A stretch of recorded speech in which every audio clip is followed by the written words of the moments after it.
Well, good morning and welcome to the county ground at Northampton for this Royal London Cup match between Northamptonshire and Somerset, and a very special day for the home club today because it's a whole day really dedicated to the memory of the former Northamptonshire and England all-rounder David Capel, who sadly passed away last year. And obviously family and friends are here at the ground today. A number of former players, Northamptonshire players, are here as well, some of his former teammates, and there is going to be very shortly a minute's applause. The two teams, Northamptonshire and Somerset, are lined up down in front of us here in the Ken Turner stand, and they're going to have a minute's applause to the memory of Northamptonshire's player number 331, David Capel. And we can listen now to the minute's applause for David Capel.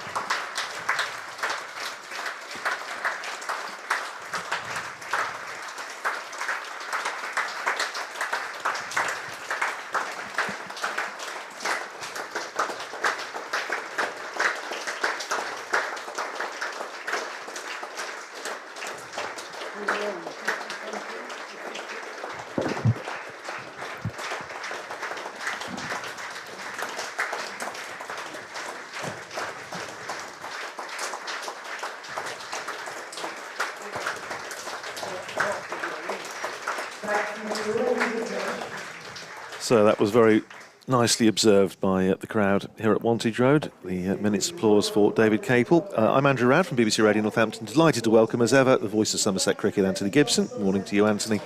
Good morning, Andrew. And also former Northamptonshire assistant coach Phil Rowe is with us today as well. Morning, Phil. Morning, Andrew. Morning, everyone. So the first news to tell you is that it's not raining at the moment. The weather it's one of those sort of iffy, showery days. We've had a little sort of flurries of drizzle through the morning, but we are going to start on time, which is good news. And Somerset have won the toss and have decided to bowl first, to the surprise of no one. I'll quickly run down the Northamptonshire side, then ask Anthony to do the same for Somerset. The Northamptonshire side basically showing two changes from the team that was beaten heavily at Edgbaston by Warwickshire on Friday. Charlie Thurston, who was injured in that match, is not fit to return.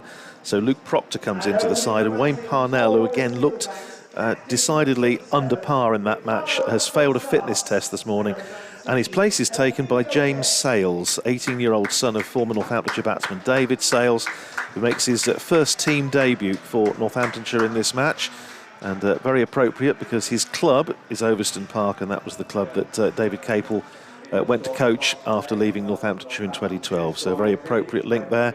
And Somerset side, Anthony? It's captained by Josh Davey again because Ben Green, who is the full-time captain for the Royal London One Day Cup, is still isolating after having been pinged as a COVID contact.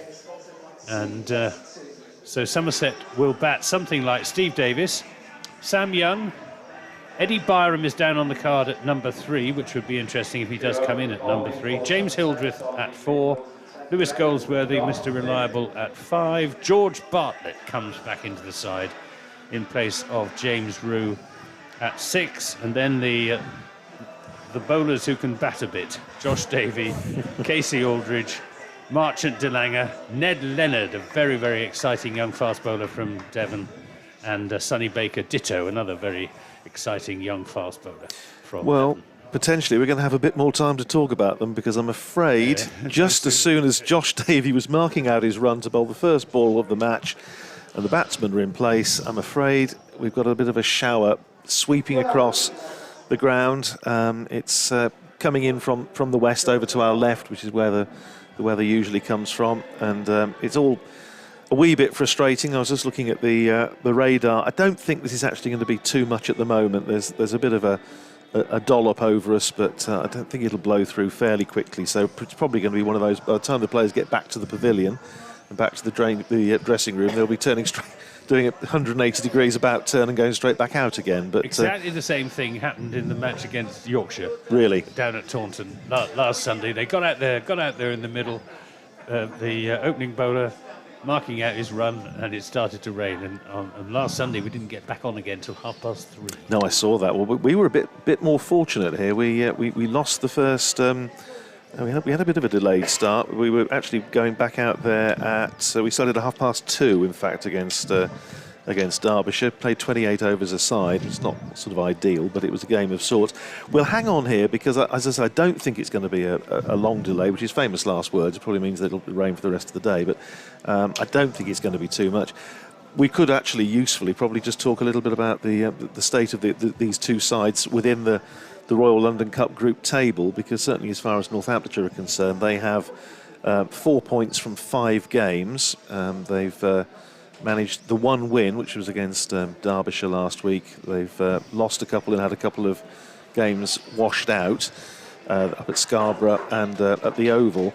So I think really Northamptonshire have got to win the last 3 matches, would you say, Phil, I think, to have any chance of getting through to the next stage? Yeah, I would say so. Yeah, that seems about right, doesn't it, with other teams beating other teams as well. So 3 wins.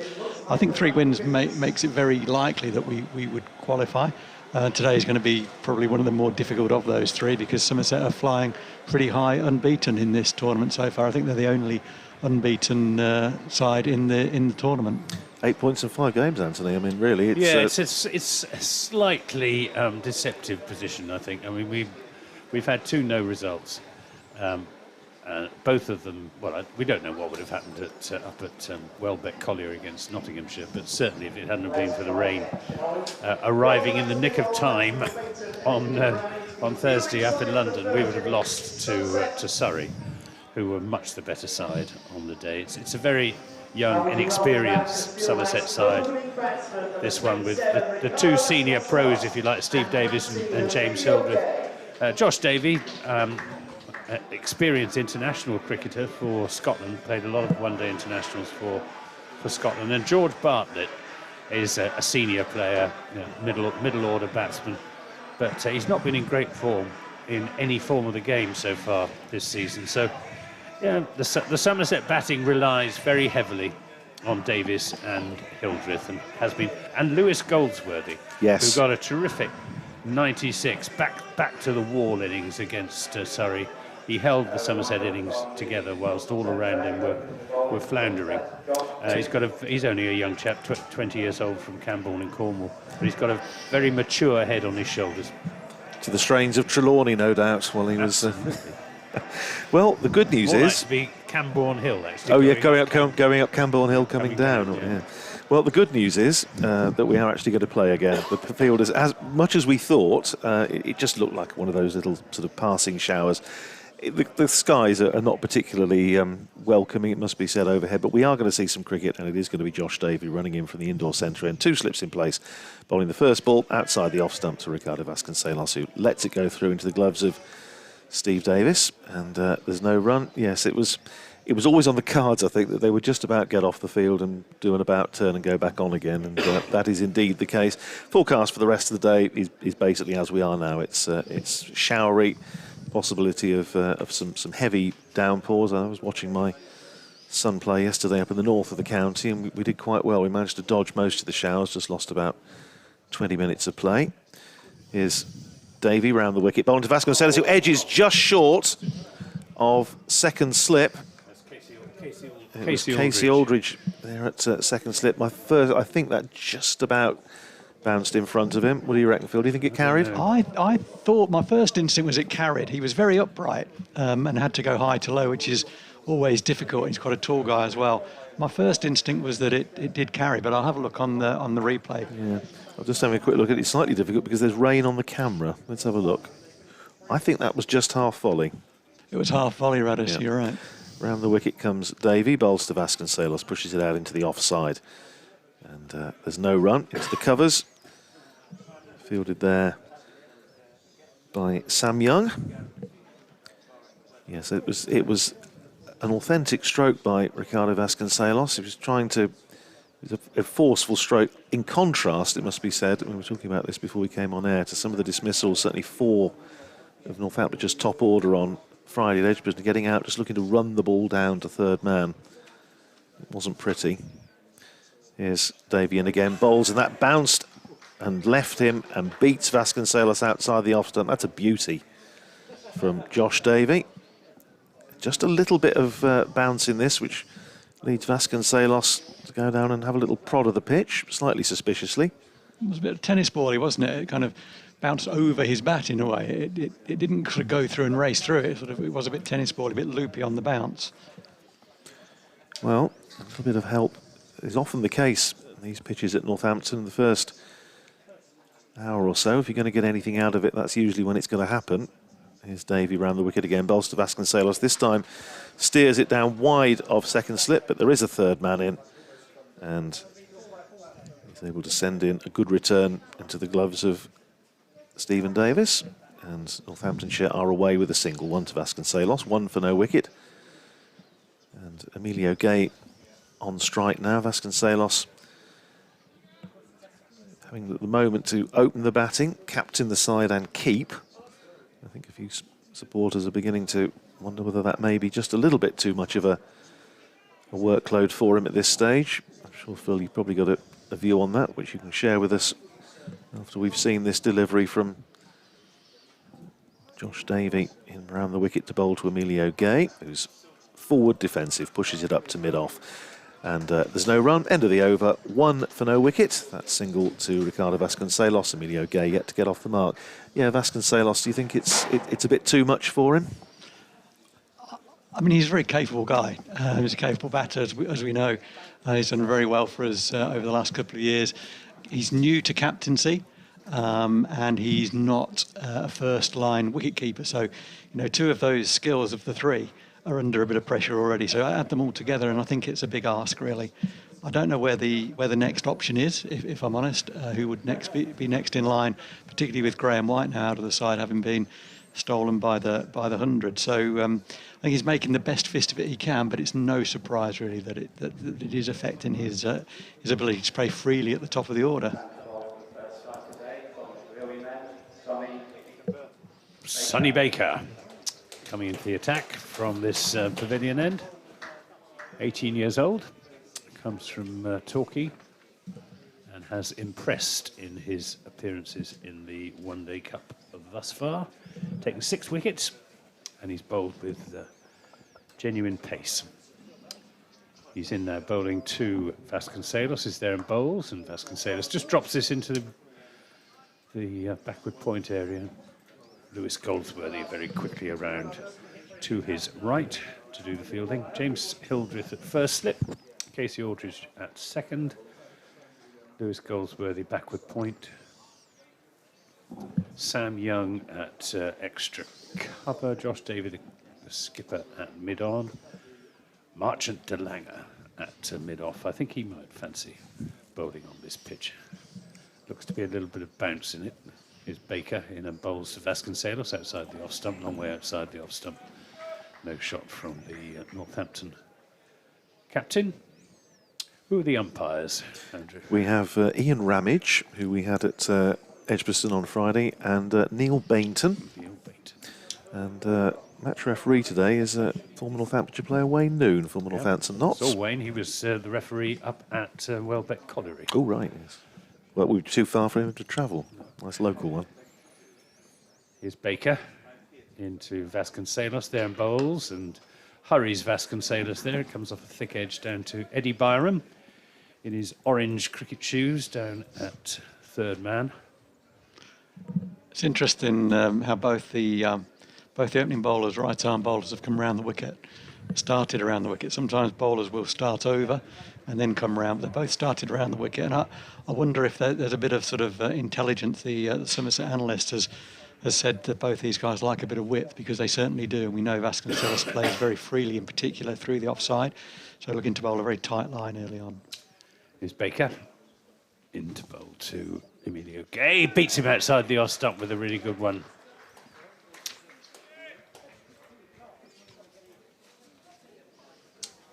A little bit of pace, a little bit of bounce there from Sonny Baker. He's a very bright prospect, and Ned Leonard, who we will see in due course, equally bright prospect, and it'll be interesting to see how they compare in pace with Marchant de Lange, who can crank it up to the mid-90s. Not sure that Baker and Leonard are quite in that class yet. It's Baker in and bowls to Gay, who's looking for a single. There's a shy at the stumps, and he retreats in time and even had that hit. He would not have been in trouble.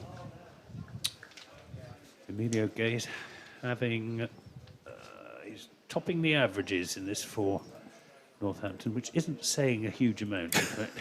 He's got 95 runs in 5 innings with a couple of not outs. In fact, he's had 3 not outs, which have helped, averaging 47.5. Here's Baker in bowls to him, and he plays and misses. Oh, he doesn't miss. He's did he miss it? He did. He did. He did. I don't know. It was a slightly wild, firm-footed off drive. Lucky to get away with it. Yeah, that was. I think firm-footed is polite, Anthony. There was no foot movement at all in that. It's unlike Emilio, normally gets a good stride forward, and perhaps that shows a little bit of nervousness in the Northants batting camps. The batting has generally been the weaker suit, and certainly was in the last game against Warwickshire Bears. And it's been a tentative start. First 12 balls from Somerset, absolutely bang on the money. Really good start. Here's Josh Davey starting over number 3, bowling round the wicket again to Ricardo Vasconcelos. 2 slips in place. Vasconcelos covers up, plays it up to mid-on, and there's no run. Yeah, Northamptonshire 56 for 5, chasing 279 at Edgbaston on Friday, with Emilio Gay out in the 3rd over, then Ben Curran in the 7th, Vasconcelos in the 8th, Saif Zabe in the 12th, and Rob Keogh in the 15th, and really left Tom Taylor and Charlie Thurston with far too much to do, and Thurston then having to retire hurt with a cut chin, which is why he's not playing today. Here's Davian again, bowls round the wicket, and again a wild, extravagant drive by Ricardo Vasconcelos. Doesn't make contact with the ball, beats the outside edge, goes through to Steve Davis. And it was quite interesting talking to the acting head coach, John Sadler, after that performance, and talking about the fact that Northamptonshire had leaked 97 runs in the last 10 overs, and the fact that death bowling has been an issue throughout the season. And he said, well, yeah, fair enough, but this was really down to the batting. This result is Davian again and again puts the ball past the outside edge. Vasconcelos groping for that. That was a super delivery from Josh Davey, angled in towards the left-hander's pads and then moving quite sharply off the seam. And that beat a defensive stroke as opposed to going for an expansive drive. And yeah, John Sadler saying absolutely, and reiterating it a couple of times during the interview, this was down to the batting. 270 odd on a good pitch at Edgbaston against a relatively inexperienced attack should have been possible. But the batting really let them down. Here's Davey, and again, bowls to Vasconcelos, solidly in behind that, plays it up to mid-off. And there's no run. I fear there was a bit more rain in the air. It just looks as though it's blowing in again. But funnily enough, there's even a bit of sunshine you can see over towards the north of the town, over towards Eastfield Park. There's a little bit of sort of milky sunshine there, but here it is raining again, and it's just a question of how long the umpires are going to give it before they decide that we need to go off. It's raining quite steadily now. Here's Davey, and again, bowls to Vasconcelos, who's looking to drive, doesn't time it, goes up to mid-on, and there's no run. Doesn't look very happy with the pitch. Vasconcelos sort of shook his head a wee bit. He's coming down and giving it a few quizzical taps. I think it's a little too paced is probably what's in his mind there. He was through that shot early. He's had one that's kind of done him for a bit of bounce. A couple have gone through at really good pace. So that tells me that it's a wicket you need to get yourself in on. You can't just go in from ball one and play firm-footed shots. Get yourself in, graft away, and it becomes easier. Here's Davey, and again round the wicket, bowling to Vasconcelos. Picks up a single as he just nudges that on the onside and waits the stroke cleverly enough. Didn't hit it too hard. It goes up to mid-on. He needs to move quite a bit to his left, make a bit of ground to cut the ball off. So a single to Vasconcelos, pinches the bowling as well. End of the over, 3 gone. Northamptonshire 3 for no wicket. All those 3 runs to Ricardo Vasconcelos. It is raining now quite steadily, and I don't know how long the umpires are going to give this before they get very, very twitchy. I think they're moderately twitchy at the moment. Yeah, they'll want to stay out there if they can. I think they're counting on it just being a short, sharp shower, which will blow through. There's no sign of them coming off yet. The 4th over to be bowled by Sonny Baker from this pavilion end. He's in and bowls to Vasconcelos, who has a very good half stop by Sam Young at extra cover. Saved his side certainly 2 runs, if not 3 there. A little bit wide from Baker on that occasion. Another run goes on the board. We're in the 4th over, 4 without loss. Northamptonshire. This is a game that Somerset would like to win, and Northamptonshire must win. Somerset might be able to get through to 2nd or 3rd in the group, and therefore in the playoffs with just 1 more win out of 3. As Baker is in and bowls to Gay, who won't get a run this time. As quickly fielded by Ned Leonard. But Northants really need to win all 3. I think Somerset, if they win 2 out of 3, I think they'll be pretty much nailed on for at least a playoff place. I'm just rather hoping the playoff isn't to Chester Street. It's looking distinctly possible that it might be. Here's Baker in and bowls, and this is again played very pleasantly by Emilio Gay, but straight to Sam Young at extra cover. He's just lost his line slightly in this over as Baker. What's assuming we get 50 overs, what's a par score here? Well, I think it's very much surface dependent. Some of the one-day pitches here have been absolutely fantastic, and you need 280 minimum. I'm not sure yet. I'm going to sit on the fence, Anthony, on that one for now. Here's Baker in and bowls, and playing a miss from Gay as he rather prodded at that. Pitch looks pretty blameless. It's the colour of wheat straw. There isn't really a hint of green about it. A very different colour to the sort of pitches that we've been used to at Taunton this season, where they've been leaving quite a lot of grass on. One thing I have noticed since the last game against Derbyshire a week ago here is how the outfield has greened up. It was starting to look just a little bit parched, and we've seen quite a bit of rain in the past week, and it looks very verdant. Baker's in and bowls a full length, which is played up to mid-on by Gay. Not a big crowd here. It's no, the weather. I mean, they were hoping, I know, to get a decent crowd in, because there is also a donation to the brain tumour charity. Obviously, it was sadly what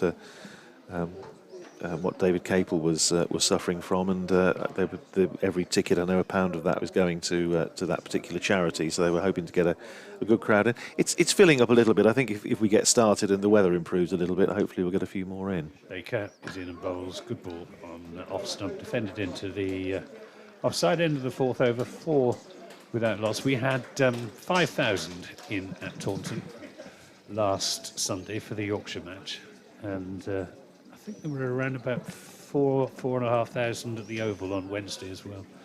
So the cricket following public have been showing their support for the 50 over format, which is good. That's good to see. It's a real shame the way this the 50 overs tournament has been squeezed as it has. I think on the positive side, it does give counties the opportunity to play some of their younger players. Somerset have taken that opportunity, and everyone's been rewarded with their performances, which has been really good to see. Here's Davey in again, starting his 3rd over, 5th of the innings, and again, for the umpteenth time this morning, beats Vasconcelos outside the off stump. 4 for no wicket at the start of the 5th over, and Somerset have really been on the money in the opening overs of this important contest for both sides. I say particularly, as Anthony was saying, it's a must-win for Northamptonshire. And I'm sure they'll particularly be keen to put on a show. There's a lot of former Northamptonshire players hopefully going to be down below as part of the David Capel day. Here's Davey in again, round the wicket, bowls to Vasconcelos, drives nicely, but and I thought he was going to get a singles. A little bit of a fumble there mid-off, but recovers well, and they're able to prevent a single from being taken. Stays at 4 for no wicket. Yeah, I think certainly amongst those due to be here, the likes of Wayne Larkins and Richard Williams, Peter Willey, Alan Lamb, Tim Lamb, Paul Taylor, Greg Thomas, Winston Davis, Richard Montgomery. So I shall pop down a little bit later and just see who we can find. is Davy in again. Round the wicket bowls to Vasconcelos. Hits him high up on the pad as he's aiming to play that on the onside. Rolls down the pitch. Davy fields in his follow through. And again, there's no run. That's just about the first delivery that Vasconcelos has had from Davy, that he had the opportunity to play into the onside. Everything else has been on or outside off stump. And it'll be disappointing as a left-hander. You get a hit ball, and you really do need to knock that away. It's interesting. He very rarely, as most left-handers, and he's a quality left-hander, they don't miss that ball very often. And Ricardo in particular doesn't. He just looks a bit edgy out there to me.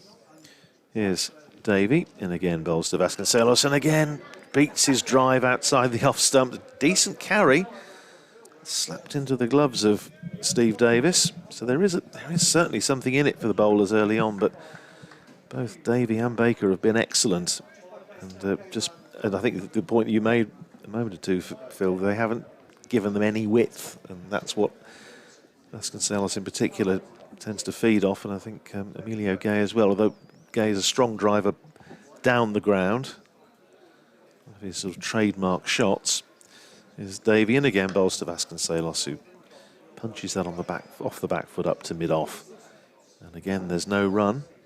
The last ball there, it was a bit of a nothing delivery in many ways. It was back of a length and it was kind of clothed back down the pitch. But he lost his shape a wee bit. There's a bit of bottom hand came in, tried to score off that ball. He would normally just defend that nicely in an elegant way. He's a very elegant looking player. Or he might even, if he's in, knock it into the leg side and close the face on it. But he just tried to hit that somewhere very hard, which shows a little bit of edge, a little bit of nervousness. 4 for no wicket. He's already worried about the score. Last ball of the 5th over coming down. Davy in again, bowls to Vasconcelos, who squeezes that away past backward point. He's going to pick up just a single as it goes down there to third man, fielded by Sonny Baker. And the end of the over, 5 overs, 5 runs, all 5 to Vasconcelos, who admittedly has faced 27 balls so far. Emilio Gay's faced just 9, but that is a remarkable 21 balls rather to Vasconcelos and 9 to Emilio Gay. But that in itself, I think, Phil, says an awful lot about the action we've had so far. Vasconcelos just hasn't had anything to hit. And I agree with you. It looks to me as though he's just fretting a little bit. Yeah, a bit jumpy, a bit twitchy. 50 overs, as we say all the time, is a long time. And it's a lesson that Northamptonshire haven't learned this year in their batting effort and haven't learned really in a number of years. Here's Sonny Baker in and bowls to Vasconcelos, who drives. And Eddie Byron will cut that off. Makes rather a meal of it down in front of the stand. What's that stand down there called, Andrew? I think it's got a sponsor's name. I just call it the white seats in front of the old bowling green, but I'm very old-fashioned. They pick up 2 runs. First 2 of the innings. All the other runs have been singles. 2 slips still in place. 3 on the offside, saving 1, 2 on the onside, 2 men out. Baker is in and bowls to Vasconcelos, who is playing that on the bounce to Sam Young at extra cover. Timed that one rather better. But for the second time, he hit it straight to the fielder at extra cover. And certainly these 2 Somerset opening bowlers have bowled as well here this morning so far as they bowled badly at the Oval on Thursday afternoon when they conceded 66 runs, Somerset, in 8 overs to the Surrey openers. Baker in bowls to Vasconcelos. That's whipped away through the onside. It's the first time he's really strayed down leg side, Sonny Baker, and he paid the price. Whipped away just backward of square by Vasconcelos for the first boundary of the Northants innings. Score moves on to 11. Vasconcelos on to 11. He has scored all of the runs. I didn't realise that. Just a bit of an overcorrection there from the bowler. He got driven early in the over. It wasn't particularly wide, but maybe sort of 6th stump area. Got driven thick edge down to third man, just overcorrecting, getting onto the pads. And as many left-handers, they generally like to tuck that away square of the wicket. And he'll be feeling a little bit better about life, having picked up his first boundary. It's Baker running in, quite a long run in, from just over 30 yards. He's there now and bowls to Vasconcelos. That's in the air over the top of mid-wicket, and that'll be 4 more. And Vasconcelos coming out of his shell. 15 without loss.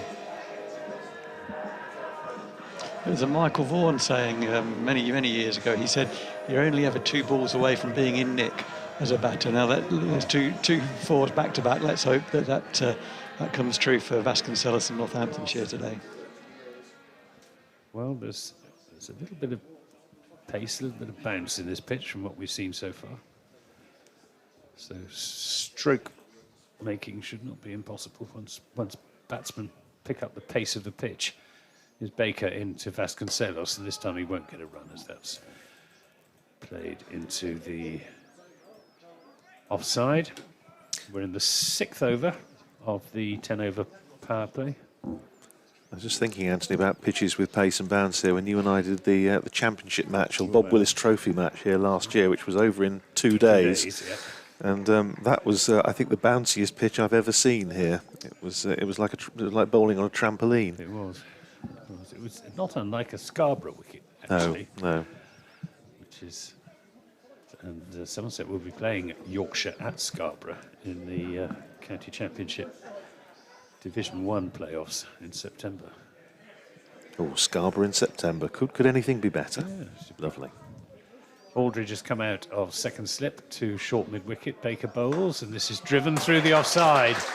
Over pitch from Sonny Baker, and that's the 3rd boundary of the over. All to Ricardo Vasconcelos, who moves on to 19. Well, having praised the Somerset opening bowlers for their economy, poor old Sonny Baker going for 12 in that one. It's rather made a mess of his figures, and I wonder if we'll see a bowling change as the sanitisation brigade, such as it is, the Somerset 12th man coming on, James Rue, that is, in his Dayglow tabard.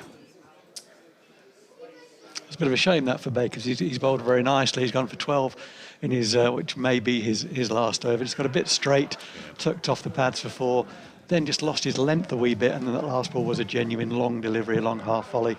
And we saw Vasconcelos play what I think is his trademark shot, the push drive through extra cover. He plays that as well as many people in the game have done. So he's moved on to 19.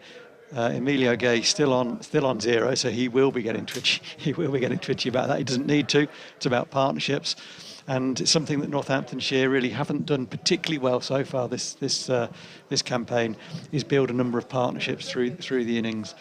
This one's now on 19. Let's hope it can kick on. It's going to be Josh Davey to continue from the far end, the indoor centre end. And he's just about running into Emilio Gay and realised that Emilio Gay wasn't ready. And umpire Ian Ramage steps in and sends him back to the end of his run. The one good thing about the weather today is that it is very, very breezy. And so if we do get a shower, hopefully it'll just blow it through fairly quickly, as indeed was the case a little bit early on. Here's Davey in bowls to Emilio Gay. Drives, square drive, is running away towards the boundary in front of the West Stand, and it crosses the rope now. 2 Somerset fielders chasing it down towards the fence. And it was left in the end to Sam Young to retrieve it from the other side of the boundary rope. So Emilio Gay is off the mark with a boundary. He's 4, and Northamptonshire 23 for no wicket at the start of the 7th over. The breeze you can see tugging at the flags on the Lynn Wilson Indoor Centre at the far end of the ground. The Steelbacks flag, the blue one, and then the more traditional Tudor Rose of Northamptonshire. Both billowing out from the flagpole as Davey comes in again, bowls, and that's caught. No, he's dropped at second slip. Edged straight forward, outside edge to second slip. Aldridge again, I think, was the fielder. And on that occasion, that was straight in and straight out. Hesitated because the fielder had his back to us, and I think at one point I did think he'd actually just stuck, but it didn't, and he saw it rolling out in front of him. And Casey Aldridge giving it the double teapot. And Gay on 4 survives, and it was a touch of déjà vu about that one because it was very similar to his dismissal up at Edgbaston. On him, I think. It did. And Rob Yates scored him at slip on Friday in Edgbaston. Here's Davey in again, bowls to Gay. He's defensively forward this time, playing it back down the pitch for Davey to field, and there's no run. He is standing quite well advanced, Casey Aldridge, I think, in response to that. Yeah, he's just come up, I think. Edge Anthony. earlier on, yeah. Just saw him come up a couple of steps and sort of mark a line with his studs. He's quite a tall guy, and the first one we thought might have carried and didn't. It actually was a good stop. He was going high to low, and I'm not sure quite what his start position was there. But if you've got to go back down, then I'm just watching it on the replay, and yeah, he was a little bit upright on that one. Worked into the onside. The next delivery by Emilio Gay. He's going to pick up a single to wide mid-on. Gay up to 5, and Northamptonshire to 24 for no wicket.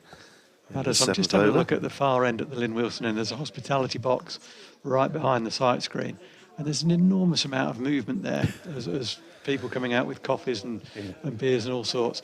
I know if Richard Levy was playing in this game, they wouldn't be there now. I can think of one or two others as well. Northampton's current cricket chairman, Nigel Felton, was another one. He was playing here, was former Somerset man before coming to Northamptonshire. He was another one who seemed to be quite easily distracted. Here's Davey in again, bowls to Vasconcelos, who works that away on the onside, just in front of square. Eddie Byram comes out from the shadow of the main scoreboard. At least it would be shadow if the sun was out, which it isn't. And he comes through for a single, 20 to Vasconcelos, 25 for no wicket.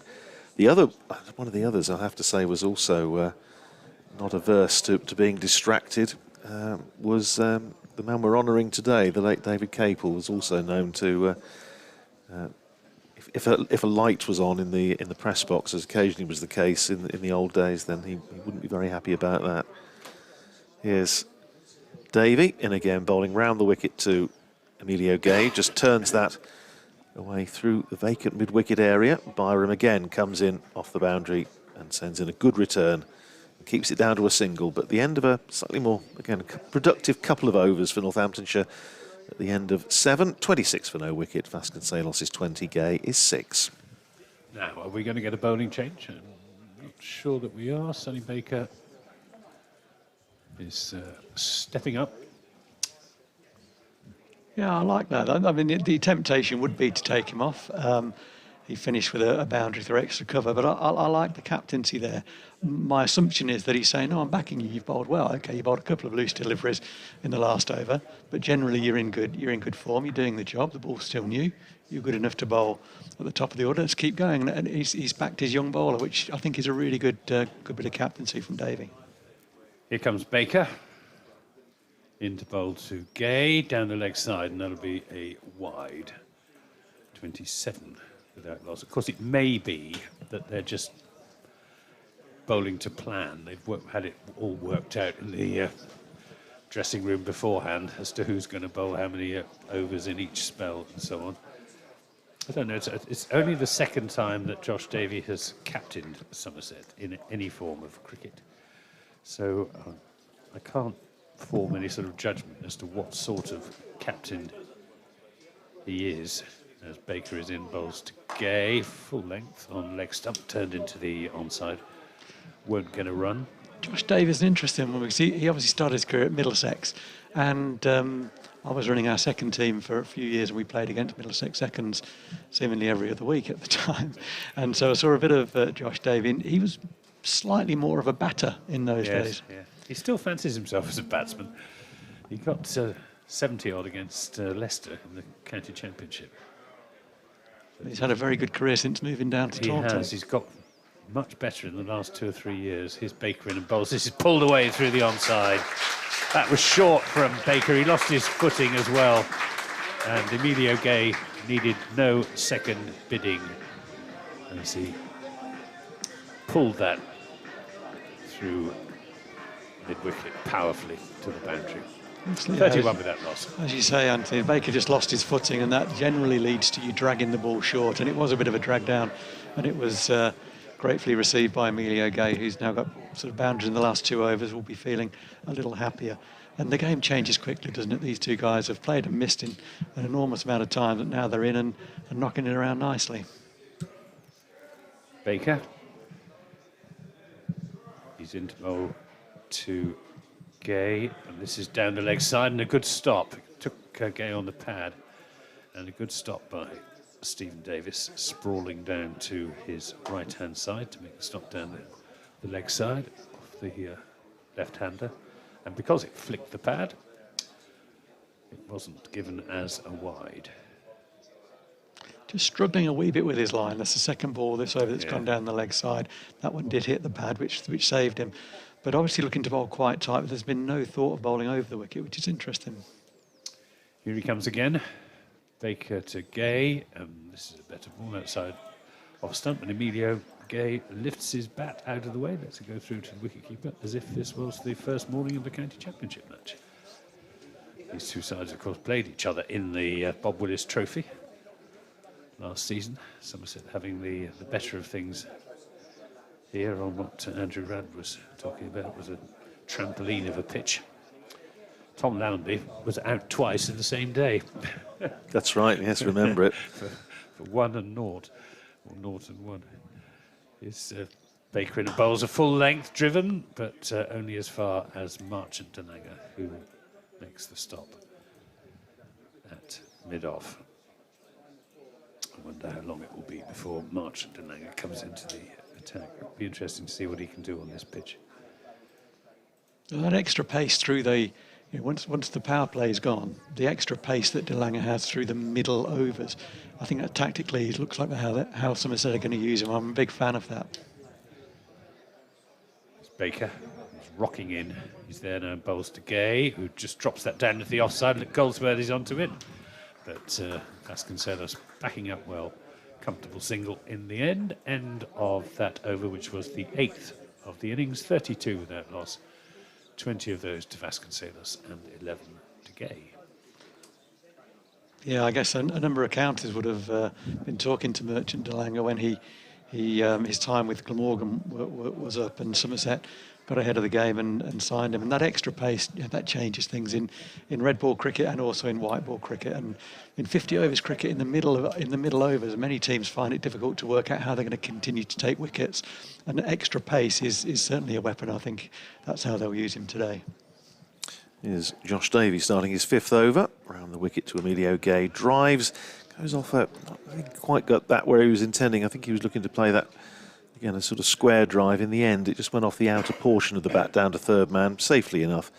Come through for a single, 1 more to Gay, 12 to him, 33 for no wicket. That was an extraordinary match, wasn't it? That Bob Willis Trophy match last year, and a match that for a while it seemed as though neither side particularly wanted to win. The batting frailties of both sides were rather exposed, but in the end it was the Overtons, wasn't it, who came up with the goods. Here's Davey again round the wicket, bowls to Vasconcelos. Appeal for LBWs. He's looking to work that away into the onside. Not out, says the umpire. Far end is Ian Ramage. I just wonder if he might have just got himself outside the line here. We're not completely behind the arm here. The pitch is over towards the eastern side of the square, the scoreboard side of the square. Just have a little look on that on the replay, Phil, if you. Yeah, well, mind. my instinct umpire wrote said it nipped back too much, and the answer is it nipped back too much. I've got one right, write that down. Spot on. Here's Davey round the wicket again, bowls to Vasconcelos. Again, he's looking to punch that away on the offside. Comes down off an inside edge into the pad, rolls down into the offside, and there's no run.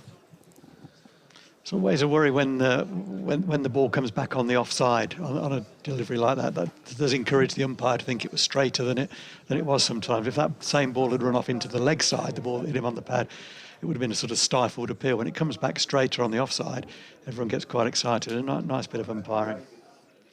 Good decision. Yeah, so Ian Ramage was on duty at Edgbaston on Friday with Ian Blackwell on that occasion. It's Vasconcelos playing that one down to backward point. George Bartlett fields and there's no run. 33 for no wicket it remains. Northamptonshire having lost the toss. Somerset winning the toss. Josh Davey calling correctly and deciding to bowl first. Is that standard practice here at Wantage Pretty Road? much, I would say. Yes, I think so.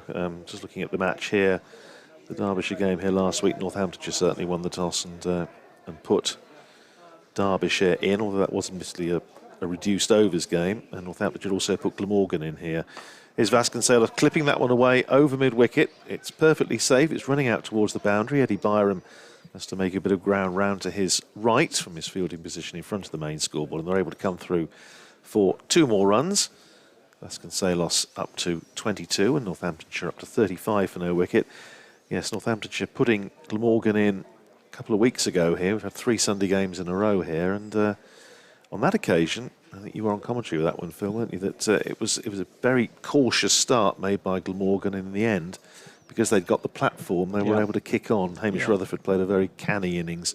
Here's Davey again round the wicket, bowls to Vasconcelos again, looking to punch that off the back foot. Doesn't really time it, just dribbles up to mid-off. End of the over, 35 for no wicket, 9 overs gone, 22 to Vasconcelos, 12 to Emilio Gay. Yes, on that occasion, Glamorgan were 57 for no wicket off 15 and 72 for 1 off 20, but Rutherford dug in, made a 86, laid the foundation, and then Callum Taylor, Tom Cullen and Joe Cook went mildly burlesque at the end, scored 66 off the last 5 overs, and Glamorgan got up to 295, which was plenty.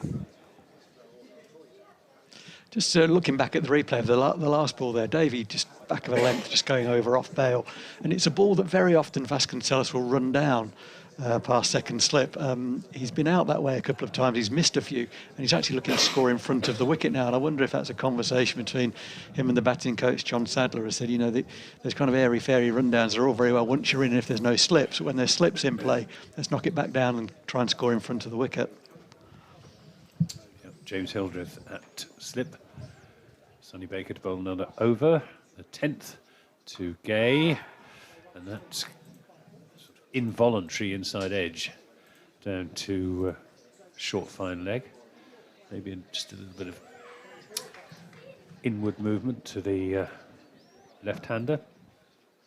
Sonny Baker has bowled 4 overs of 22, and certainly 16 of those at least have come off his last 2 overs. Looks a good prospect, Anthony. There's a lot to like. Yes, he's got a nice sideways on action, nice smooth approach. He's there and bowls, and this time there's an appeal for a catch behind, and he does find the edge, and that is the first Northamptonshire wicket. It's Emilio Gay driving outside the off stump at Sonny Baker once too often, finding the edge. Comfortable catch to Steve Davis. 35 for 1. Gay caught Davis, bowled Baker 12.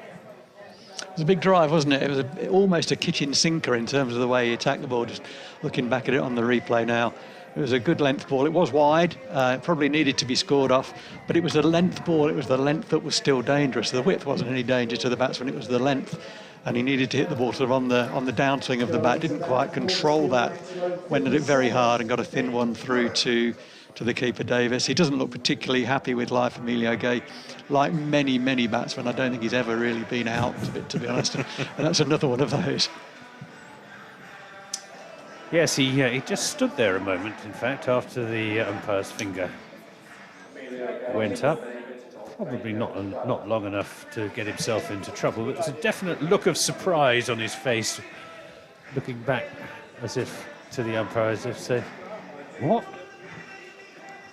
Certainly it was a ball that if it was straight, the batter wouldn't have really thought about driving, because it was a good length ball. When there's width, that's where the best players still recognise that's a dangerous ball to drive because of the length of the ball. It was so wide, I think that encouraged the big drive. And when you're that wide outside off stump, you're not in total control, and so it proved to be. And that was his demise. I think the rain's coming in again from a few umbrellas going up around the ground. Yes, it is, I'm afraid. Umpires just looking at each other, but not conferring. It does look brighter, actually, where the weather's coming from over to the... I think the forecast is for the weather gradually to improve as the day goes on. I think so. So I think we can get through the first couple of hours without too many interruptions. We should get a proper game of cricket. Actually, only 2 places playing so far, which is here and Chesterley Street. Everywhere else they've had start delayed. And at the Test match at Trent Bridge as well. Yeah. Is it still sunny at Eastfield Park, brothers? That's my neck of the woods. I know it is. No, it's not, I'm afraid. The sun was always shining there when I was a young man. Wonderful, yeah. Ben Curran is the new batsman. Baker is in and bowls to him, and this is cut over the top of backward point for 4 runs.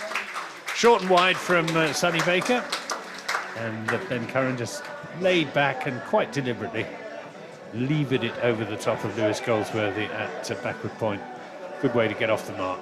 39 for 1. That's a nice way to start, isn't it? A nice introduction, short wide ball to start with and dealt with. Ben Curran's a player that we signed from the MCC ground staff, and the coach of that side at the time was Steve Kirby, who's now on the coaching staff at Somerset, and he was a big fan of Ben Curran. Oh, well, Curbs ought to be able to tutor his bowlers on how to bowl to him. With Baker in and bowls, and Curran just defends that into the offside. Ben Curran, the middle of the three Curran brothers. Tom, Ben and Sam. And the least heralded of the three, I think it would be fair to say. How's he got on here at Northampton? There's been glimpses that he's at the right level. You know, when he's in and he's going, he looks a very organised top order batter. He has had a run of low scores at points. He's not quite sort of solidified his place. Here's Baker into Curran, and he cuts that away very handsomely through the offside. Off the back foot, leant back, gave himself a little bit of room, timed it beautifully through cover point for 4 runs. His second boundary since he came in, 43 for 1. I wouldn't mind 10% of his confidence, Anthony. He does back himself, which is a great attribute to have in this game, because the game will get to you if you allow it to. And I don't think Ben shows many signs of that. Very positive, confident young man. Does he have an interesting hairstyle like his two brothers? He's not quite as flamboyant as those two guys, thankfully. It wouldn't go down well in Northampton town centre, I don't think. What part is down in London? It wouldn't pass muster here. 43 for 1. We're in the 10th over, the last of the power play overs, as Baker is in a bowls to Curran down the leg side. Just trying to angle it into Curran's pads, just overdoing it. Just looks to the heavens, tells himself off, Sonny Baker, and marches briskly back to his mark, wasting absolutely no time, which is a characteristic of the Somerset quicker bowlers. Somerset's over rate is one of the quickest in the country. Well, there's something to talk about, because ours certainly isn't. Is Baker then to Curran, and this is just tucked into the leg side for a single. End of the 10th over, 44 for 1, 22 of those to Vasconcelos, who hasn't had much of the strike in recent overs, and 9 to Ben Curran. Yeah, good start by Ben Curran. He was welcomed with a short wide ball, didn't let that go by, climbed into it, and he's raced to 9 really. 45 for 1 after the first 10. I think overall Northampton actually, in the way that the game has unfolded, won't be too unhappy with that. It could have been 2 or 3, because the ball did nip around, particularly early on when it was brand new. The white ball doesn't stay new for very long, as we know. There was a little bit in the pitch. There was a lot of playing and missing, a drop catch as well. So 45 for 1 looks kind of quite modest, but actually in the context of what has been happening out there in ball versus bat, actually Northampton won't be too disappointed with that. Well, interesting. Northampton scoring 5 runs off the first 5 overs and 40 runs off the next 5 overs. So the power play very much a game of 2 halves. Northamptonshire, as you say, reasonably satisfied with the start. Just the 1 wicket down in the power play. Here's Davey continuing, starting his 6th over. Bowls to Ricardo Vasconcelos, who plays it down to backward point. It's fielded there by George Bartlett, and there's no run. 3 left-handers at the top of Northamptonshire's order, as indeed there were 3 left-handers at the top of Warwickshire's order at Edgbaston on Friday. We were trying to work out if this was some sort of record, and then we got very bored and decided that we wouldn't explore that one any further. I think it's certainly a pitch where you need to get yourself in. Yeah. You know, there's no real demons in it, but there's a little bit of variable pace, a little bit of variable bounce. Here's Davey, and again round the wicket, bowling to Vasconcelos. Drops that down in front of him, thought for a second about a single, but Sam Young very quickly in from the covers and cuts off any possibility of a single. Looks a little bit brighter now, actually. It's still lots of cloud around, but over to our left it just looks a little bit brighter than it was, say, 10, 15 minutes ago. I just think it's going to be, as we've been saying all morning, is one of those slightly frustrating days when there's a bit of rain around, and it's just a question of possibly just playing through it if you possibly can. Here's Davy in again, bowling to Vasconcelos. It's shaping to play that one down the leg side, to Curran rather. It goes down the leg side and is called as a wide by Ian Ramage. So one more onto the total, 46 for 1. Yeah, Curran went a long way across his stumps there deliberately. You know, not in terms of trying to fool the bowler. He went early to influence the bowler, and he influenced the bowler by sort of drawing a wide. Josh Davey not particularly happy with that decision because Ben Curran did go so far across his stumps. Across, yeah. Here's Davey in again to bowl to Curran. One slip in place around the wicket, and Curran playing that one down towards fine leg for 1 onto the total. I'm not sure he got any bat on that. Indeed, he doesn't. It signals a leg by Ian Ramage. Nevertheless, 1 more onto the total, 47 for 1. And for the first time since the match has started, we actually have a little bit of sunshine, not over Eastfield Park, about 2 or 3 miles away to the northeast, but actually here. A little bit of milky sunshine here at Wantage Road, which is a welcome sight. You were talking with Anthony there about Ben Curran, Phil, and I just can't help but thinking this is actually quite an important couple of games for him. Here's Davy in again, bowls to Vasconcelos, who slashes at that one, gets a thick outside edge, it runs down towards third man. There is a third man down there, and it keeps it down to a single. Good bit of fielding by Sonny Baker, going round, had like a lot of ground to his right, and he cut that off, sent in a decent return. 2 more onto the total, 49 for 1, Vasconcelos to 24. I say that because obviously Ben Curran losing his place in the red ball side after a run of poor scores, being replaced by Emilio Gay, who promptly went and made 100 down at Canterbury. So you would think when Northamptonshire are back into Championship cricket at the end of this month, then Emilio Gay is obviously going to start at the top of the order. Here's Davy in again, bowling to Vasconcelos, who drives pleasantly but only as far as mid-off. Stays on 49 for 1.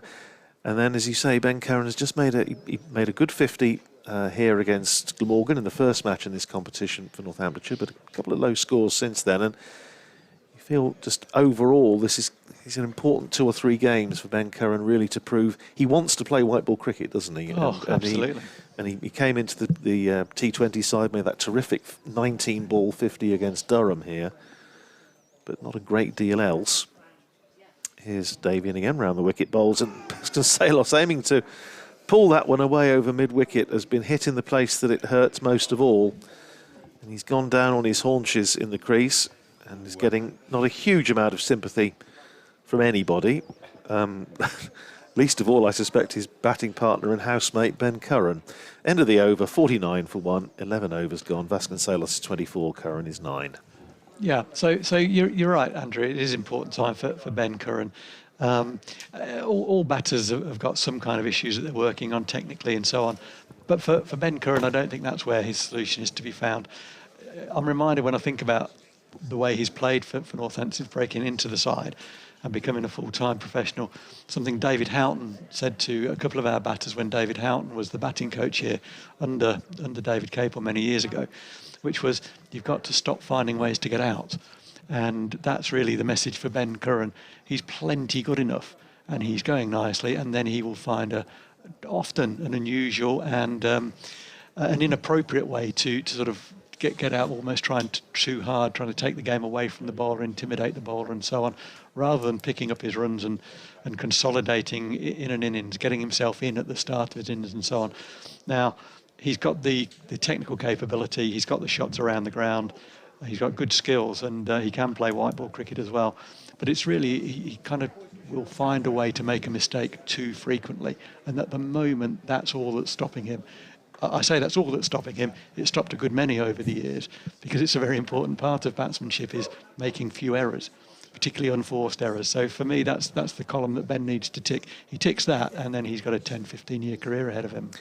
Well, disappointing news here is, I'm afraid, after about 2 or 3 minutes after seeing some sunshine, it's now raining again. And the umpires are having a bit of a conflab this time, Neil Bainton and Ian Ramage.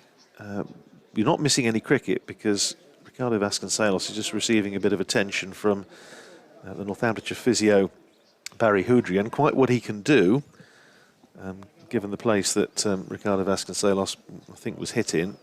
It's not entirely clear. I think this may be getting a little bit heavy for them. The Northamptonshire physio is heading back towards the pavilion, along with Northamptonshire's 12th man. Carrying on. And they are going to carry on. Well, it's good to see. And I think, again, it's just, you can see over towards the north of the town. It doesn't look as though it's raining there, and it's quite bright. It may be even one of those instances which has been known where it's they were playing on the bowling green in the old days when it used to be a bowling green rather than the outdoor net area, and they'd be off at the cricket. But that's probably more to do with the fact that they were hardy souls playing bowls rather than cricket, rather than anything to do with a rather strange quirk of the microclimate. It is raining quite hard now, isn't it? It is. This is too wet to play at this stage of the game. Yeah, I think they're going to come off. They are. Yes, indeed they are. Well, full marks for trying. Well done, umpires. But, Yeah, they gave it a go, rain didn't they? is sweeping across the ground, So rain, west to east. yeah, it has stopped play at 49 for 1 after 11 overs at just before midday, about 3 minutes to 12 here at Montage Road. Having a look on the weather radar, it doesn't look as though there's a great deal there, to be honest. It's one of those instances where it's actually slightly surprising to see the amount of rain we're having here compared to what the radar suggests we should be getting. But it's all a little bit frustrating. The covers are coming on, but this is raining. This is proper rain now, isn't it? And the umbrellas are up pretty much all around the ground. So I fear we may be off for a little while. So I think we'll just leave it for now, and we'll obviously, as soon as it stops raining and as soon as there's anything else to tell you, we will be back with you. But as the players and the umpires leave the field, the covers come on with Northamptonshire 49 for 1 after 11 overs. Rain has stopped play here at Wantage Road. But as soon as that situation changes, rest assured we will be back with you.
Well, welcome back to the Northamptonshire County Ground at Wantage Road in Northampton, where I'm delighted to be able to say that play is about to restart. We've lost just about half an hour to what was quite a sharp shower, but that's blown away to the east.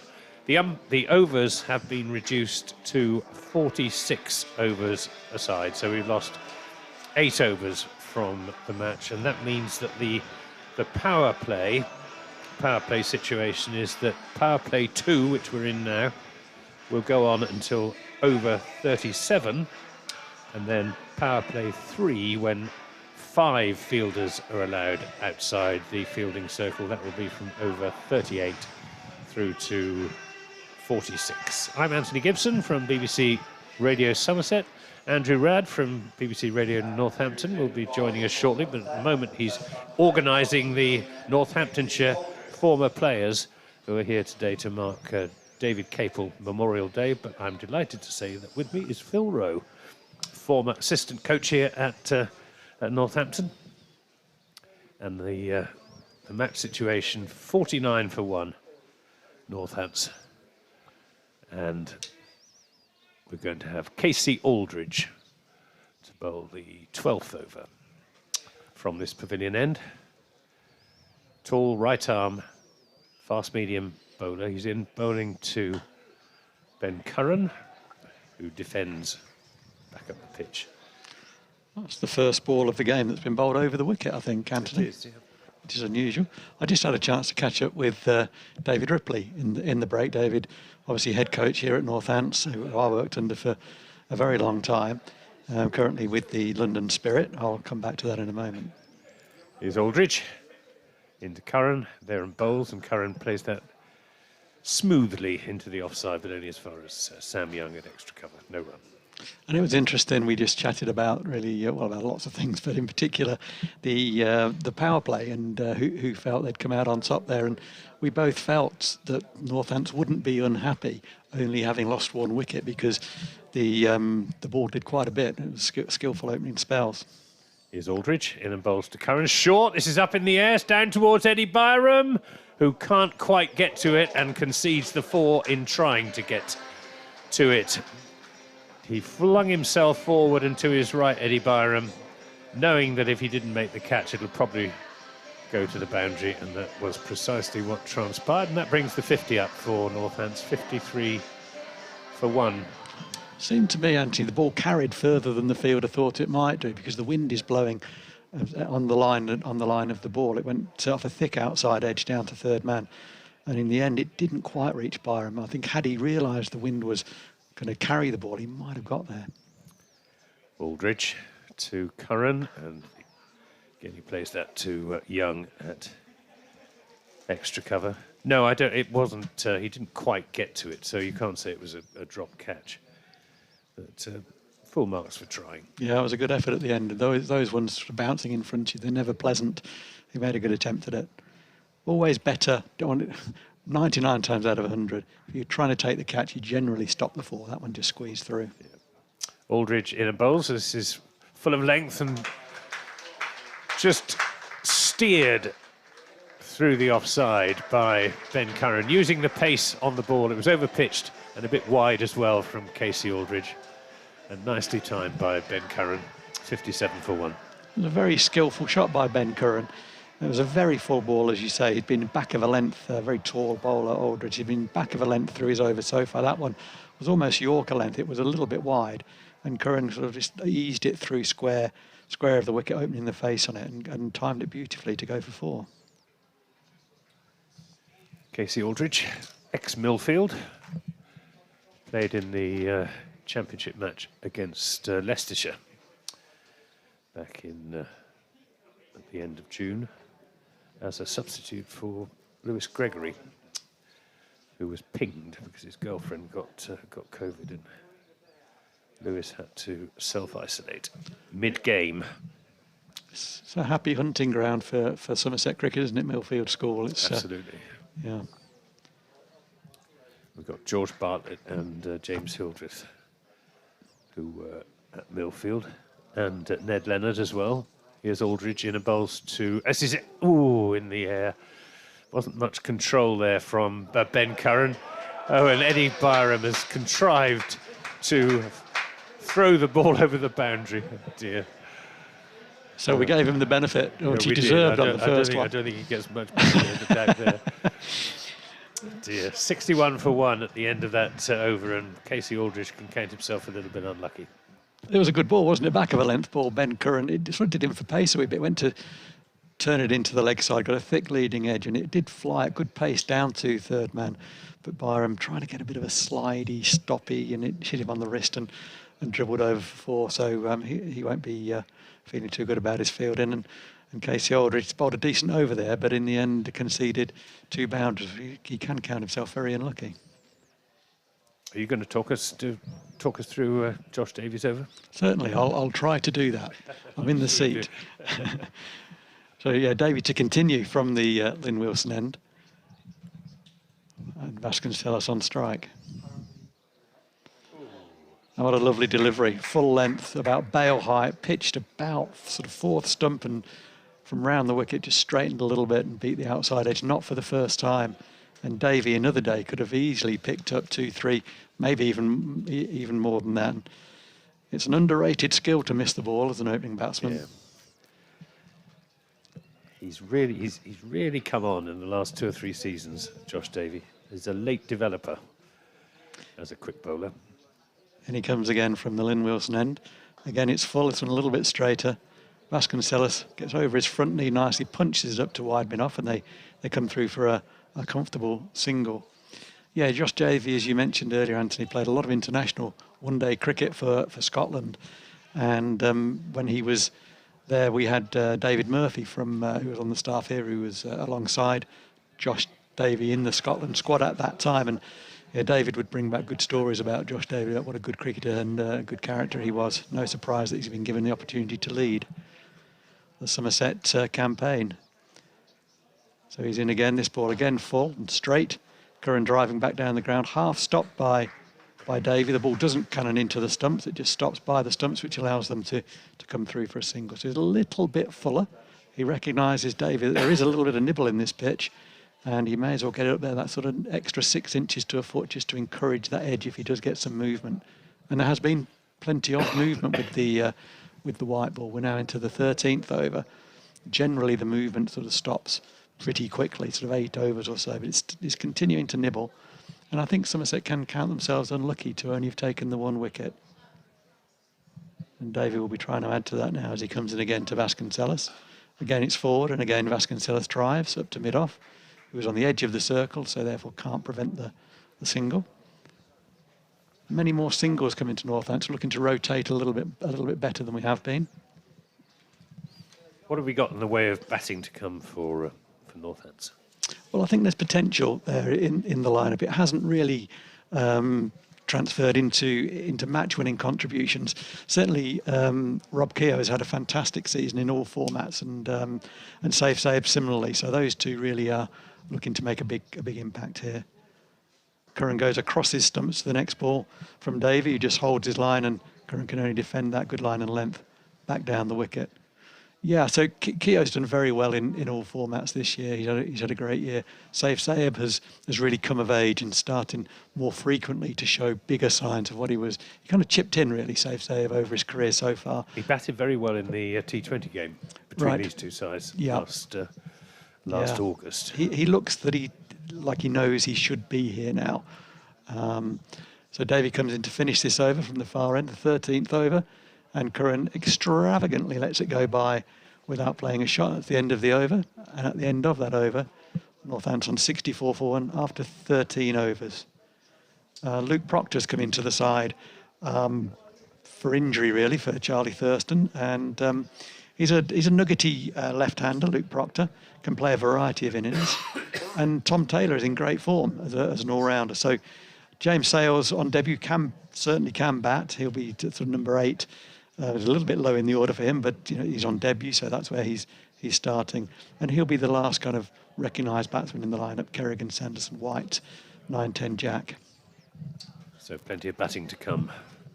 Aldridge then to bowl his second over from this pavilion end. He's bowling to Vasconcelos, who gets one that bounces on him and just drops it down in front of him.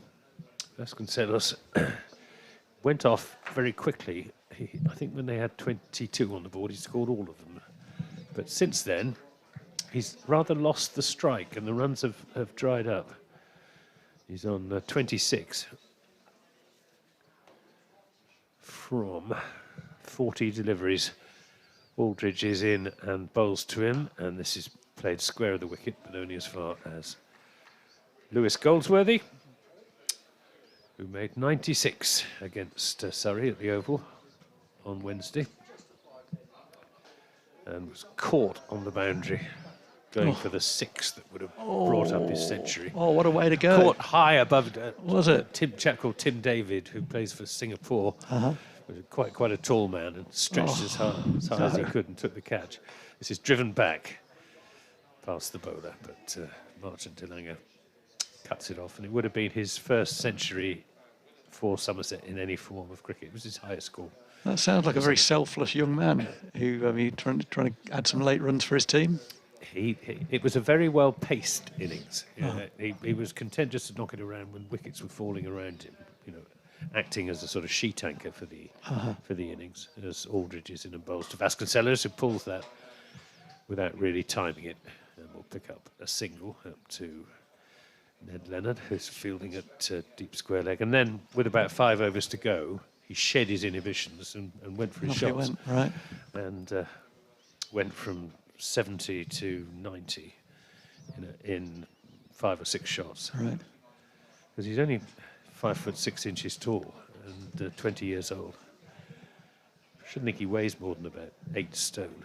He's a flyweight in Olympic boxing absolutely. terms, yeah. This is dabbed down to Byram at third man. They think about a second run, but it's not there. 66 for 1. I just wondered whether Davey would consider, when Curran's on strike, a sort of a second, third slip maybe for Aldridge. Got some movement and drew some false shots from Curran in his first over.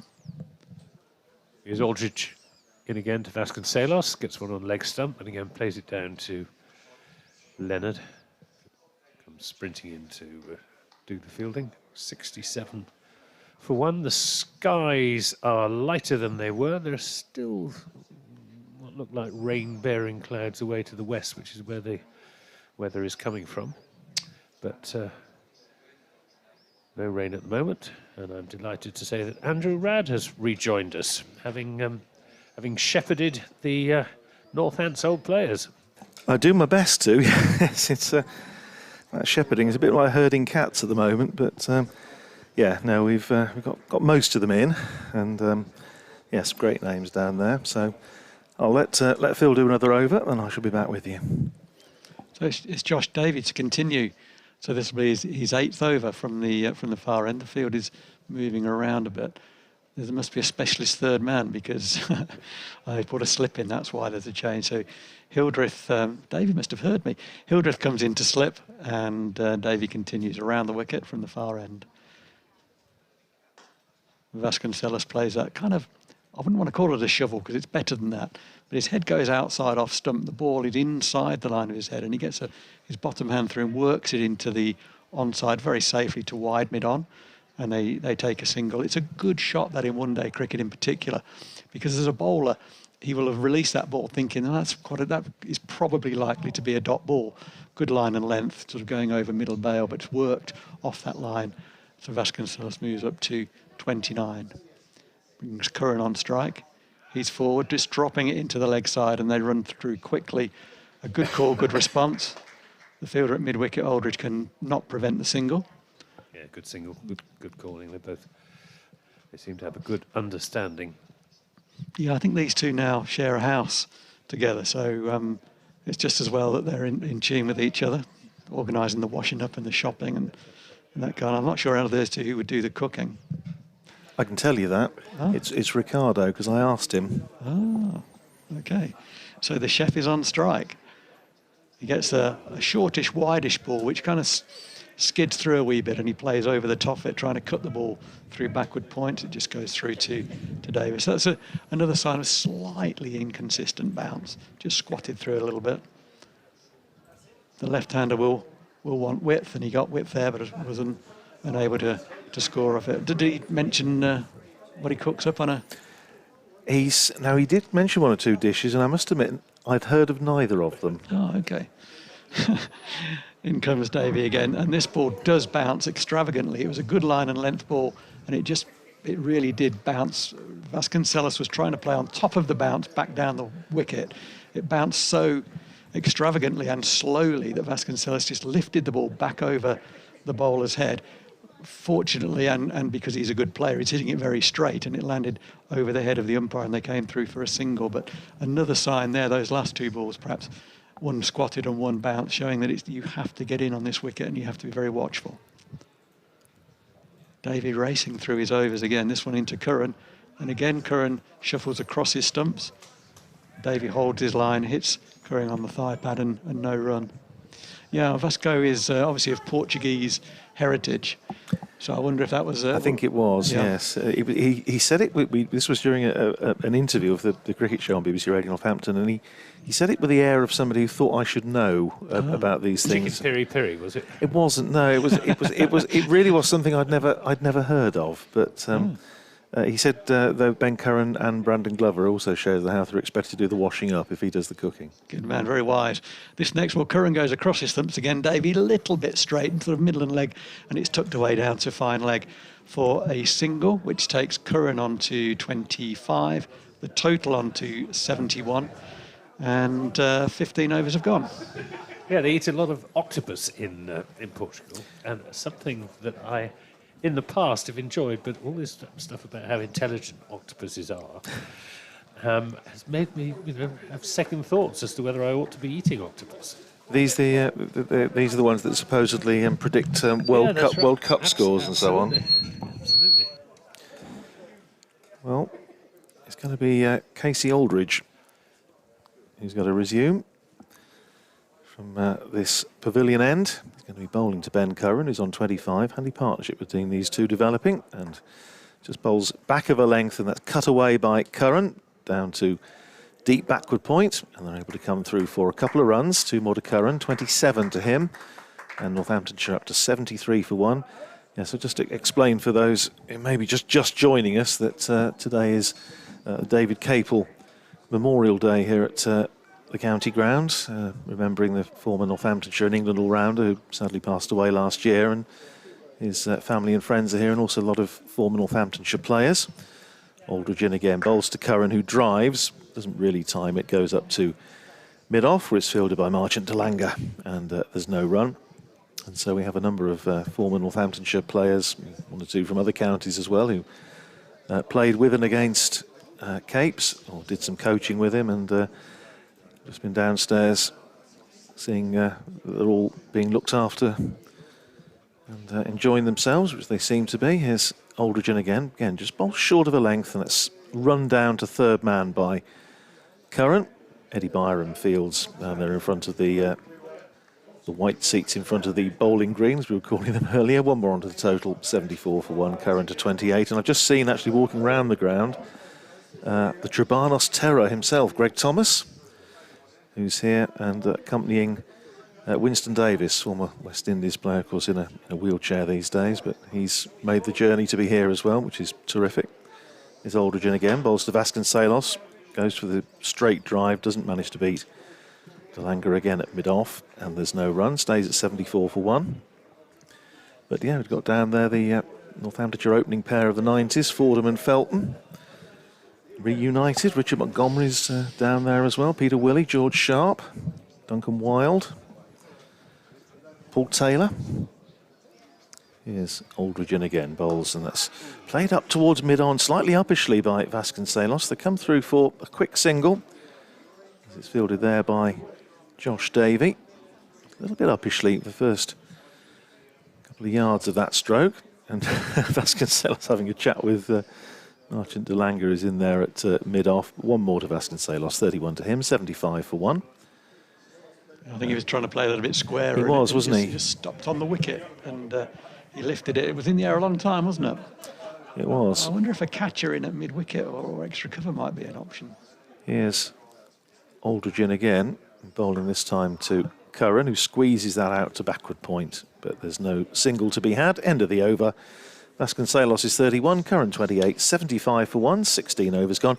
Yes, interesting that, because I think in all of the games that we've seen in this Royal London Cup this year, certainly the ones I've watched involving Northamptonshire, the fielders, even outside the power play, the fielders tight in at mid-wicket and short extra, that seems to be quite in vogue at the moment. I mean, I think certainly when there's a little bit of bounce there, I would want the bowling. So, I would want a Northant side to be bowling very straight, no width, and just trying to hit the splice. It's difficult to get the ball down if there's a bit of bounce, and batsmen are looking to get forward. It's difficult to get the ball down. So those catches in at mid-wicket and extra cover can be very helpful. Well, it's Big Marchant coming on from the Sports Centre end for his first bowl, and this is going to be interesting. See what he can extract from this slightly two-paced pitch. He's bowling to Ricardo Vasconcelos. He's there in bowls, and this is edged just wide of a diving gully down to George Bartlett, who's fielding at third man for a single, 76 for 1. I've just spotted an advertising board at the far end of the ground for Brockhurst Limousin. Yeah. Now, it's the first time I've seen a cattle breeder advertising at a cricket ground. There you are. Well, there's a story. Oh, I thought there probably was, which... We've had two of those cattle on the ground for a team photo. all right. Yeah. Is De Lange, a Yorker, attempted Yorker, which is dug out by Curran. Yeah, so Anthony, just to clear that, the Brockhurst Limousin is a breed of cattle, as you say. The owner of that business is a guy called Doug Mash, who is a very good friend of the club's. And I was with him in the week actually at Alex Wakely benefit day. Is De Lange in and bowls to Curran. He's not bowling at full pace, Marchant De Lange at the moment. That's defended, no run. Yeah, so I think the story is that Doug's family are farmers from sort of North Buckinghamshire area, and Doug, I don't know whether he kind of put the breeds together, but I think he sort of got ahead of the game with this particular breed of cattle, and I think it's done very well for him, and he for them. Oh, yeah. It's a French breed. Here's De Lange in and bowls, and that's played into the offside. They set off for a quick single, which they accomplished successfully, 77 for 1. They are... they're a bit like South Devons, but they're rather bad-tempered South Devons. South Devons are very docile beef cattle. Limousins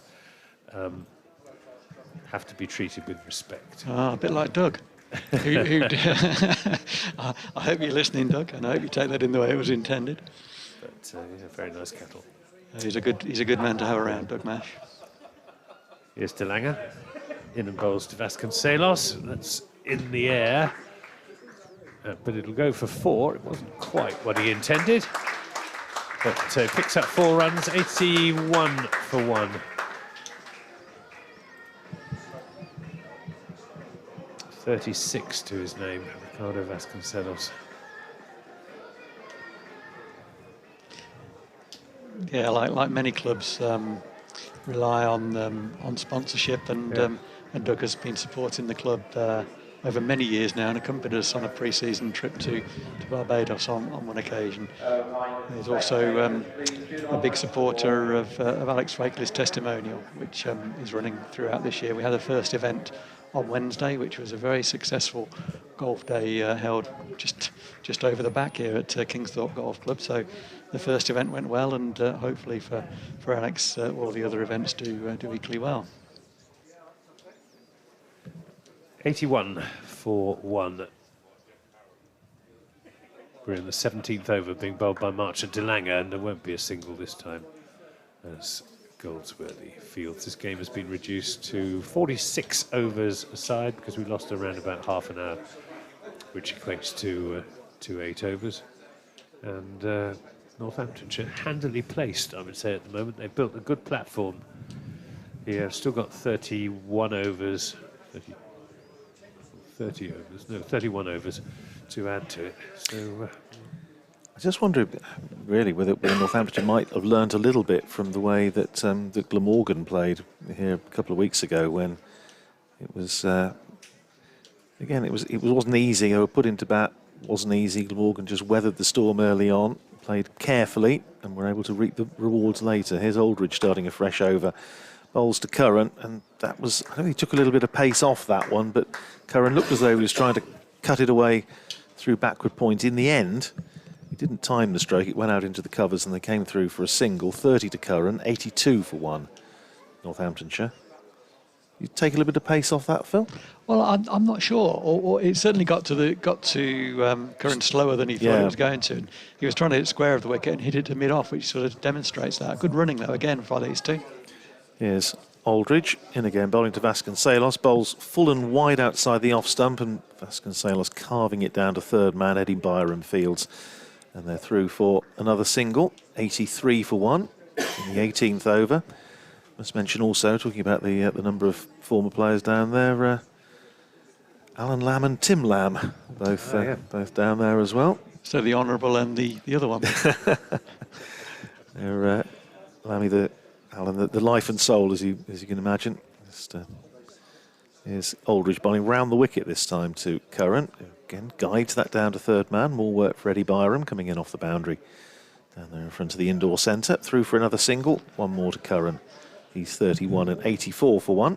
did both the Honourable Tim and Alan Lamb play in the Gillette Cup final in 1979? Yes, they're pretty sure they did. Yes, I remember that game vividly. Somerset's first ever trophy. Yeah, sitting as I was in the mound stand watching that one. Is Aldridge in again, bowls to Vasconcelos. It's a flashing square drive. It's gone down to third man. Eddie Byram's having a busy over, and this time he had rather more work to do. Had to make a lot of ground round to his left, and did so really well. Good tumbling stop. Saved a couple of runs, but they're able to come through for two. 86 for one. Vasconcelos up to 39. Presumably be asking if somebody else can play, because Eddie Byram seems to be doing all the work down there in the field at the moment. He redeemed himself there, because earlier on he palmed one over the rope. That's driven up again through extra cover, half stopped, took a little bit of the way off it by the fielder at extra cover, and they're able to come through for just a single. It's chased back to the boundary in front of the old scoreboard. Marchant Delanga having a bit of a chase there, but they come through for one more run. 40 to Vasconcelos, 87 for one. Yeah, that was a fabulous bit of fielding by Delanga. It was. You know, he's not in the first flush of youth, and he's a big guy. He's also bowling from the far end, but he was determined to keep that to one. Put into the team pot there, as David Ripley would say. There's Aldridge round the wicket again, driven again crisply by Ben Curran, but only as far as extra cover. End of the over. 18 gone, 87 for one. Vasconcelos is 40, Curran 31. Yes, Anthony, I remember that one. Sitting there in the mound stand watching IVA Richards play one of his many fine one-day innings, and then Joel Garner blow away the Northamptonshire innings. 6 for 22, I think, wasn't it? And as you say, Somerset winning their first, deservedly winning their first title on that day. Yes, after being put in by Jim Watts. Yes. On a beautiful sunny morning. It was a beautiful morning, I remember it well. I say, and the happy thing from Northamptonshire point of view is that Jim Watts did get the trophy that everybody wanted him to get in his last season as captain the following year when they beat Essex to win the Benson Hedges Cup. There's a door slamming in the distance. Here's Marchant Delanga. This is up in the air, but it will land 15 or so yards short of Eddie Byram at deep backward square leg. Not timed at all from Vasconcelos. It picks him up a single, moves on to 40. 87 for one in the 19th of 46 overs. So the field for Delanga at the moment includes a fine leg, a deep square leg and a deep mid-wicket, so expect it to be banged in. Here he comes and does indeed try and bang it in, and it's banged away through the offside by Ben Curran, who got a ball that wasn't perhaps quite as short as he was expecting and drove it on the up through the offside. Nice shot, 92 for one. Yeah, there was a bit of style about that, wasn't there? A bit of Caribbean finesse about the way he played that one, square of the wicket on the offside. I'd imagine the next one might be a little bit straighter and slightly shorter. shall see. He's coming in from the Sports Centre end. He's in and bowls, and this is guided to backward point by Curran. The Lynn Wilson Indoor Centre end is to give it its correct name, which is it's almost rivaling the Marcus Trescothick Pavilion end for the longest, the end with the most letters in it around the country. It's Delanger, this straight approach. He's there, buzzer for Yorker, which is well played by Curran. He does have a very effective Yorker, has Archer Delanger. Yeah, I mean, he's known around the circuit as being one of the fastest bowlers in county cricket. Delanger, he bowls a fantastic short ball. He pushes people back and then bowls a fantastic Yorker, gets a lot of wickets with that delivery. Here he comes again. He's there and bowls another Yorker, which is driven up to mid-off, and there's a poor return there from Sonny Baker. Cost his side a run. 93 for 1. Yes, he'll bowl at the death, will Archer Delanger. That's a throw that, as a coach, and I'd say this if it was a Northamptonshire player or any other player for that matter, it's a throw that really didn't need to be made. The batsman had made his ground, and then the throw came in, and there's no one in the ring, so it went through to the boundary for a single. Delanger is in and bowls, and that's full of length as well, and Lewis Goldsworthy lets it go through his legs. Somerset not distinguishing themselves in the field just at the moment. Bartlett clears up, and they come back for 2 runs that they shouldn't have had. So that's 3 runs that they shouldn't have had in 2 deliveries. 95 for 1. That's unusual, Anthony. We don't see a lot of Somerset. As you know, we don't play Somerset particularly often, but whenever I see them on TV or whenever we've had games against them, I've always regarded their fielding as being one of their really strong suits. Sort of well drilled, and Andy Hurry and Jason Kerr down there. Yep, they're one of the best fielding sides in the country. But they can have off days, just like any fielding side can. And this has been not their best performance. Catch has gone down in the slips, and 1 or 2 misfields. Eddie Byron conceding a gratuitous boundary down at third man. Here's Casey Aldridge starting another over, bowling round the wicket to Ben Curran, who tries to drive, doesn't time it, goes off the inner portion of the bat, back down the pitch for the bowler himself to field, and there's no run. 95 for 1 at the start of the 20th over. I was looking at past list day meetings between Northamptonshire and Somerset. The honours pretty much even. 45 times they've played each other down the years. Northamptonshire have won 22, Somerset have won 21.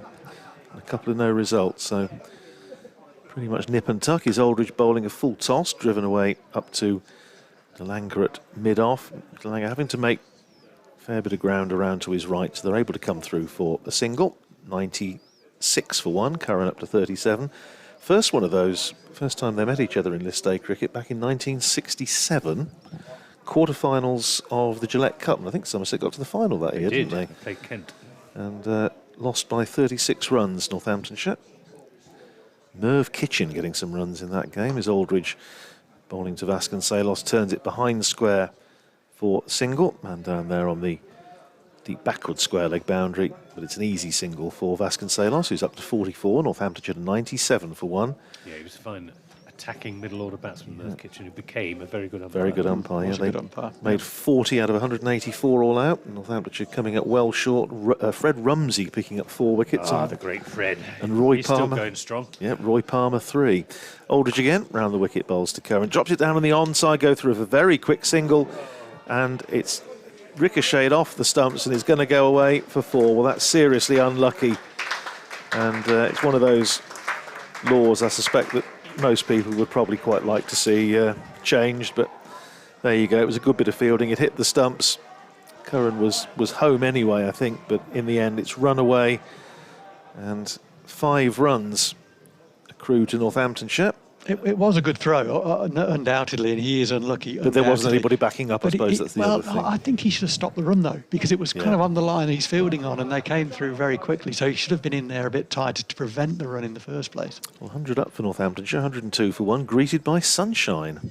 And that's nibbled away outside the off stump. That was a good ball from Casey Aldridge just bounced. It's just the odd one, isn't it? That's just flying, bouncing a little bit. Took Vasconcelos by surprise, and they're having a conversation about it. And I don't think it's about who's going to do the washing up tonight either. I think Aldridge has just struggled a little bit for length, but I'm still impressed with him. He's only 20, and with Baker at 18, you know, Somerset bowling stocks are well served with those two coming through. One ball to go with the 20th. As Aldridge in bowls straight drive by Vasconcelos, very well fielded off his own bowling by Casey Aldridge, who stopped it at least, and ricocheted away to Josh Davey fielding there at mid-on. But they save any possibility of a run for a stroke that was really well timed. 20 overs gone, 102 for 1 Northamptonshire. So they've scored, 57 off the last 10 with an interruption for rain in between. Vasconcelos is 44, Curran is 42, and the partnership between these two now worth 67 for the second wicket. As they come off for drinks, sanitisation and conversation and many other things too, I'm sure. Yeah, they're both well placed, aren't they? Now, they're both in, as you say, Vasconcelos on 44, Curran on 37. And now one or both of these needs to make a match influencing contribution. Too often in these situations over this campaign and probably other campaigns as well, you know, one of these guys will get out in the 50s, early 50s, 60s, something like that. Really, from here, one or both needs to set their sights on making a match influencing, match winning, from a Northamptonshire perspective, contribution. And actually, the way to go about that right now is just keep doing what they're doing. They're running well, they're putting the bad ball away, putting the fielders under pressure in the outfield.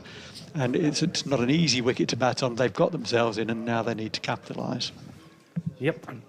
Vasconcelos made 50 against Derbyshire, and Ben Curran 55 against Glamorgan, just reinforcing your point.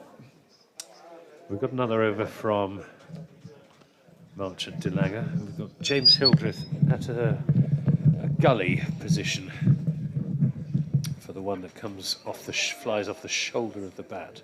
Short ball from Marchant de Lange, although he's been bowling more Yorkers than bouncers. Believe it or not, Anthony, sorry, it was this ball. Here's de Lange in a bowls, and this is pushed into the offside, and they take off straight away for the single. 103 for 1. We're currently the only match playing of the Royal London Cup, and also they still haven't started in the Test match today. But the only other match they've had any play so far is at Chester Street between Essex and Durham. But they're now off for rain. Middlesex against Gloucestershire, of course, cancelled because of a COVID outbreak in the Gloucestershire squad, and none of the other matches have started yet. So we are blessed here at Wantage Road. And the weather's improving all the time as Marchant de Lange is in and bowls, and rather a wild swipe at a ball outside the off stump from Vasconcelos. Yes, clouds much higher now, aren't they, over to the west where the weather's coming from, and a little bit brighter, more broken. It was fairly unremittingly grey at the start of the day, but it's certainly a lot brighter now. And having a quick look at the radar, there's a few showers around, but there's nothing terribly heavy looks to be on the way, so fingers crossed. Well, we've had a lot of games have been ruined by the weather in this Royal London One Day Cup. There's de Lange in a bowls. This is driven but not timed by Vasconcelos. But you can see how much the wind is really getting up now. It's a good thing because it means that it's sort of blowing anything that we get through. But the flag's now on the old scoreboard, and there's one or two these sort of temporary little flags things, display units for the brain tumour charity we're collecting around the ground today, struggling a bit in the wind. Here's Marchant de Lange bowls a Yorker. It's actually a low full toss, I think, as it went past the batsman. It's too fast for Vasconcelos. It was, wasn't it? I wish we'd had the speed gun on that one. That was a seriously quick delivery from Marchant de Lange. That really did slide through. Now, I was saying it's now very, very breezy and very gusty. It was certainly like that first thing this morning in my part of East Northamptonshire when I surfaced around about 6:30. Very blustery.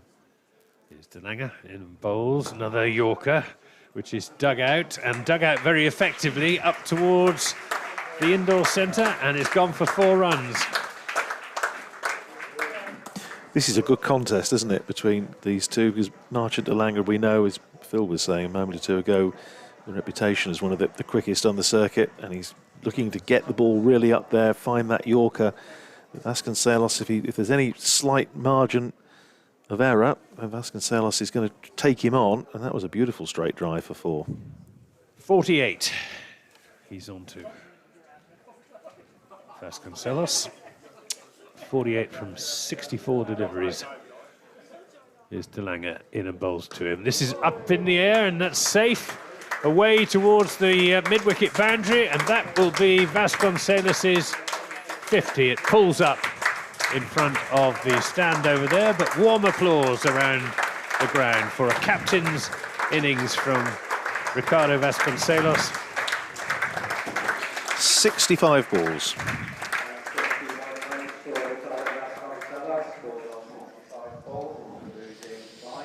Including 5 fours.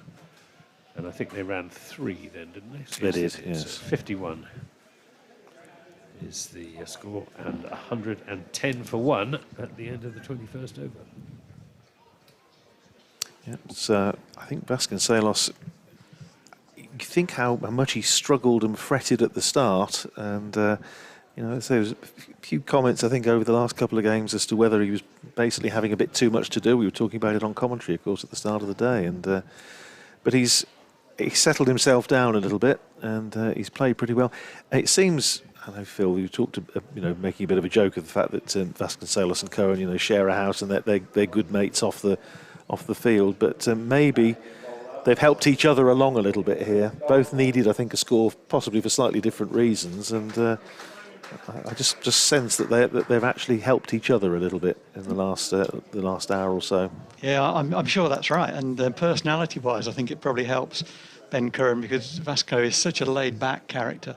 Sort of takes things as they come, and Ben can sometimes get himself a little bit over-pumped, a little bit too eager. So perhaps a little bit calmer as a result of batting with the captain. Lewis Goldsworthy into the attack for the first time, bowling his slow left arm, and immediately concedes a single, driven by Vasconcelos out through the covers. There's a man sweeping down there on the cover boundary, and they're able to come through for a single. Dreaded Nelson, 111 for 1. Vasconcelos up to 52. As Anthony was saying earlier, Lewis Goldsworthy from Cornwall. Here's Goldsworthy in again. Bowls just short of a length. Punched down the ground by Ben Curran. Up to George Bartlett fielding here down in front of us at long on for a single. 112 for 1, Curran to 44. Seem to remember, Anthony, in fact, I think the last time you and I commentated together was a T20 game at Taunton last year, and I think he came into the side and bowled well on that occasion. But he's reverse swept here by Ricardo Vasconcelos for 4. So Goldsworthy not being allowed to settle by Vasconcelos. He goes up to 56, 116 for 1. Yeah, T20 game right at the very end of last season down at Taunton, and he bowled really well, I thought, on that occasion. He can do. He was man of the match against Glamorgan at Sophia Gardens a couple of weeks ago in a T20 game. 116 for 1, Goldsworthy round the wicket, bowling to Vasconcelos, driven back to him on the bounce, and fielded by the bowler himself. The field that he has is a backward point, man sweeping on the cover boundary, extra cover, mid-off, long on, mid-wicket tight on the one, backward square, and immediately there Vasconcelos is beaten by Goldsworthy, and Stephen Davis had the bails off, and Vasconcelos almost overbalancing, and in the end finished up doing a sort of a comedy backwards totter back towards square leg. The upshot of it is he wasn't out. Here's Goldsworthy in again to complete his over, and Vasconcelos driving up to De Lange at mid-off, so picks up a single off the last ball of the over, 7 runs off it, 117 for 1 off 22. Vasconcelos is 57, Curran is 44. Yeah, I think that came off the ball before the last one, came off the inside edge of the bat and onto Steve Davis's pad, and then ricocheted onto the stumps. So probably a little bit of turn there, a little slight bit of turn getting the inside edge. Started round the wicket, just trying to cramp the two left-handers for any room.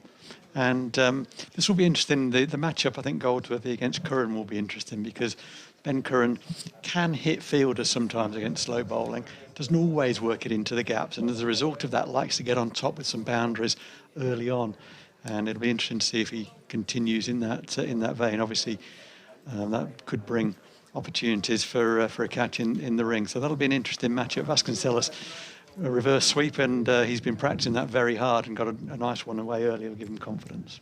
Here's De Lange in and bowls to Vasconcelos, who pulls that out to the deep mid-wicket boundary. Eddie Byron sends in the return on the bounce to Stephen Davis. Now comfortably back for the second run, 119 for 1. I can't see a Somerset flag around the ground, and I know the reason for that, because it's one of the scorer's responsibilities to bring the flag, and poor Polly Rhodes is back at home suffering from a nasty cold, so she hasn't been able to make the trip. Here's De Lange in and bowls, and played square of the wicket by Curran. So I hope you're feeling a bit better, Polly. I know she's listening, and will be fit for Somerset's next game, which is on Tuesday against Leicestershire. I add my best wishes to that, Anthony. I came across Polly when doing a game down at Taunton Vale many years ago, and she's a lovely lady, so get well soon, Polly. Absolutely. March and De Lange in and bowls, and this is turned out into the onside. And Casey Aldridge is sweeping on the deep mid-wicket boundary, 120 for 1. Yes, in Polly's absence, Quentin Jones, Northampton's second 11 scorer, is channeling his inner West countryman, and he's doing duty today with Tony Kingston in the box. And does he have any West Country connections? Not as far as I know. But, he could be a West countryman, though. He's kind of laid back and very sort of open mind and very good spirit about him. He could be a West countryman. Here's De Lange going round the wicket to try and bowl that Yorker, which is driven away through the offside, finds a gap, and will beat the fielder, Sonny Baker, to the boundary. 4 runs to Ben Curran, who's looking increasingly dangerous from a Somerset perspective. 124 for 1, he moves on to 48. That was a one-ball experiment. De Lange came round the wicket for that last ball, trying to cramp Curran, who's trying to give himself room, and he didn't quite get it right. Over pitch, was driven. He's come straight back over the wicket. He looked a bit down on himself there, a bit dirty with himself, as the Australians would say. A bit cross. Curran on strike. Beats him with a slower ball outside the off stump. That was a good piece of deception from March and De Lange. He's not known for his slower ball. For all money, Curran would have thought this next one's going to be at my nose. And a very clever bit of bowling. Just ran his fingers across the seam. If that had been straight, I think that could have been out, actually, because he was through the shot so early. Totally deceived him. It just on about 5th stump, unfortunately, for Somerset. See what De Lange can do with this one. He's in now and bowls. This is another Yorker, attempted Yorker, which he doesn't quite get right. And it's comfortably played by Curran out into the offside. Northamptonshire going well here, 124 for 1 after 23 overs, so that's the halfway point. And Northants will be looking something in the high 200s, one would think, from here with 9 wickets in hand. Let's take one over at a time, Anthony. Let's not get ahead of ourselves. But yeah, you're right. That will be the ambition from this position. It's a very, very good platform that has been built, largely constructed by these two, really. Gay went fairly early on. These two have batted really nicely together. And the Somerset out cricket has not quite supported the bowlers, and the bowling hasn't quite been as it was for the first 15 overs when Somerset were very much on top. Still there's blustery conditions here at Northampton as Lewis Goldsworthy begins his second over, and that's played up to March and De Lange coming in from the long on boundary. Looks to underarm it back, and it goes straight up in the air. It was less the Peter Willey underarm throw than sort of Billy Smart circus, but nevertheless they aren't able to capitalise and come back for a second. One more to Vasconcelos. He's 61, 125 for 1. Goldsworthy bowling his left arm spin round the wicket, bowling to Ben Curran, who plays that first ball up towards mid-off, but intercepted by the fielder coming in from extra cover. Josh Davey, and there's no run. Goldsworthy in again, bowling to Curran, drives straight back down the pitch. Stopped again by Goldsworthy, and there's no run. This was the matchup that Phil was mentioning in the previous over. Ben Curran against the left armour. 48 not out for Ben Curran off 44 balls. facing this ball from Goldsworthy. Again, he's driven it back to the bowler who half stopped it. And when he saw the ball go through the bowler's hands, Curran was almost thinking about coming down for a single. Vasconcelos saying no. He's got to miss the bowler there. Yeah. You know, the bowler doesn't really change where he is. He's always thereabouts. He's got to just get that ball in the gap, and that builds pressure if you don't do so. Goldsworthy in again, bowling to Curran. Again, just punching it down the ground. This time he is going to get a single as it goes up to George Bartlett. Fielding just on the edge of the circle at mid-off. So one more to Curran, 49 to him, 126 for one. Partnership up to 91 for the second wicket. Here's Goldsworthy, whips through his overs in the manner of Simon Kerrigan, and that's cut away by Vasconcelos just behind square. And they're sweeping on the cover boundary, and they're able to come through for a comfortable single. Decent over, better over from Lewis Goldsworthy. The second one compared to the first at the end of 24 overs, 127 for one. Vasconcelos is 62, Curran 49. I think they're just going to have a quick sanitisation break, which means I can just tell you what's happening elsewhere in the country. And the short answer is not a lot. At Chester Street, Essex against Durham, they're off for rain there. Essex 113 for 3. Now that match already reduced to 48 overs aside. They've had 27 overs, but they're off for rain again. And I gather it's quite a heavy sort of squally shower there that's caused a bit of damage potentially to the chances of a prompt resumption. There's no play anywhere else in any of the other matches. So Middlesex Gloucestershire, just to remind you, is off today. It's been cancelled because of a COVID outbreak. So we're the only match actually in progress. Here's DeLange. That's just run down to third man by Vasconcelos. 128 for one. Well, all being well, we should get a proper game of cricket here because Let's hope so. Yeah. The forecast is getting better as the day wears on. And 46 overs aside is a proper contest. Here's DeLange to Curran, who's there and bowls. And this again is run down to third man. And for 4 runs, you'd have heard the bang as the ball hit the boundary boards below us. And that is Ben Curran's 50. 53. He has his second 50 of this campaign. 47 balls, 8 fours. There we are, 47 balls and 8 fours, and he's batted very nicely. Bit of style to, as you would expect from a Curran. As Phil was saying, they lack nothing in self-confidence, the brothers. Here's DeLange in his bowls. This again is third ball on the trot that's been run down to George Bartlett at third man this time. It's a little wider and he's able to make the stop. But runs coming easily for Northants at the moment, 133 for one. In the 25th over, DeLange, wind blowing across the ground. Oh, it takes him on the pad and runs down to third man. I think there was a little bit of inside edge there as well. Must have been, otherwise there would have been a tremendous LBW appeal. And the inside edge saved him, and it's brought him 4 runs. Got done for pace, didn't he? Got absolutely done for pace. That was a very, very heavy ball from DeLange. He kind of slipped himself into overdrive there, and that's going to be up around the 90 miles an hour mark. Did Vasconcelos for pace, as you say, Anthony. Luckily got an inside edge on it, onto the pad, and evaded everything and went straight through to wrong-footed Steve Davis behind the stump. So a touch of fortune there for Vasconcelos. Here's DeLange. He's there in bowls, and this again is run down to just bowling back over length at the moment, apart from that previous delivery, and the batsman able just to milk it down to third man. I think 38 for one. I think Ben Curran's mum's here today as well. I believe she's Sarah. Yeah, I believe she was certainly one of those I think was due to be here today. So hopefully she is, and hopefully she's enjoying what she's seeing. Here's DeLange. Somerset need a wicket. He's in bowls, and this is played up to mid-on by Curran without picking up a single. End of the over, 138 for 1.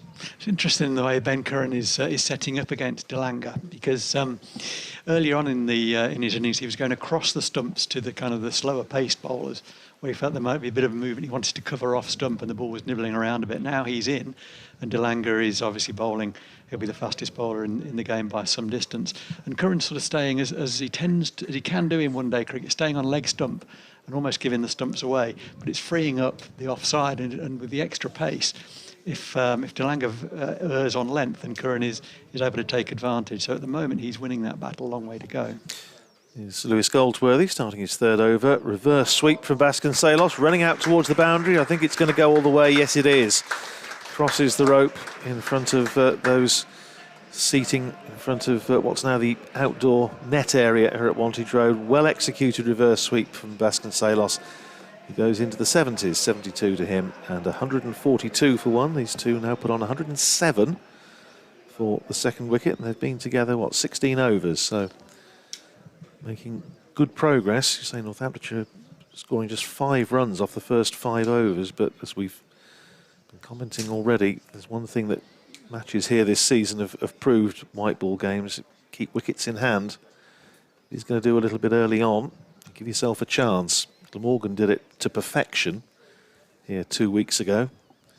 A very slow start, but were able to build because they had wickets in hand. A bit of experience at the top of the order with Hamish Rutherford playing so well. And Northamptonshire hoping to model their innings on that one, I suspect. Here's Goldsworthy. And again, what's his response? He's worked away on the onside, again, just behind square for a single. One more to Vasconcelos, 73 to him, 143 for 1. I have to say, Ian Ramage out there is looking a little bit cold. It's just very blustery, and I suspect it's not the warmest out there, but it's a warm wind. And the clouds certainly a lot higher than they were earlier on, which hopefully augurs well for later in the day. As Anthony said, it's an improving forecast for later on. His Goldsworthy in again, bowls to Curran, drives, and once again he's managed to find the bowler. It's about 3 or 4 times, I think, in the last few deliveries that Ben Curran has looked to hit down the ground and hasn't managed to beat the bowler. Here's Goldsworthy in again, bowls to Curran. This time he's just nudging that down behind square for a single, down to backward point. Vasconcelos called that one through. He was going to the danger end and was very quick to recognise that, isn't it? It was good to recognise the possibility. Vasconcelos very quick, 55 to Curran, 144 for 1. Goldsworthy in, bowling to Vasconcelos, goes for the little ramp down towards fine leg, and he's going to pick up a couple of runs. Runs just starting to come a bit more freely here for Northamptonshire. 2 more to Vasconcelos, 75 to him, 146 for 1. Yeah, that shot opened up by the reverse sweep. The reverse sweep he's played twice. They move the man across from the 45 on the leg side, and he can just chip it over his shoulder for 2 Goldsworthy with no risk. Yeah, and he's going to get more runs here as he plays that away out through mid-wicket for a single. Sam Young, who's out there patrolling the boundary in front of the West Stand, but they're able to come through for a single, and Vasconcelos nicks the bowling as well. End of the over with Vasconcelos 76, Curran 55, 147 for 1 off 26 overs. Just to remind you, in case you're tuning in, that let's say we're having a David Capel Memorial Day, and it was very nice, I thought, chaps, before the start of play, both teams lining up in the crowd and having a minute's applause for in memory of David Capel. It was a really nice touch and very well observed. And I don't know, my sense is a few more people actually starting to come in. I think the crowd's grown a little. A little. It's still a disappointing crowd, though, isn't it? I think there's quite a few actually, having been downstairs in the, well, we're off for rain. I think there's probably quite a few down below us, which obviously we can't see, in the front of the Spencer Pavilion, because it's a bit more sheltered, which is probably quite a good idea. It's a bit exposed down at the far end, isn't it? It is, with this quite a stiff breeze blowing across the ground. Right, we're going to have Ned Leonard. It's a name I find hard to pronounce without putting on some sort of dreadful West Country accent. Ian Shepherd, who does look on the bright side of life. Always look on the bright side of life. Here's Leonard in and bowls. And this is turned away into the onside, in which it's a podcast, which I take part in every week. And Ian always refers to him, old Ned Leonard. Old Ned Leonard. He's certainly not old, is he? That's No, for he's sure. not. He's another one of the very good cricketers to come off the Somerset Academy production line. Another Millfield boy, isn't he? I Another think. Millfield boy, yep. Here he comes. He's in a bowls, and this is driven up to mid-off, and there won't be a run as Sonny Baker does the fielding. It's his second game he's played in the Royal London One Day Cup. Ned Leonard, he played up at Welbeck Colliery against Notts and just bowled the 1 over. He's going to have to get off the wicket because the two balls he's bowled, he's run down the wicket, and the umpire is having a quizzical look already. Yeah. His follow through is taking him sort of into the danger area, I suspect. Here he comes. He's in bowls, and this is just dropped into the offside, and they set off straight away for a single. Yes, he's. I've only seen him bowl that 1 over, but he had Ben Slater, the Nottinghamshire opening batsman, on a pretty slow wicket. He had him jumping around, so he can generate some pace. Here he comes in bowls, and this is not timed as Vasconcelos goes for a big shot through the offside. He picks up the single. Doing my extensive research ahead of the game, I looked on the Somerset website, and against Ned Leonard, it said something like genuine all-rounder, and I thought, well, that he is obviously a genuine all-rounder. But it also got me thinking, if it doesn't say genuine, it just says all-rounder, is that a relative comment? Are you kind of a wannabe all-rounder? Is Leonard in a bowls to Curran, who pick up a single. Out to Sam Young, who's sweeping on the cover boundary. 150 was the previous run, brought up the 150 for Northants. In the 27th over, 151 now for 1. So, handily placed Northants. Somerset badly in need of a breakthrough. Here's Leonard in a bowls, and this is pulled away out towards Eddie Byram, who makes a good stop as that was firmly struck by Ben Curran. 152 for 1 at the end of the over. Not a bad over. No, a very, very tidy start by young Ned Leonard. And again, another one of the young Somerset players. I was really looking forward to seeing the youngsters. I haven't seen much of them. In fact, many of them I haven't seen at all. And yeah, there's a good crop of youngsters coming through. I know the Somerset guys think it's a bit of a golden era for them at the moment. And if 2 or 3 of them do transfer their potential through to reality, then they'll be well served for Somerset cricket for many years to come. Right now, they're struggling to make inroads. And it often happens in the middle overs of a 50-over game. Wickets is what you need, but forcing that wicket can be difficult, relying maybe on Northants making an error. Here's Lewis Goldsworthy starting a fresh over, bowling to Ricardo Vasconcelos, who cuts down away through backward point, and more work for Eddie Byram to do, coming in off the boundary, and they're able to come through for 2 more runs. Takes Vasconcelos into the 80s, 81 to him, and Northamptonshire up to 154 for 1. So we're talking, Anthony, about that 79 Gillette Cup final, which we'll come on to in a second, as Goldsworthy is already back in place and bowling to Vasconcelos, who works that away through mid-wicket for a single. 82 to Vasconcelos, and 155 for 1. The other, I suppose, List A match against Somerset that springs readily to mind was Wellingborough School 1986, when a certain IT Botham made 175, including 13 sixes. And Somerset got a very big score. There's Goldsworthy in again, bowling to Curran, who again plays it back down the pitch for Goldsworthy to field, and there's no run. Bit of a theme developing here for the way Ben Curran's playing it.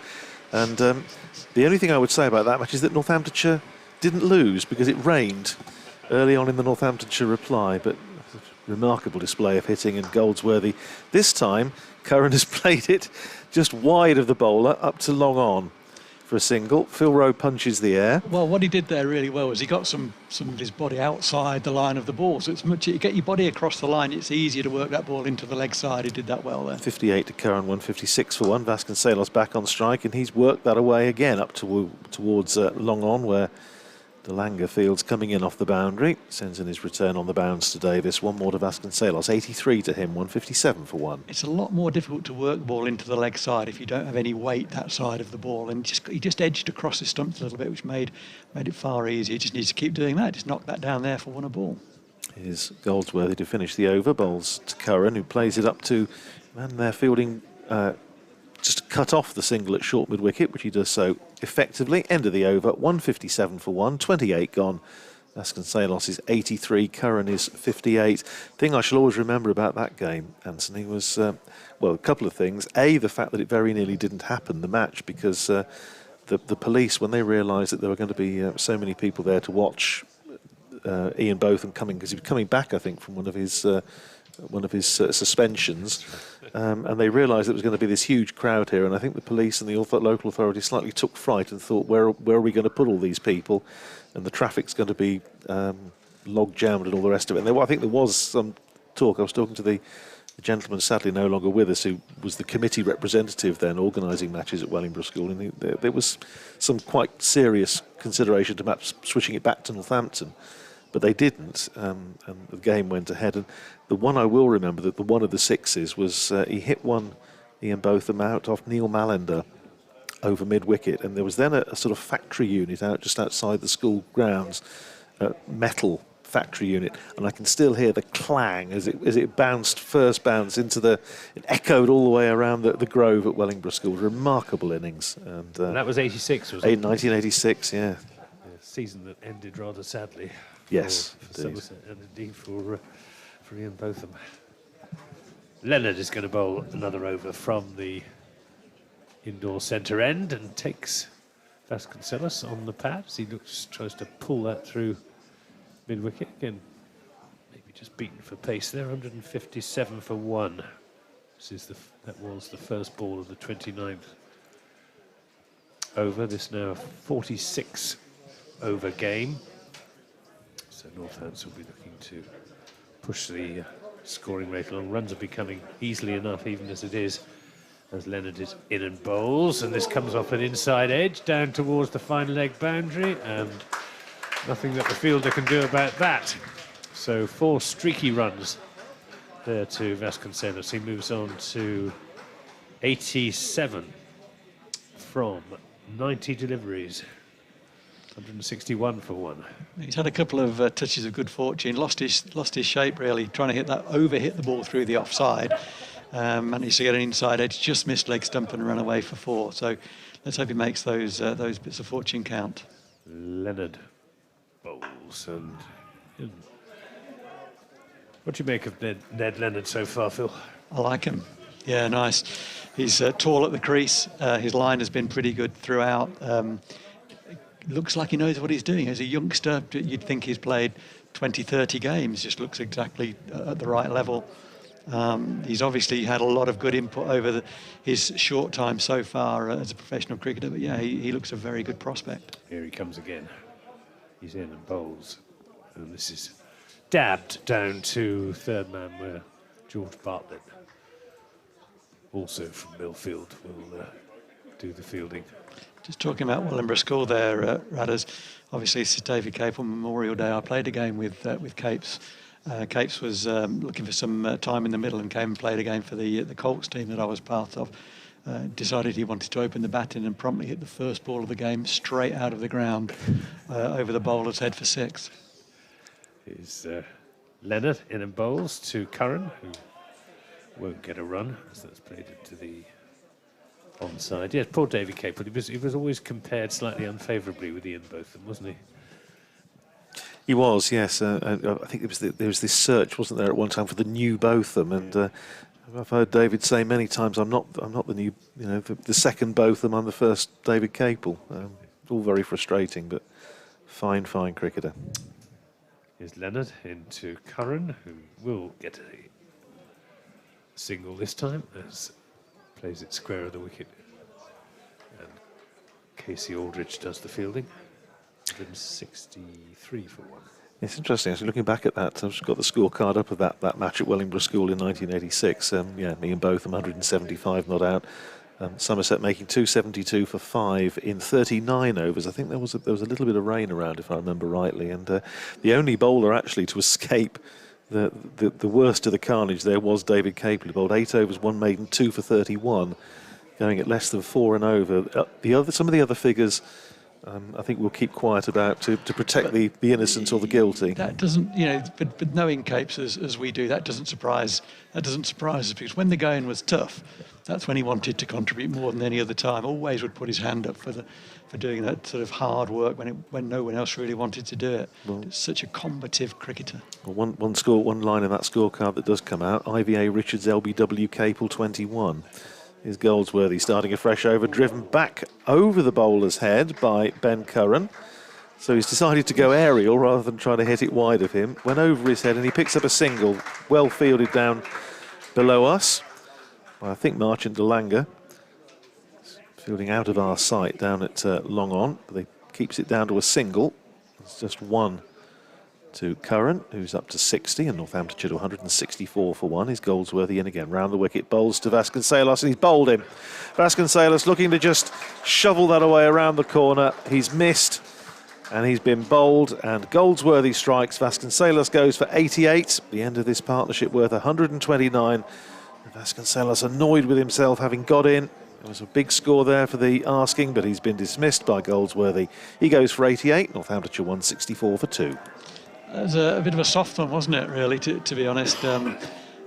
Bowling round the wicket, Goldsworthy looking to cramp for room. He's bowled it on leg stump, and Vasconcelos is now distraught as he leaves the field, punching his bat. He just tried to sort of lift it over his shoulder, a little bit of a ramp. And he can't miss that ball because it's on line. It's obviously going to be on line with leg stump, but he did miss the ball, and he's fallen for 88. A really well played 88, but again, there was power to add to that innings, and it was a wicket just at the wrong time for Northampton. So he'll know that. Congratulations on the 88, really well played, but he will know he's left a few out there. Yep, 88 coming off 93 balls with 9 fours for Ricardo Vasconcelos, and it brings Rob Keogh to the crease. Rob Keogh and Vasconcelos, you'd say, have been Northamptonshire's most consistent batsmen in all 4 bats this year, really, in the County Championship, in the T20, and in the Royal London Cup. Rob Keogh finishing the match against Derbyshire last week when it just looked as though Northamptonshire might make a little bit of a mess of what looked at one stage of being a fairly regulation chase. And in the end, Rob Keogh went in and smashed 33 not out off 16 balls, finishing the match with a 6. And he's got a bit more time here to play himself in. 164 for 2, so it is, as we've been saying, good platform, but also, as Phil was just saying, that was a wicket at just the time Northamptonshire didn't really want to lose one, because it means that Rob Keogh almost certainly, you think the new batsman's going to use up a few deliveries just to get himself in. Time when Northamptonshire really be looking to press on, but well bowled Lewis Goldsworthy, and he forces Keogh on the defensive for his first ball, plays it back down the pitch. First right-hander we've seen. Yes, that's right. Yes, 3 left-handers, and well, then there's a couple more to come potentially. Zabe and Proctor. Here's Goldsworthy again, bowling just around about off stump, punched away off the back foot by Keogh, but fielded an extra cover, and there's no run. They've got the squeeze on, haven't they? 7 men in the ring now for the new batter. Goldsworthy in again, bowls to Keogh, drives uppishly up to mid-off. He's off the mark with a single as it's fielded there by Marchant de Lange, but the ball was in the air for quite a while, but it landed, I suppose, about a yard or so in front of de Lange, and Keogh would set off for the single, so he's off the mark. 1 to him, 165 for 2. 1 ball left to go in the 30th over, so 16 to go after this. Remember, down to 46 overs after a break for rain around about midday. Here's Goldsworthy in bowls to the left-handed Curran, who plays that up to de Lange, coming in off the boundary at long on, and they come through for an easy single, and Curran keeps the bowling. End of the over. Curran is 61, and 30 overs gone. Northamptonshire 166 for 2, having lost Gay for 12. Vasconcelos just a few moments ago for 88. You know, the question that we talked about just before the start of that over was, how are Somerset going to force wickets? And you can do that in two ways. Pilot error, which is what happened, or joining the dots up and lots of dot balls. But the two Northamptonshire batters who were in, Vasconcelos and Curran, who is still in, were knocking it around nicely, rotating the strike very well and capitalising on anything loose that came along. But unfortunately, that wicket has sort of given Somerset a bit of a pep now. If they can take another one now and get two new starters in, 2 men in on 0 or thereabouts, then they're right back in the contest. Leonard to bowl his third over, none for 11 so far. He's there and bowls, and defensive shot from Ben Curran.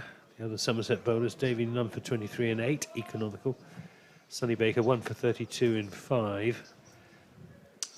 Casey Aldridge none for 32, also in 5. Marchant de Lang has been expensive, but also a bit unlucky, none for 40 in 5.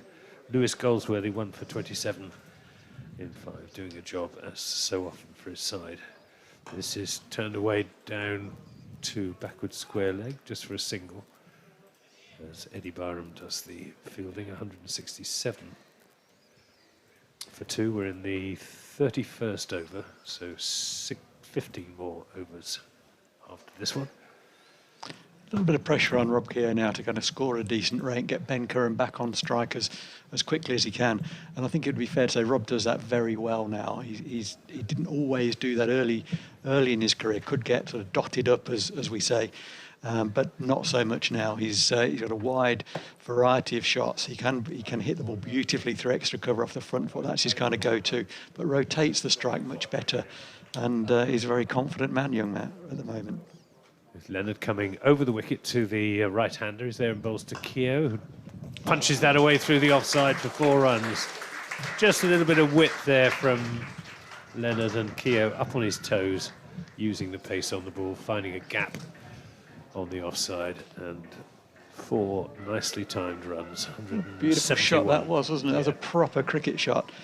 He's one of his best mates in the Northampton squad.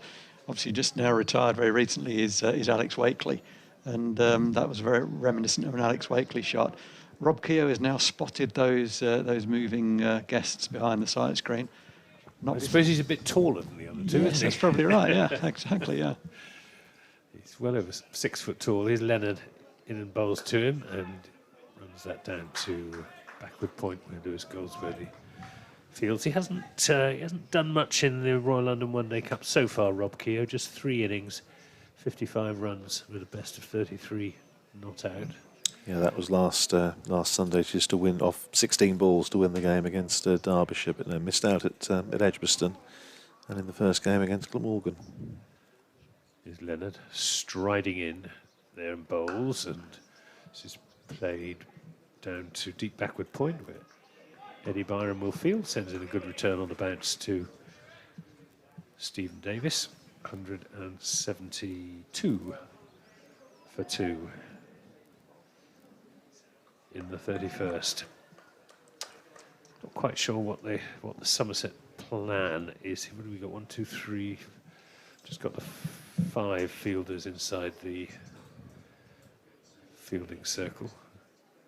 As Leonard is in and bowls. This is driven back to him, very well stopped by the bowler himself in his follow through.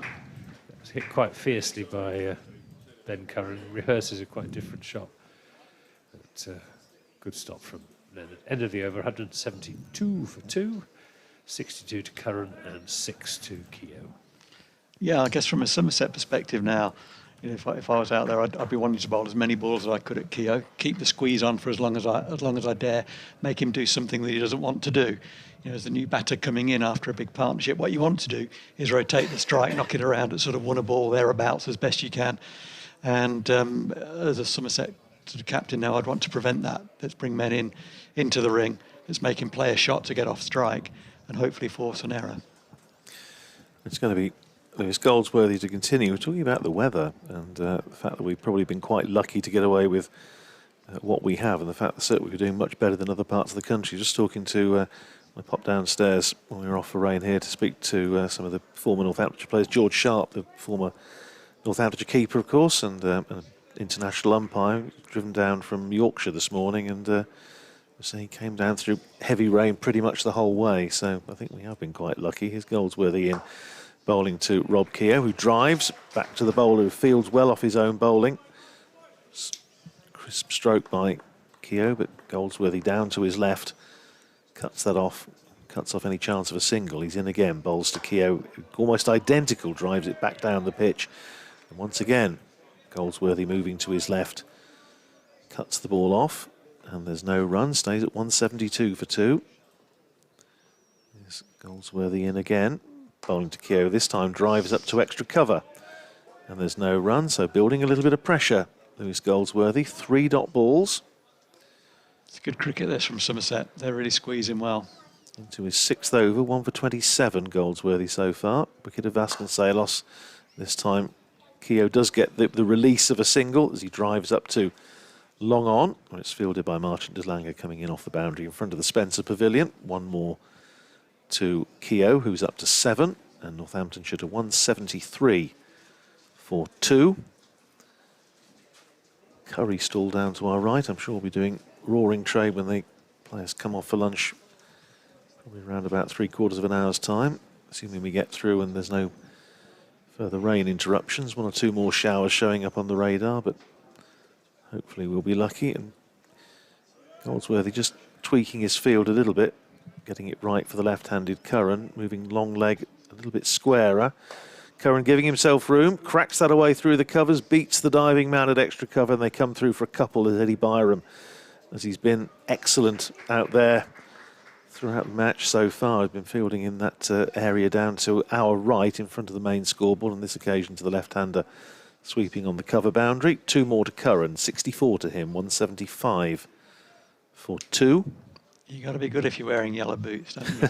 Yeah. They do stand out. Here's Goldsworthy, flights that ball up to Curran, who drives to extra cover, and there's no run. So dot ball to finish the over, 175 for 2, 32 overs gone, so 14 to go. Curran 64, Keogh 7. I was trying to think what those boots reminded me of. It's a bit like Billy Connolly's banana boots, aren't they? Remember those from many years ago? They certainly show up. They do. Pete Trigo, in his last season for Somerset 2019, he affected a pair of lime green. Oh, right. Violent lime, sort of day-glow lime green. Mohammed Nabi this year has been with Northamptonshire, of course, for the T20. He had his bright blue ones, Yes, I've seen sort of those, luminous yeah. blue boots. So they do make player identification a bit easier anyway. Yeah, They that certainly helps. stand out. Absolutely. I'm all in favour Strongly in of them. favour, yeah, absolutely. Have a different coloured pair for every player out there would be absolutely ideal. Here's Leonard in the bowls to Keogh, who drives and misses to the ball outside the off stump, goes down and gives the pitch a prod. It's funny how pressure builds very quickly. Rob faced 3 consecutive dot balls against Goldsworthy, well bowled and a well set field in the previous over. That then transferred a bit onto Ben Curran. He started to make room and move around, and it's led into this over as well with a big drive, fresh air drive, first ball. Here's Leonard in bowls to Keogh, edged, and just to the right of the diving Steve Davis. Had there been a first slip, it would have gone straight to him. But it went very quickly, and it's gone for 4, 179 for 2. Yeah, I just see Josh Davey with his hands on his head. Obviously, the edge would just evaded a dive in Steve Davis, but I know he will also be thinking, new batter, could I have had a slip in? Where could I have got him from? Yeah. Wickets do make a difference through these middle overs, and I do wonder whether a slip, it's obviously with hindsight, which is a great place to be. Here's Leonard again, sprinting in. He's there in bowls, and this is edged down to third man. Marchant de Lange down there, so it's just a single 180 for 2. Yes, he can count himself unlucky, can Ned Leonard. Looking to take his first wicket for Somerset in his second appearance. Well, it looks like he's going to get plenty. To me, he looks a very good prospect, as have all of the young seamers, Baker and Aldridge as well. Yes. It's Leonard coming round the wicket to the left-hander and takes him on the body.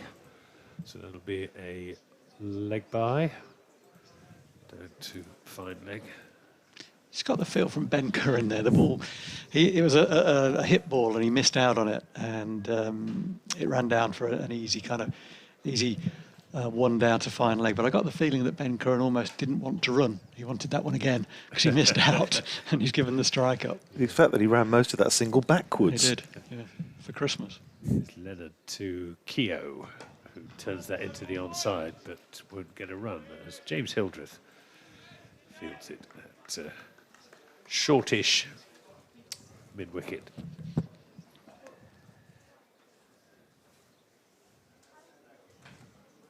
Yeah, it was strange, wasn't it? He overbalanced a wee bit. Yeah, decided to run most of the run backwards. It reminded me of one of my old football managers who used to think that I was running backwards when I was actually running forwards. Such was my lack of pace. It's Leonard to Keogh, who plays that square of the wicket out to Eddie Byram. 182 for 2 in the 33rd over. We've got, that is the end of the 33rd over, so we've got 4 more overs with just the 4 men allowed outside the fielding circle, and then the last 9, Somerset can put 5 men out. I just think there's maybe a little bit of drizzle in the air again. I don't think it's going to be very much. So the radar's just showing there's a little bit of very light rain in the vicinity.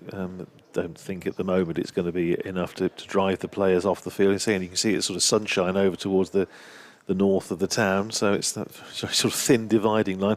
But better news as well from Beckenham, where the match between Hampshire and Kent I think is going to start fairly soon. Here's Goldsworthy starting afresh over bowls to Keogh, goes aerial over the top of mid-wicket, and it runs away for 4.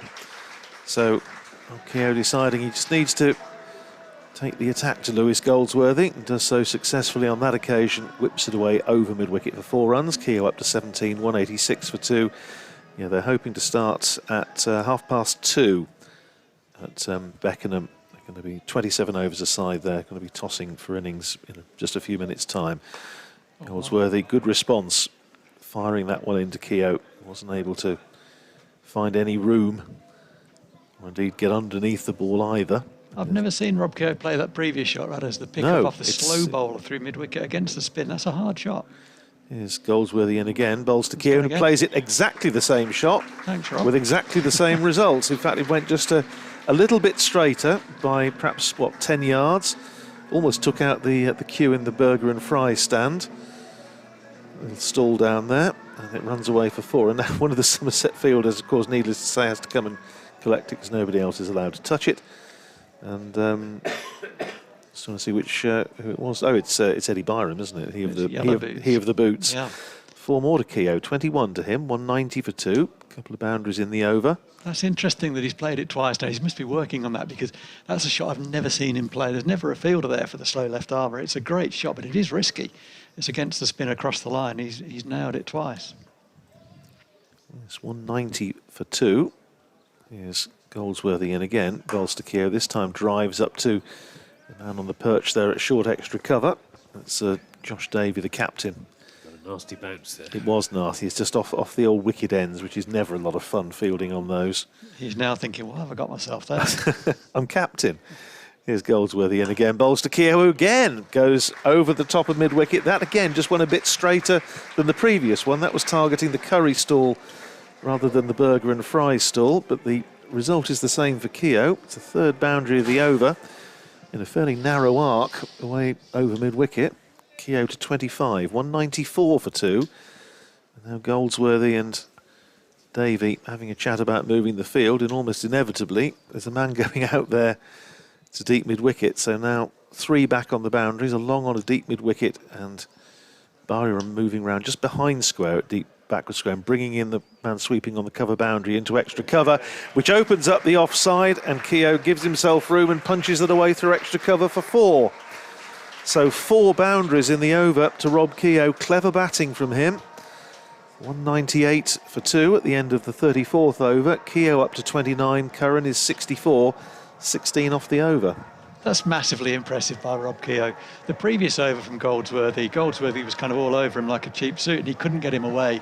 The field was well set on the offside, and he varied his pace really beautifully. And Keogh facing this over is saying, I'm going to belt. I'm going to, wherever it goes, I'm belting you through that big gap at mid-wicket. It did so 3 times. It led to the change in the field, and then inevitably Goldsworthy just lost his line a little bit and opened up the offside. Had he bowled the ball in the same place with the previous 3 boundaries, it would have been at worst 1. So he just lost his way a little bit there, the youngster. Yeah, made a bit of a mess of his bowling figures as well. A very well-timed assault by Rob Keogh, who's got 29 from 21 deliveries. There's Leonard coming around the wicket to Curran, who swings him away, but doesn't time it at all. And it's fielded by Casey Aldridge at mid-wicket. Hack. That was a hack, wasn't it? Yeah. This is, I hope I'm wrong, but you earlier on talked about Ben Curran not trying to get ahead of the game and not making unforced errors, and that really wasn't good cricket. He doesn't need to do that at this stage. He's on 64 from 68 deliveries, 198 for 2 in the 35th over. This is, again, mistimed. Rather clothed into the offside just for a single. 199 for 2. Curran on to 65. I fancy he hasn't had much of the strike since Rob Keogh came in. Yeah, it feels that way, doesn't it? Yeah. He's just lost a little bit of momentum. Yeah. Is it raining? I think it is raining. It is, yeah. It's just one of those passing showers, hopefully, but it's actually getting a bit heavier now, isn't it? Yes, it's not much behind. I was just going to, I've got the radar up. There's not much behind it, but it's just annoying at the moment. Here's Leonard to Keogh. Ooh, swing and a miss. Yes, it's what the Scots would call a smurr. A smurr of rain. Well, it's got it's got the moving on the committee balcony down to our right. They've decided to retreat inside. This is actually quite heavy now, isn't it? It is. Yeah. Just a little bit of a sort of squally shower that blows in off the sea. It's got a long way to blow in this I was case. just thinking, here they go. Yes, they're off. Yeah, I think that was. I think sadly, I don't think again. I don't think we're going to be off for too long. But it's a little bit heavy now. I think for them to come on. To be fair, I think presumably the umpires will have looked behind it and seen that it's fairly bright behind, but there just looks to be perhaps a 5 minutes or so of rain, but it is a little bit heavy now, I think, for them to continue. So the ground staff are dragging the covers on, and most of the fielders are trotting off. The umpires are sort of offered at a brisk, quick march. And Ben Curran looks as though he doesn't actually want to come off at all. He's got his bat stuck up his jumper, presumably to keep the blade dry. Well, it's nice to see. But 199 for 2 in the 35th over. Curran is 65. Keogh is 29.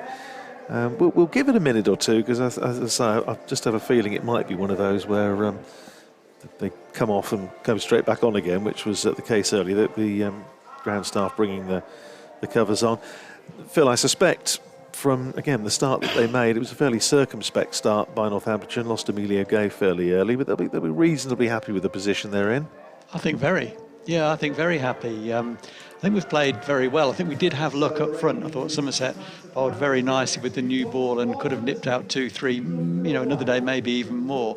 That didn't happen. We missed well, I think, as part of cricket, and then cashed in through the middle. And I think Somerset did find it difficult to join together dot balls and maybe just lost their way, maybe searching for wickets and got tucked into a wee bit. So right now, Northamptonshire are in as good a position as they could hope to have been at this stage, no doubt. And from Somerset's point of view, Anthony, again, that they've plugged away well, and it's obviously it's a pitch that looks as though there's runs in it, and they've just got to keep doing that, haven't they? Keep plugging away. It's very much a development attack. This one. Yeah. We're without, apart from Josh Davey and I suppose Marksham Delanga, but the 3 young seamers have done pretty well. Lewis Goldsworthy, apart from that last over, was quite effective. I didn't get much of a sense of strategy though from Josh Davey. I wasn't quite sure. Phil might be able to explain it. what Somerset were, what the plan was, where the bowlers were being asked to bowl in relation to their field. Yeah, I think that's fair.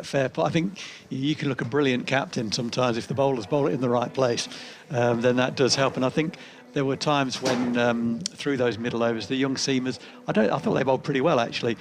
What I would say is maybe they weren't quite as tight on length. Line was decent, but length was perhaps allowing them to get tucked around a little bit. Inevitably, you're going to bowl a bad ball now and again, and Northants didn't miss out on many there. I would have expected to see, given that the pitch was a little bit too paced, a few more slower balls, a few more variations from the seamers. Didn't quite see that, and perhaps that would have allowed Josh David to get a couple of catches in front of the wicket. I thought that might be a tactic. So that aside, I thought Somerset have done reasonably well. And it can be difficult, if two guys get in one-day cricket and the ball starts to get a bit softer, it can be difficult to get back on top and things can run away.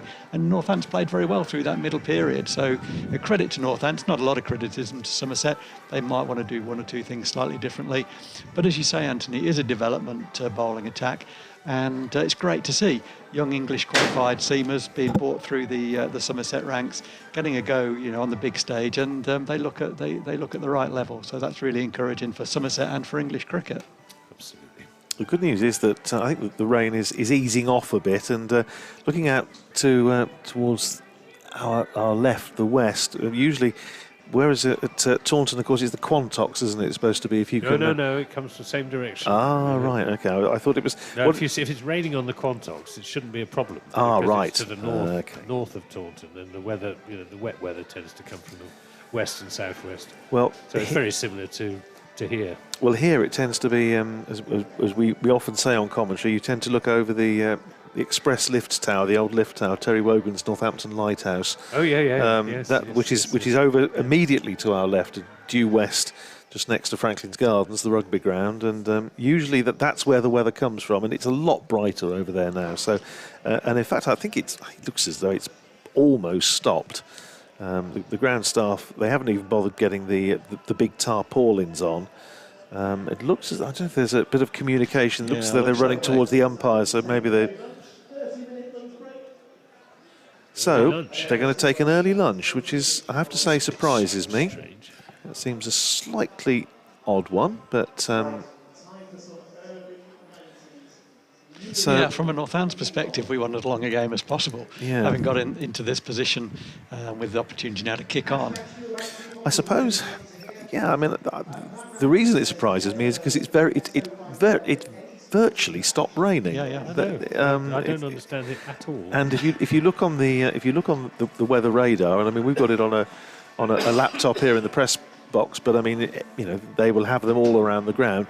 There is perhaps a couple of minutes rain. There's a light shower, which is just about to blow through, and I would imagine that probably in 5 minutes' time the sun will be out. But there we are. That's the decision. They're going to take an early lunch. Perhaps they were a bit peckish.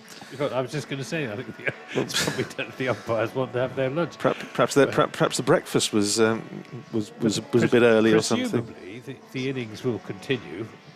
Well, after they've had their early lunch. I suppose that's the only thing now, because of course now for half an hour we won't lose any more overs. So, and it is a slightly strange anomaly, of course, in this competition, in that.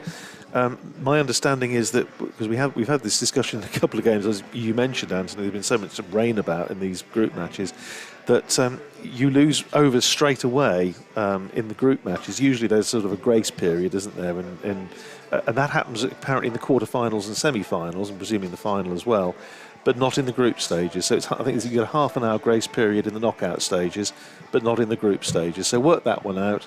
I mean, that's baffling, isn't it? If it's a good idea, as David Brent would say, there's never a bad time for a good idea.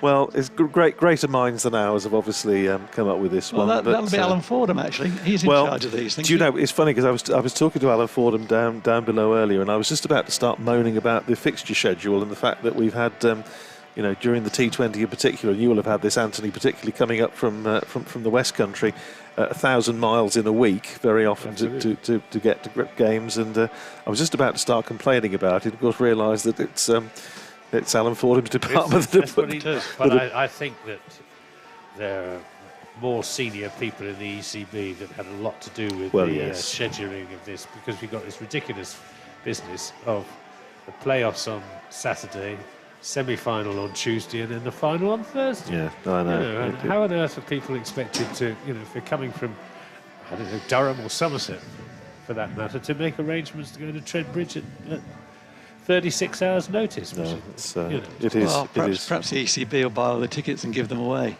But I wouldn't blame Alan Fordham for that. No, I think he does his best. Well, you know him better than I do. Well, we won't blame him at the moment because he'll be having his lunch down below with the rest of the former players. Anyway, that's the situation here at Northampton. Then we are going to have an early lunch, which, as I say, at least looking on the positive side of it, means that we won't be losing any more overs. Perhaps that's the thinking, and if so, that's very commendable. But as I say, it does seem always a little bit frustrating, I'm sure, for the spectators in the ground that it isn't actually raining and they're not playing. Nevertheless, we're off for an early lunch, and the situation is that Northamptonshire put into bat by Somerset are 199 for 2. We're in the 35th over. We've had 3 balls of the 35th over. Ben Curran 65 not out, Rob Keogh on 29. Northamptonshire have lost Emilio Gay, Court Davis bowled Baker for 12, that was 35 for 1, and Ricardo Vasconcelos bowled by Lewis Goldsworthy for 88, that was 164 for 2. As the sun comes out, inevitably 199 for 2, lunch being taken. We'll be back with you as soon as play resumes, hopefully in around about 25 minutes time.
Well, welcome back to the county ground at Northampton, where we've had lunch. Some rather dry chicken in my case. How was yours, Phil? Similar. But it will sustain us through the long watches of the afternoon and early evening. We've not lost any overs, so Northants will resume at 199 for 2 halfway through the 35th over, and at the end of this over there will be 11 overs remaining. And the sun is out at the moment, and Andrew Radd is just coming back from having masterminded splendid ceremony during the lunch interval. Tell us all about it, Phil. Yeah, the ceremony was a presentation to. It's David Capel Memorial Day today. The family were all here, and a number of 20 or 30 of ex-players from David's era here at the club, which was a very long era at the club and a very successful one, joined on the outfield for a presentation. The big reveal was the naming of the pavilion end, which is now to be known with immediate effect as the David Capel end of the ground. And I think that's a fitting tribute to a Northants legend, and I was very fortunate to have worked with him for many years. I learned an enormous amount from him. I didn't always see eye to eye with Capes, and that's the nature of Capes, I think. But I admired him greatly and shared a number of great times in his company. So, yeah, it was a bit of a moment, really. And congratulations to Andrew Radd, who's just rejoined us, and one or two others who were instrumental in making that happen. I think it's very fitting, and I feel very privileged to be here and having seen it and to be able to sort of commentate from the David Capel end.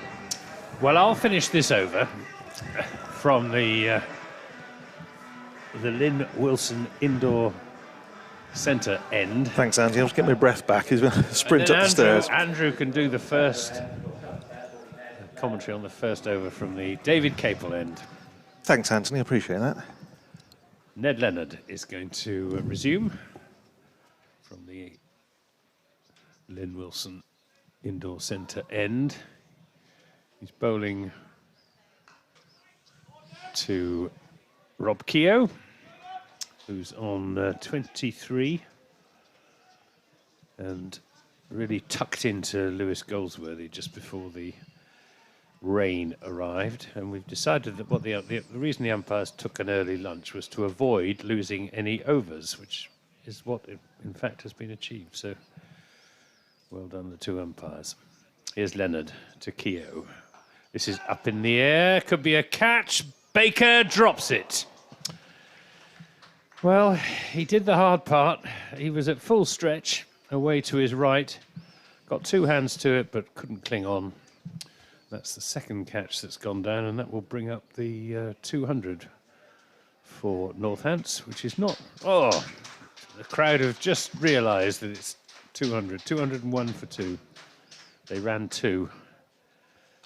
Poor Ned Leonard still hasn't taken his first wicket for Somerset. This is turned square of the wicket on the onside. Fielded by the mid-wicket sweeper, who's Sam Young. And that concludes the 35th over. And at the end of it, 202 for 2. And, well, another catch has gone down.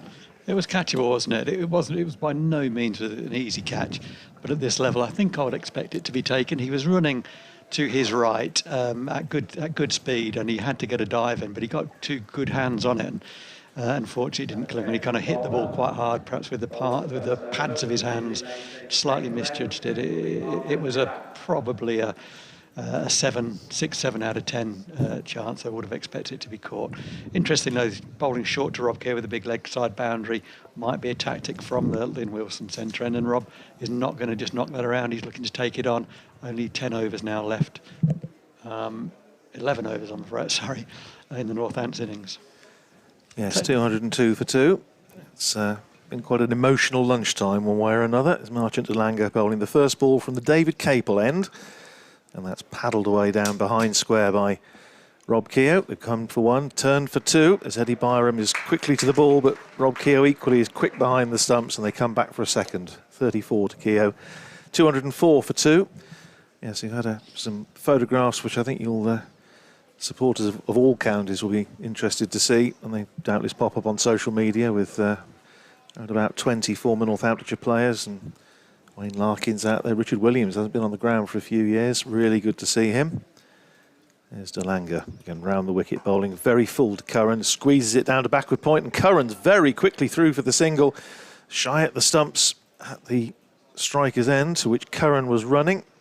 Well backed up, but they're through for a single, and Curran quick to the opportunity of a single there.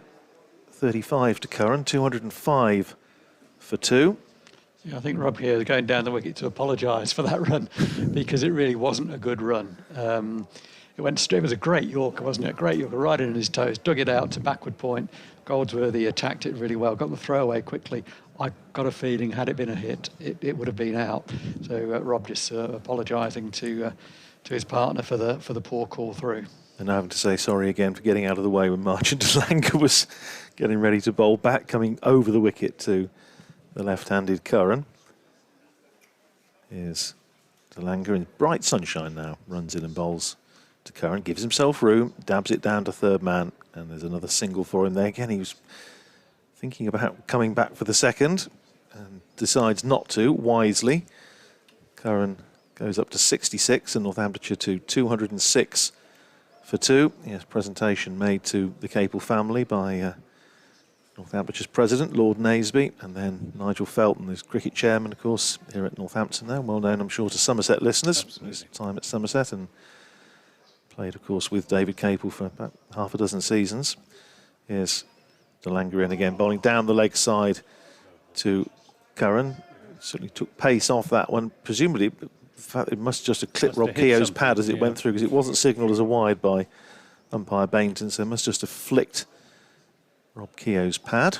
206 for 2 it stays, and Nigel Felton making the formal announcement, as Anthony and Phil were discussing, that this is now the David Capel end. I think he's entirely appropriate. Here's De Lange in again, bowls to Keogh, gives himself room, and having got there, comes to him on the full toss, and he flat bats it to extra cover where Sam Young fields, and I think Keogh feels he rather missed out there. He did. It was a full toss. It was a full toss, and he was Yorker, and he was looking, I think, probably would have been maybe thinking about going aerial, going over extra cover. In the end, he just hit it straight at extra cover on the bounce. We haven't got anyone out on the boundary on the offside.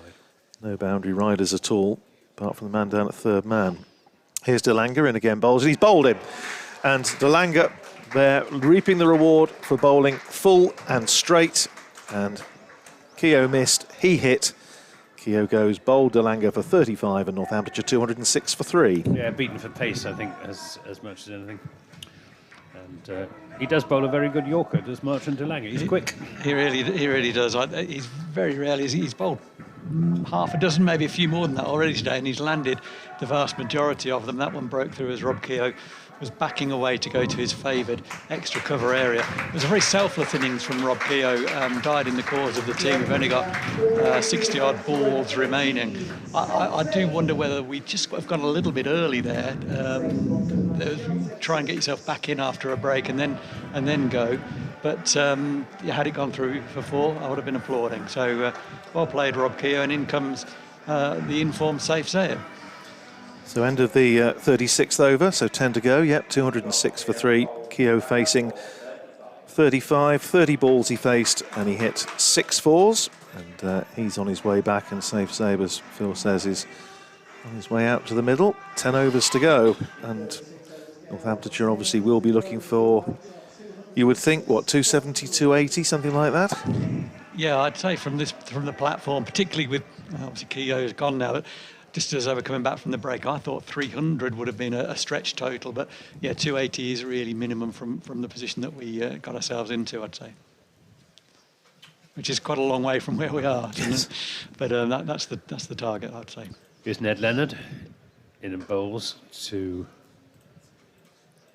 Ben Curran, who plays it out into the offside just for a single. 207 for 3. Curran on to 67.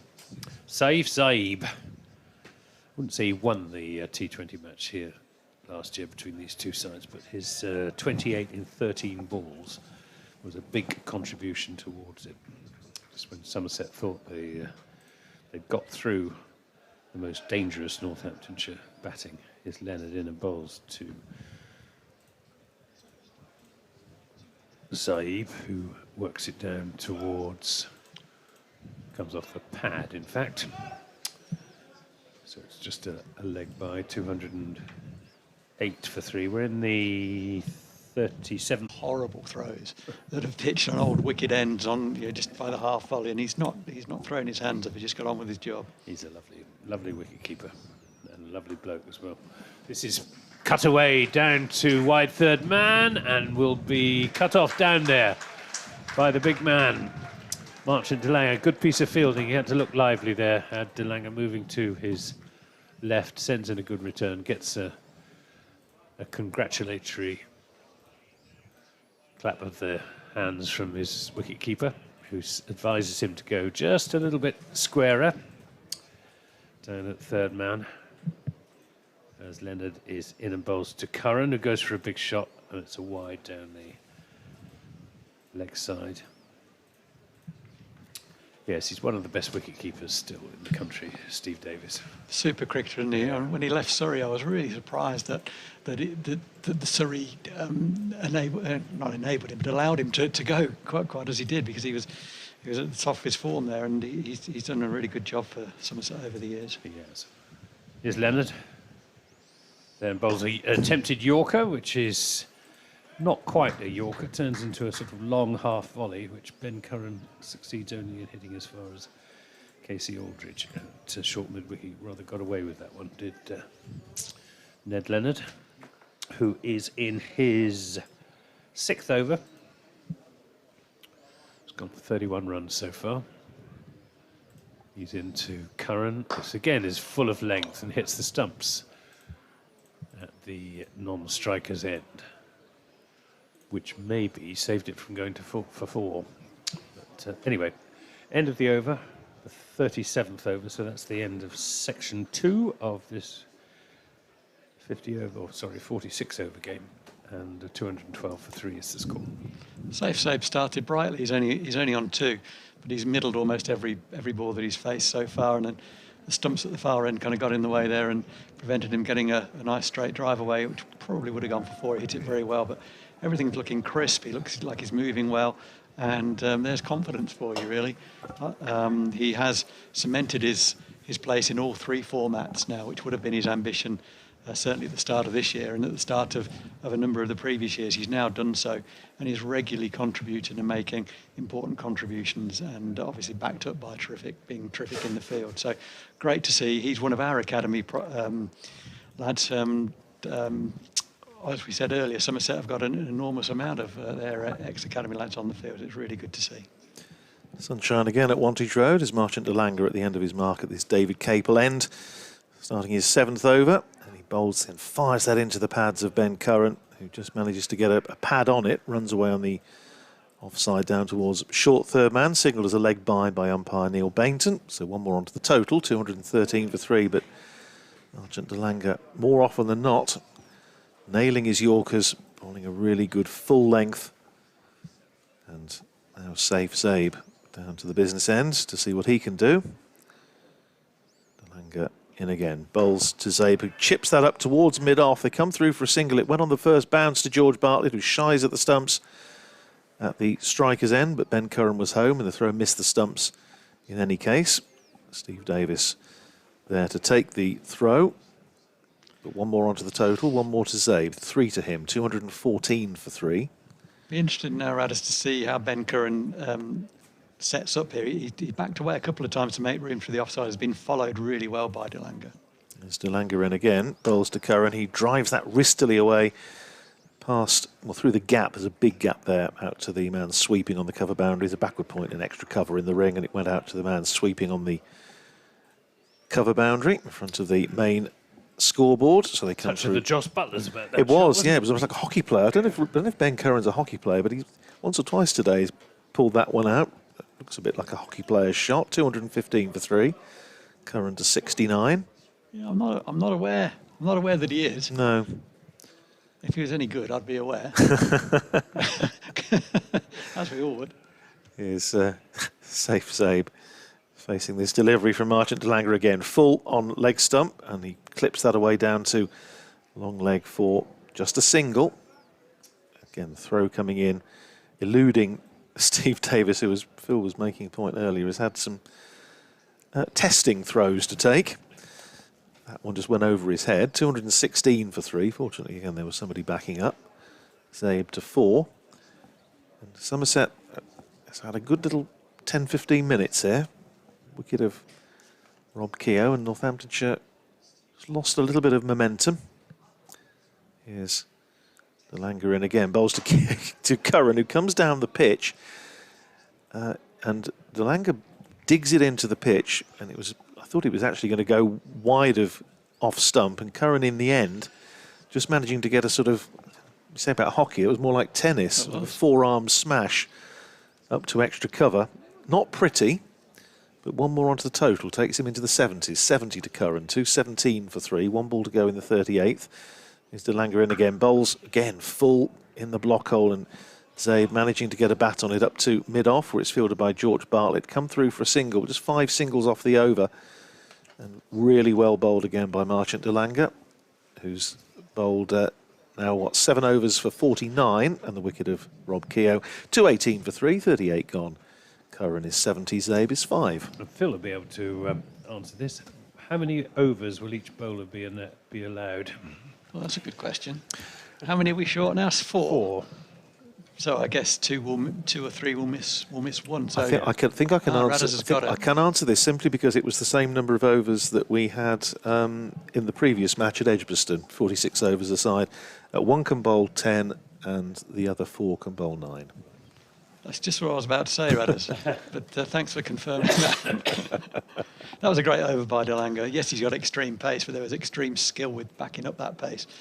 He's bowled some great Yorkers. He's bowled a couple of very good slower balls and a good bumper there also. Here comes Ned Leonard into bowl 2. Oh, that's smacked down the ground by Safe Zabe. A meaty blow. That was very similar to the shot that hit the stumps at the last ball of the previous over, Leonard's previous over. Had a tweet from Grumpy Git, who says, "Is it just me, or do Somerset look very flat in the field? No one geeing them up today. Don't look like building pressure by taking wickets. Could be a long, long day." Well, I agree with that a bit. They are a bit low-key in the field today, Somerset. Here's Leonard in the bowls to Zaif, who swings that down to long leg. Could have hit it almost anywhere. Unfortunately for him, didn't quite get hold of it. It goes to George Bartlett on the long leg boundary just for a single. 223 for 3. I'm not sure Josh Davey is the most natural captain I've ever seen out there. Would you share that view, Phil? I wouldn't want to say that, but he's not a demonstrative captain. I could put it. I mean, that's for sure. There are various ways of doing it, and he's got to do it in his own way. If they need a rocket, he might not be the man who would deliver that, and perhaps look into one of the other senior players to bring that in. Here's Leonard into Curran, who swings this away out towards deep square leg, where Casey Aldridge is waiting for it. He thought, as I did, it might be a catch in the first instance, but drops well short of him. Fields it. First bounce sends in the return, 224 for 3. And talking about kind of leadership and discipline, Andy Hurry's not obviously with the side, nor is Jason. Are they both involved in that other tournament? No, Andy Hurry is here as Leonard bowls, and this is in the air. It was a chance, a very, very difficult chance to George Bartlett, who just managed to get fingertips to it as it flew over his head and over the boundary as well, and it was travelling to. Would have been a spectacular catch if he caught it, and I suspect even if he had held on, the momentum of the ball would have carried him over the boundary rope. Yeah, no, I think that's absolutely right. It's a flat hit, and yeah, he did pretty well. It was a good attempt. 6 runs. Leonard bowls, and he nearly swings that onto his wicket off. I think it was off his arm. It's signalled as a leg by. 231 for 3. Is that the first 6 that we've had? Yes, it is. It is. So Andy Hurry's here. He's He's director of cricket, and Jason Kerr is with Welsh Fire. Oh, is he? Okay. The last Welsh Fire side I looked at didn't have a single Welshman in it. Is Leonard in and bowls, and this is again swung down to George Bartley. He's just not getting his line right in this over, is Ned Leonard, just angling it in towards the left-handers who've been swinging him down to long leg. The over comes to an end, 232 for 3, that's the 39th, so 7 overs remain. Yeah, and Andy Hurry, who didn't play professionally, but played some second-team cricket for Somerset a number of years ago, was a fantastic fielder himself. And he has, in many ways, sort of set the standard through his example for Somerset cricket. He'll be slightly disappointed at the sort of level of intensity, I guess. And you're going to get some errors, you're going to drop catches. That's part of the game. But all around, it's perhaps the level of intensity that isn't where I know Andy will have wanted it to be. Grumpy Git again says, I don't think I've heard a Somerset side so quiet in the field for a long, long time, and that is true. Andrew, you'll remember from the county championship match here last year how noisy they were. Lot of bubble out there, wasn't there? And it was one of those matches that you couldn't avert your gaze for a moment, because there was it was a bit like sort of Keystone Cops cricket, wasn't it? Everything was done at double speed. It was a fascinating match, and it was pretty tight for the first 3/4 of it, and then the Overtons really turning it round with bat and ball. Somerset getting a well-deserved victory, including, I think, one of the rare occasions you actually see a batsman walk for an LBW. Do you remember that? Ben Sanderson. That's right, yeah. We were commentating at the time, and he was hit on the pad by, I can't remember who it was, and suddenly was walking off. We weren't quite sure what had happened, and I think Nick Cook had sort of just said, yeah, that's out. But he hadn't even bothered putting his finger up. It was so plumb. There was a time with Sando when there was talk about painting a middle stump on the middle of his pad. Here's Sonny Baker back into the attack, bowling round the wicket to Ben Curran. Starts off with a leg side wide. That's the L word that Phil hates so much, loosener. And good take by Steve Davis, but umpire Neil Bainton wouldn't have needed to think too much about that one. That was a very wide down the leg side. One more on the total, 233 for 3. You don't like those, do you, Phil? I've got no time for a loosener at us, as you know. No. That's all right in the back garden when you're bowling at your youngster, but not at this level. It's your particular bête noire. Here's how wise not to attempt the French accent. Here's Baker round the wicket, bowling to Ben Curran, who tries to drive, jams it hard into the ground in a mixture of ground, and I think it just got onto his boot as well, hence the fact that he's now hobbling. Yes, That's score, he's down on one knee at the moment, and getting... I think it's hurt him. It has. It's a bit of... Well, not terribly sympathetic response from Safe Zabe. Quite bad. It just jammed down onto that one, and it just inside edged it onto his boot. That does hurt, especially if he gets you just on the top of the boot. He's quite a strong-minded and brave young man, Ben Curran, and if he's gone down for a standing count, then it definitely hurt. The adrenaline will be flowing. Let's see what happens. Here's Baker round the wicket again, bowls to Curran again. Really good leg stump Yorker, and Curran, all he can do is jam down on it, and he gets a single down to Eddie Byram at short third man.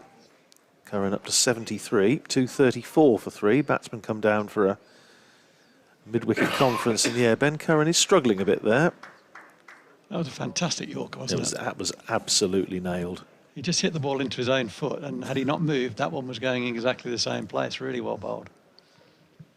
There's one or two of the great fast bowlers down below, I'm sure, in the viewing area for the former players today would appreciate that one. Here's Baker again round the wicket, and Zabe looking to back away to the leg side, and Baker cleverly follows him, and Zabe is just able to get a single, playing it down to long leg. Again, a good bit of bowling from Sonny Baker, relatively inexperienced, but been impressive in this over so far, discounting the first ball, the leg side wide. 235 for 3. Zabe to 17, the likes of Greg Thomas, who's also down below, and Winston Davis and Paul Taylor. Jim Griffiths is also down there. He could bowl a bit. Couldn't bat too well, but he could bowl a bit. Here's Baker again round the wicket, bowls to Curran on drives up towards long on. De Lange comes in off the boundary, and they think briefly about a second, but there was never a second run there to Marchant de Lange. And Ben Curran now examining his bat, which looks as though it just caught that off the bottom of the bat, and he's suggesting it's probably just cracked a bit, and he's brandishing it to the dressing room and hoping somebody comes out with a replacement. In the meantime, he picks up a single, 74 to him. 236 for 3, 2 balls to go with the 40th over. Sunshine rippling across the ground, blustery afternoon. Baker in, bowls to Zabe, who flat bats that drives that away. Past mid-off for 4, past mid-off's right hand, and actually he didn't have very far to go. It probably went, what, 2 or 3 yards away to his right, and he stood absolutely no chance of stopping it. It raced away to the boundary, hit that very hard. 21 to Zabe, 240 for 3. A great shot by Zabe, created space, smashed it through the offside. Ben Curran was so impressed with the shot that he decided to show him his own bat, which is broken. Josh Davey, I think, would only have gone 2 or 3 yards away to his right, and he's still absolutely no chance. Baker in again, bowls to Zabe, who drives it straight back at him, and, well, you've got to say, technically that's a chance, and it's hurt him. It's hurt his hand badly. He's hit that really hard, smashed it back at him. They picked up a single, and Baker in his follow-through, I mean, there's absolutely nothing you can do. He hit it straight at him. Brave boy to try and catch it. Absolutely he was. I think he's okay, but as you say, that was a brave effort. You can't possibly put that down as anything other than a technical chance. End of the over, 40 gone, 241 for 3. Zabe picking up another single to move to 22 and to keep the bowling, but he hit that very, very hard indeed. Yeah, there's no, the white ball comes back so quickly. There's nothing the bowler can do about that. You see it's so late, you throw something at it, but generally you're trying to throw yourself out of the way because it comes back at a rate of knots. And thankfully it hit him somewhere that didn't hurt too much, because that would have been very unfortunate. Ben Curran has now swapped his bat, so he'll be making a call to his brother Sam, where he gets his bats from, gets the hand-me-downs from Sam. Sam, being the international cricketer that he is, gets the very best willow that's available, and hands them down to Ben when he's got too many. and Ben then does a good business on in the changing room with them. I think he does.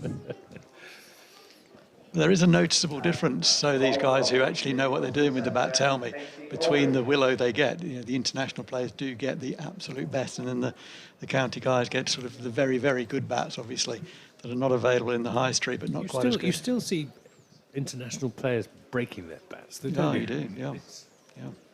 Here's Casey Aldridge coming into the attack from the Lynn Wilson indoor centre end, and that's played out into the onside without any timing at all, just for a single. 242 for 3.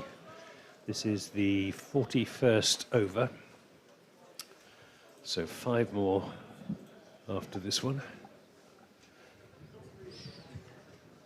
Safe Zaib on 22 and Ben Curran on 74 from 80 deliveries.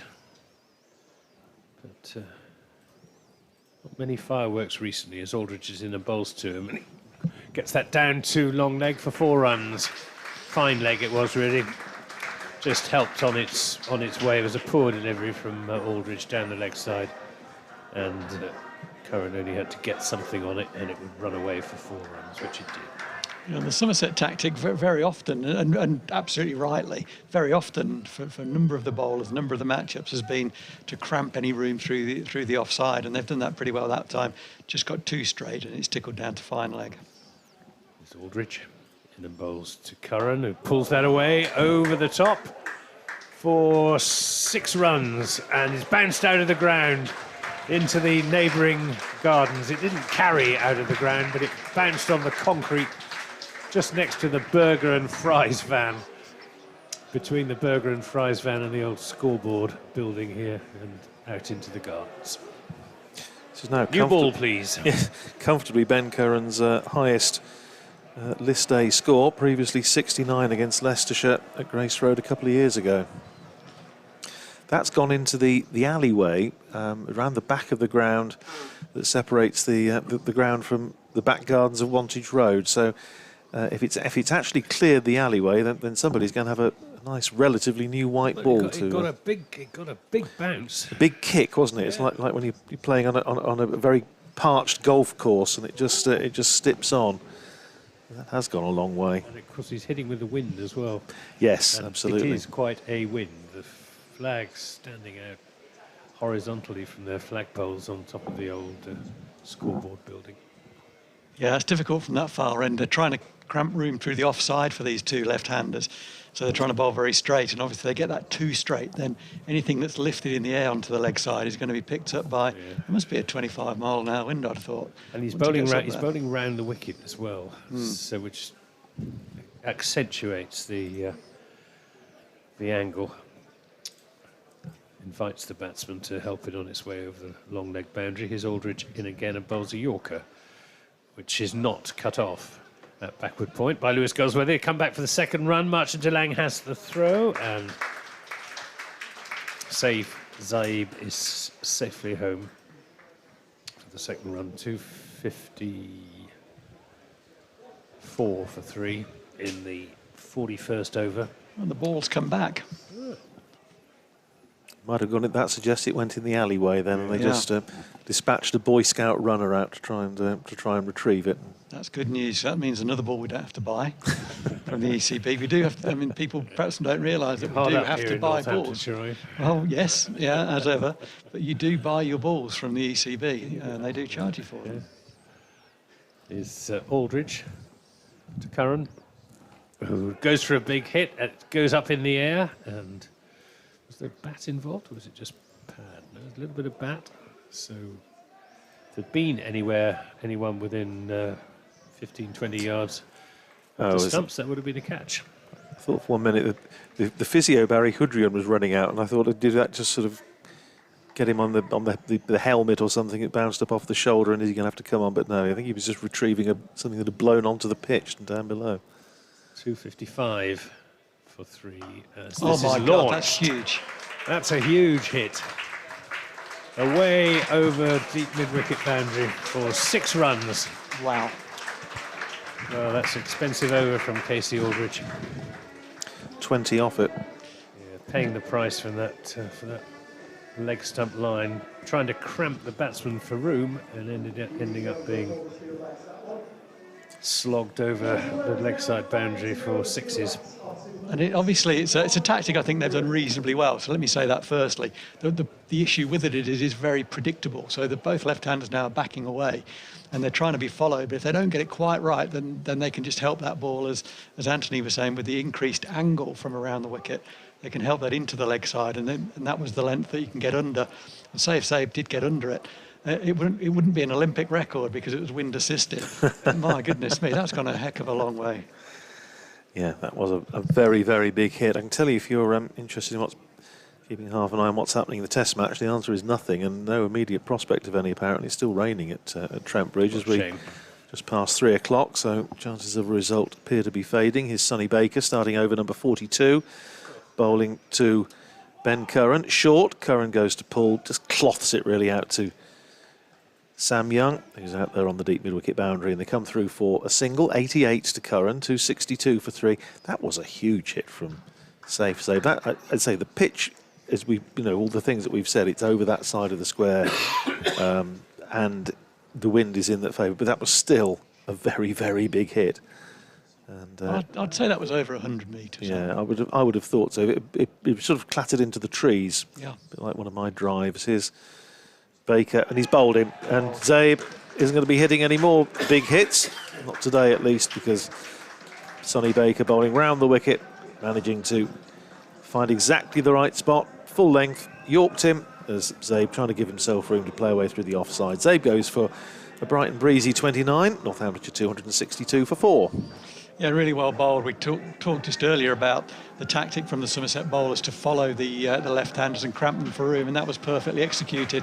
You've got to get your length right if you're going to do that, and Baker did exactly that. Followed him, hit the base of leg stump, middle and leg stump. That's the end of Saif Zaib.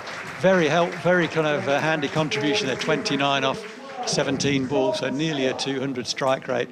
Change in the order for Northants now, as I thought might happen. So Luke Proctor is down on the card to come in next, but Tom Taylor's come in, who is capable of hitting a very long ball, and also gives the advantage of having a left-hand, right-hand combination, which with wind blowing across the ground can play a bit of havoc with the bowler's lines, and also with the captain and which bowlers he wants to bowl from which end. Those two put on 56 in 6 overs together, so timely acceleration for Northamptonshire, who tended to be on the receiving end of that sort of partnership in the last few games. But Tom Taylor has been very much the man in form with the bat for Northamptonshire in this competition. He's, I think, scored, we were working out this morning, 220 runs, I think, in white ball cricket since he was last dismissed in the competition this year. He made 65 not out off 59 balls against Glamorgan at Northampton a couple of weeks ago, and then at Edgbaston on Friday, 57 not out off 65 balls, basically playing pretty much a lone hand. So he's in good nick with the bat, and I know John Sadley, the current sort of acting head coach while David Ripley's away, has said on a couple of occasions on interviews on BBC Radio Northampton that he feels Tom Taylor at 7 is at least one place too low in the order. He probably should be batting at number 6. Apologies for the slamming door, to give you an idea of how breezy it is here. We've got the patent door stop there, which appears to have absolutely no effect at all. But yeah, the feeling that Tom Taylor ought to be batting probably at number 6. Unless, presumably, I suppose you're 20 for 4 or something, in which case it may not be the ideal position to use him. And then probably you Luke Proctor. I quite like him. I think with Proctor in there, it does give you a few extra options with the order, doesn't it? It gives you the chance just to shuffle things around a little bit. Looks like we've got 2 captains out there at the moment. Yes, there's Martin DeLanger calling the shots, and Josh Davey. Yes, yes, you're not missing anything, because there's been a committee meeting that's roughly the length of the average BBC planning meeting on Zoom. Probably not quite as long as that, but long enough.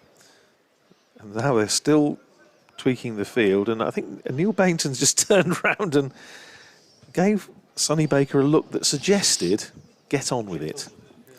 Yeah, that's as stern as Neil gets. He's the nicest guy on the circuit. Even he got fed up with waiting there. 262 for 4. Here's Baker in bowls. First ball to Tom Taylor, who drives nicely out to the man sweeping on the cover boundary. And they're able to come through for a single. So Taylor is away with 1, and Northamptonshire 263 for 4. So 4 overs and 3 balls to go, 27 balls remaining. You think from here Northamptonshire ought to be looking at 300. Just sort of gradually, upwardly, having that 20, the over that went for 20, wasn't it? Over number 41 has just prompted a little bit of an upwards revision of what Northamptonshire's target score might be. Here's Curran back on strike on 88. Hasn't made a list A 100 before. Here's Baker round the wicket, bowls to Curran. He goes for the reverse pull. Doesn't make contact. It goes into the gloves of Steve Davis. Now, Phil, talk me through that one. What was that all about? Because it just seems to me a stroke that just doesn't sit right with the way Ben Curran plays. I'm just not quite sure what he was trying to achieve there. He's got to beat third man. Short third man's on the edge of the circle, and he's thinking, with the breeze, if I get anything on it, it goes over his head, it's 4. But it's a big risk, and I don't think he needs to take that risk at this stage. Not at the moment, no. Here's Baker, bowls to Curran, who digs out another really good Yorker from Sonny Baker. It goes out to deep mid-wicket, who sort of threatens to overrun the ball, Sam Young, but in the end recovers well, sends in a good return to Davis, and keeps it to a single. Curran up to 89.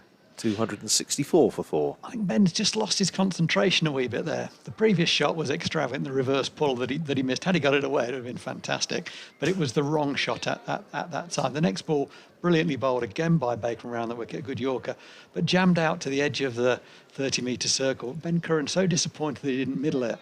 Sauntered through for 1 when actually there was 2 there, because it was in that sort of no man's land where 2s are possible. Here's Baker back over the wicket to the right-handed Tom Taylor, who drives down the ground beautifully for 4. Mid-off in the circle and fairly wide, and Taylor just drilling that one between the bowler and mid-off. for 4 runs, really, from the moment it left the bat. 5 to Taylor, 268 for 4 at the end of the 42nd over, so 4 to go. Was mentioning just a moment or two ago about the gathering of the former players and the little ceremony at lunchtime to formally name this end of the ground where we're sitting now, the David Capel end, and said if you're accessing or have access to social media, it's worth looking at the Northamptonshire Twitter feed at NorthamptonCCC, because there is a picture that was taken at lunchtime with the galaxy of former stars, former Northamptonshire players down there with the Capel family at lunchtime. It's a super picture. See how many of them you can name, but it's well worth a look. I was going to add, you have to guess who the bald one is, but actually that doesn't narrow it down. No. It was a lovely ceremony, Radders. I know you had a big part to play in organising that, so really well done to you. I hope the family felt it was appropriate, but it's just terrific to see the support from former players, and just gives you an idea of what they and what the club thinks of David Capel. Marchant de Lange coming back into the attack. He's in and bowls a Yorker, which is fielded by Lewis Goldsworthy at backward point, but not before the batsmen have taken a single. 269 for 4. We got 4 overs remaining. So as Andrew Radd was saying, Northamptonshire targeting 300, which will take a bit of getting with this pretty inexperienced Somerset batting lineup, with the exception, of course, of Messrs Hildreth and Davis. But you feel that one of those two has got to get a big score of something, going to get close to whatever the target is going to be, because it's going to be a testing one, whatever happens in these last 4 overs. Tom Taylor is on strike to Marchant de Lange, bowls short, and he just drops that into the onside. They think about a second run. They might have got a second run as well. Somerset fielding not as sharp as it should be. And as various people have been remarking on Twitter, they are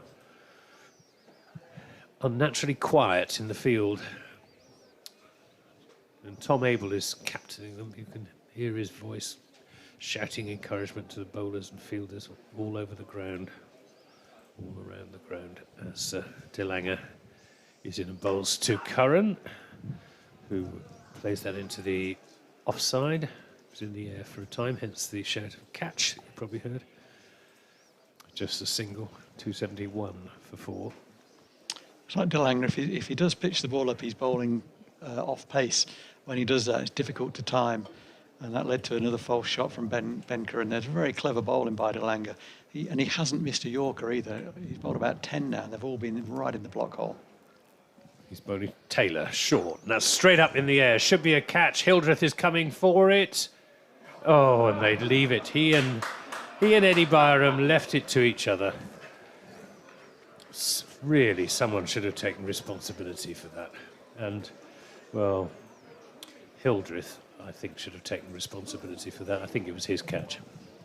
He could see the picture, certainly, from where he was coming. He was running straight onto the ball from his position at mid-off, and he could see everything in front of him, whereas the other fielders converted were kind of coming across the play and couldn't see what he could. So someone needed to take control, as you say. Yeah. Here's de Lange to Curran. Yorker dug out into the onside, and Leonard will send the throw in, and they'll come back for 2 runs, which takes Curran on to 93. It's his highest score in List A cricket. 69 was his previous best. I've just recognised, Anthony, that when I get nervous, I just got to sit in my chair in a different way. And I'm now getting nervous for Ben Curran to get 100. He's a player that I spent a lot of time with when he was in the second team here, trying to forge a place in the professional game. My fingers are crossed. He waits now. De Lange bowls. This is another Yorker. And again, they'll think about and decide against coming back for the second run. They might have made it. Wasn't a particularly good throw. It's the end of another over. It is 275 for 4 with 3 overs remaining. Yeah, so wherever Northants end up now with 3 overs to go, It's going to be a competitive number, isn't it? It's going to be around 6 and over, hopefully a little bit north of that if they do get to the 300. That's about 6.5 and over. So it'll take some chasing, but it's a nice long chase. That's the great thing about the 50 over game. It gives you time to get in, it gives you time to recover from little setbacks, and it's a far more nuanced game than other options of the game that are available. Refuse all imitations, the original and only genuine. 275 for 4. And Josh Davey bringing himself back into the attack, having bowled 8 overs, no wicket for 23. So far and away, I suppose him and DeLanga really the pick of the bowlers, 6 bowlers used by Somerset so far. But Davey was excellent in his opening spell, and now coming back into the attack at the sharp end, and presumably he can bowl. He's going to take the responsibility to bowl 2 of the last 3, which would bowl him out, of course. Bowling round the wicket to Ben Curran, who again goes for that reverse paddle, doesn't make contact, goes through to Steve Davis. Dot ball, stays at 275 for 4. That's a really, really hard shot to play, isn't it, the reverse paddle? Particularly with the ball coming from round the wicket, coming into your pads that way. I just wonder the more successful the percentage shot really would be if he's thinking of beating that short fine leg fielder, to do so with a straight bat and just use the face and open up the face of the bat. Sun out again as Davey comes round the wicket, bowls to Curran, gives himself room, and he's bowled. Played on, I think, just chopped that ball onto his stumps, and he was just giving himself an awful lot of room to try and back away and play it through the offside. And it just ricochets onto the stumps off, I think, a bottom edge, and Curran, distraught as you might imagine, having missed out on a century that has done a good job for his side. He's out for 94, and Northamptonshire 275 for 5. Yeah, I mentioned only a few balls previously, maybe 10 balls previously. I thought Ben had just lost his thinking a little bit, and he got preoccupied with beating the short third man fielder. The tactics that Somerset have employed here are very sensible tactics, which is to get the batsman to hit against the wind from either end. And that means that the third man has got to come up into the edge of the circle, basically. Ben Curran got preoccupied with beating that fielder for 4. It influences his decision-making. On that last ball, he backed away, tried to carve one back past the short third-man fielder and got enough bat on it, but unfortunately deflected the ball onto his own bails. But a very handy innings. 94, I think it was in the end there. Really well played, Ben Curran. Only sorry to see he didn't get the 3 figures.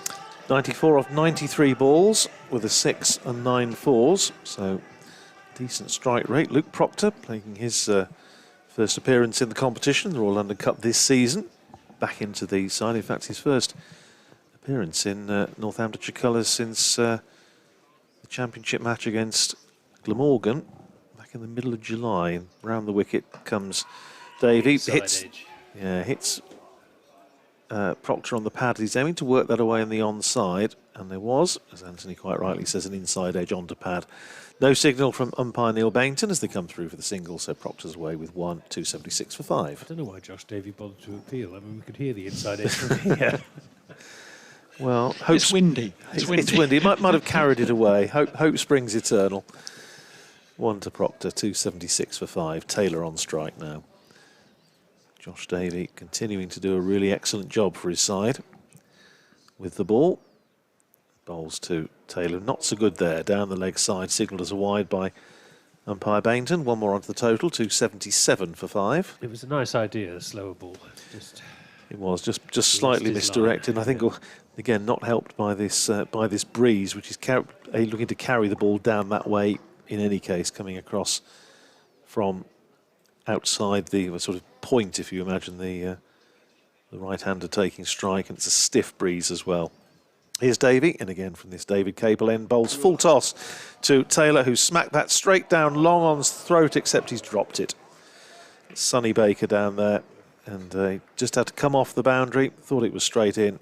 Well, maybe it was straight in, but it came straight out again. And another catch goes down. 270. Sonny Baker's put down. 279 for 5. Taylor to 9. Dropping one in the slips. Yeah. James Hildreth and Eddie Barham failing to go for a straightforward catch. It could prove costly in the final analysis. We shall see. 279 for 5. Taylor up to 9. facing this ball, which is a slower ball bouncer from Davey, which is pulled away by Tom Taylor behind square for 4 on the onside. Rattles into the trolley down there where the some of the tarpaulins are to cover the pitch in the event of heavy rain. 4 more to Taylor, 13 to him, 283 for 5. Very much the man in form with the bat for Northamptonshire at the moment. And you don't really want to be dropping him with a couple of overs to go. It would have been a really good wicket to take because, again, it would have made a new batsman in. As it is, Taylor survives. 283 for 5. 1 ball to go in the 44th. Here's Davey in again. Bowls to Taylor. Full length, good ball. And he plays it down again, just behind square on the leg side. They come back for 2, and well run by these two. Taylor running to the danger end and was safely home. The end of the over, 285 for 5. 15 to Taylor, 1 to Proctor, 2 overs to go. I think Davies bowled very, very well for the majority of the time. That over, I think he just overthought his options a wee bit. He's obviously very, very skillful. He's a talented death bowler, and he's given himself the difficult end to bowl from right at the death. But that said, I think he just overcomplicated things a little bit. Bowled a wide, bowled a slower ball bounce, which really was just dribbling down the leg side, had to be helped around the corner by Taylor, and he finished off with a comeback ball, which was a good Yorker, and unfortunately for him, they got a couple. You know, I think if you start thinking with Yorker and work backwards, then I think you're well placed really at the death. That's what DeLange has done so far, and I think he might continue to do so. Here he comes. He's in to bowl away to Proctor, who picks up 6. Diving Eddie Byram, couldn't get a hand to it. No, that's no reflection on Eddie Byram. He did his level best, and it just carried over the boundary at deep backward square leg. That's a steady shot, second ball, isn't it, off Merchant DeLange to hit a low full toss off your ankles for 6, with the wind or without. That's impressive striking. Well, it's been a ragged performance this by Somerset in the field. As DeLange is in the bowls, and this is steered down to wide third man, and they'll think about a second run, but decide against it. Sonny Baker gets the ball in the air quickly enough to deter them. 292 for 5. We're in the penultimate over, the 45th over. Also, when you consider that, I was saying, I'm just looking at my notebook, it's the first time he's batted in a first-team match since July the 11th, the championship match at Cardiff. A nice break, isn't he? It's the right-handed Taylor on strike, as DeLange is in and bowls short, and this is just batted into the offside for a single. He's mixing it up nicely, Merchant DeLange, isn't he? I've been very impressed with the way he's bowled. He has gone for a few. He had a few edges here and there and a couple of drops and so on. I think he's bowled really well. I just wondered, Anthony, about Andy Hurry, nickname as Sarge in the coaching fraternity. Will he be laying the law down? Is that his style? I expect so. I thought so, yeah. DeLange is in a bowls, and this is played into the offside for a single.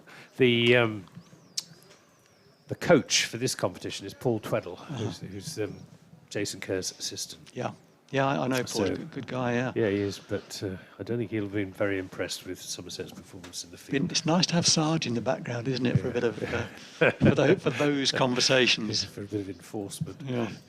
Here's DeLange in a bowls, and this is up in the air. Won't carry though to the fielder, and they don't come for the second run, so it's just a single. 295 for 5.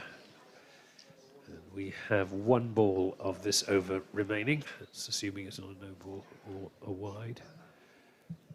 And then the final over to be bowled presumably by Somerset's captain Josh Davey.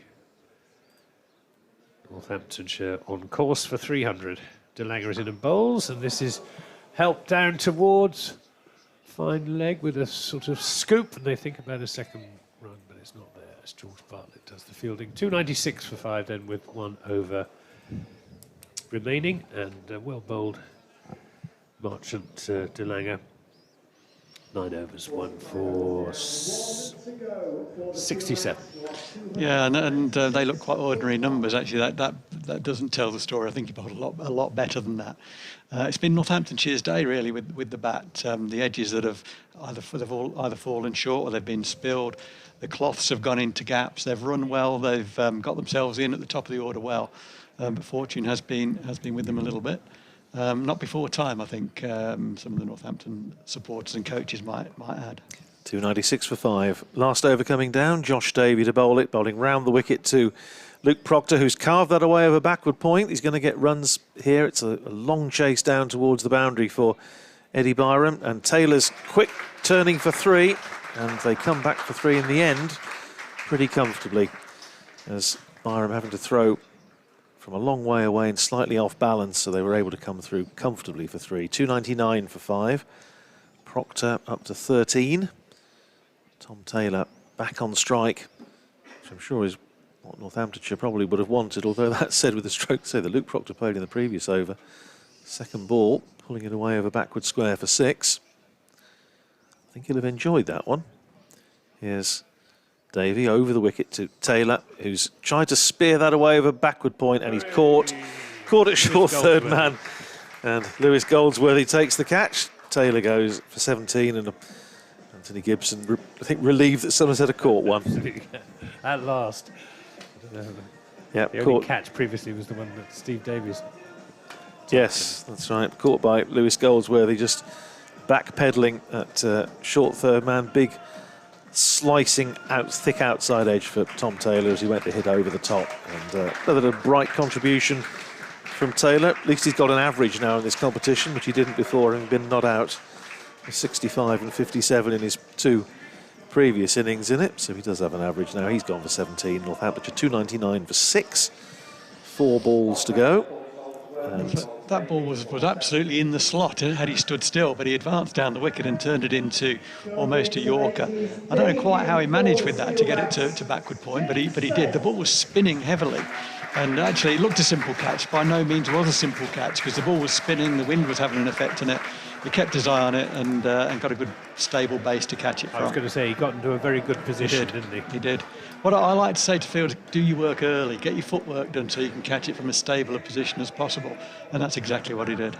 well, good round of applause for James Sales, coming out to the crease to bat in a first-team match for Northamptonshire for the first time, 18 years old. Former pupil at Wellingborough School, son, of course, of David Sales, who is on the ground and watching. He's at non-striker's end at the moment, though, because the batsman crossed while the ball was in the air. So Luke Proctor facing this ball from Josh Davey, and he laces it straight at cover and doesn't get a run. Good stop by Casey Aldridge. Good stop. An extra cover. He hit that again very hard. And Aldridge getting down to the ball well, and it's a dot ball. There's no cover.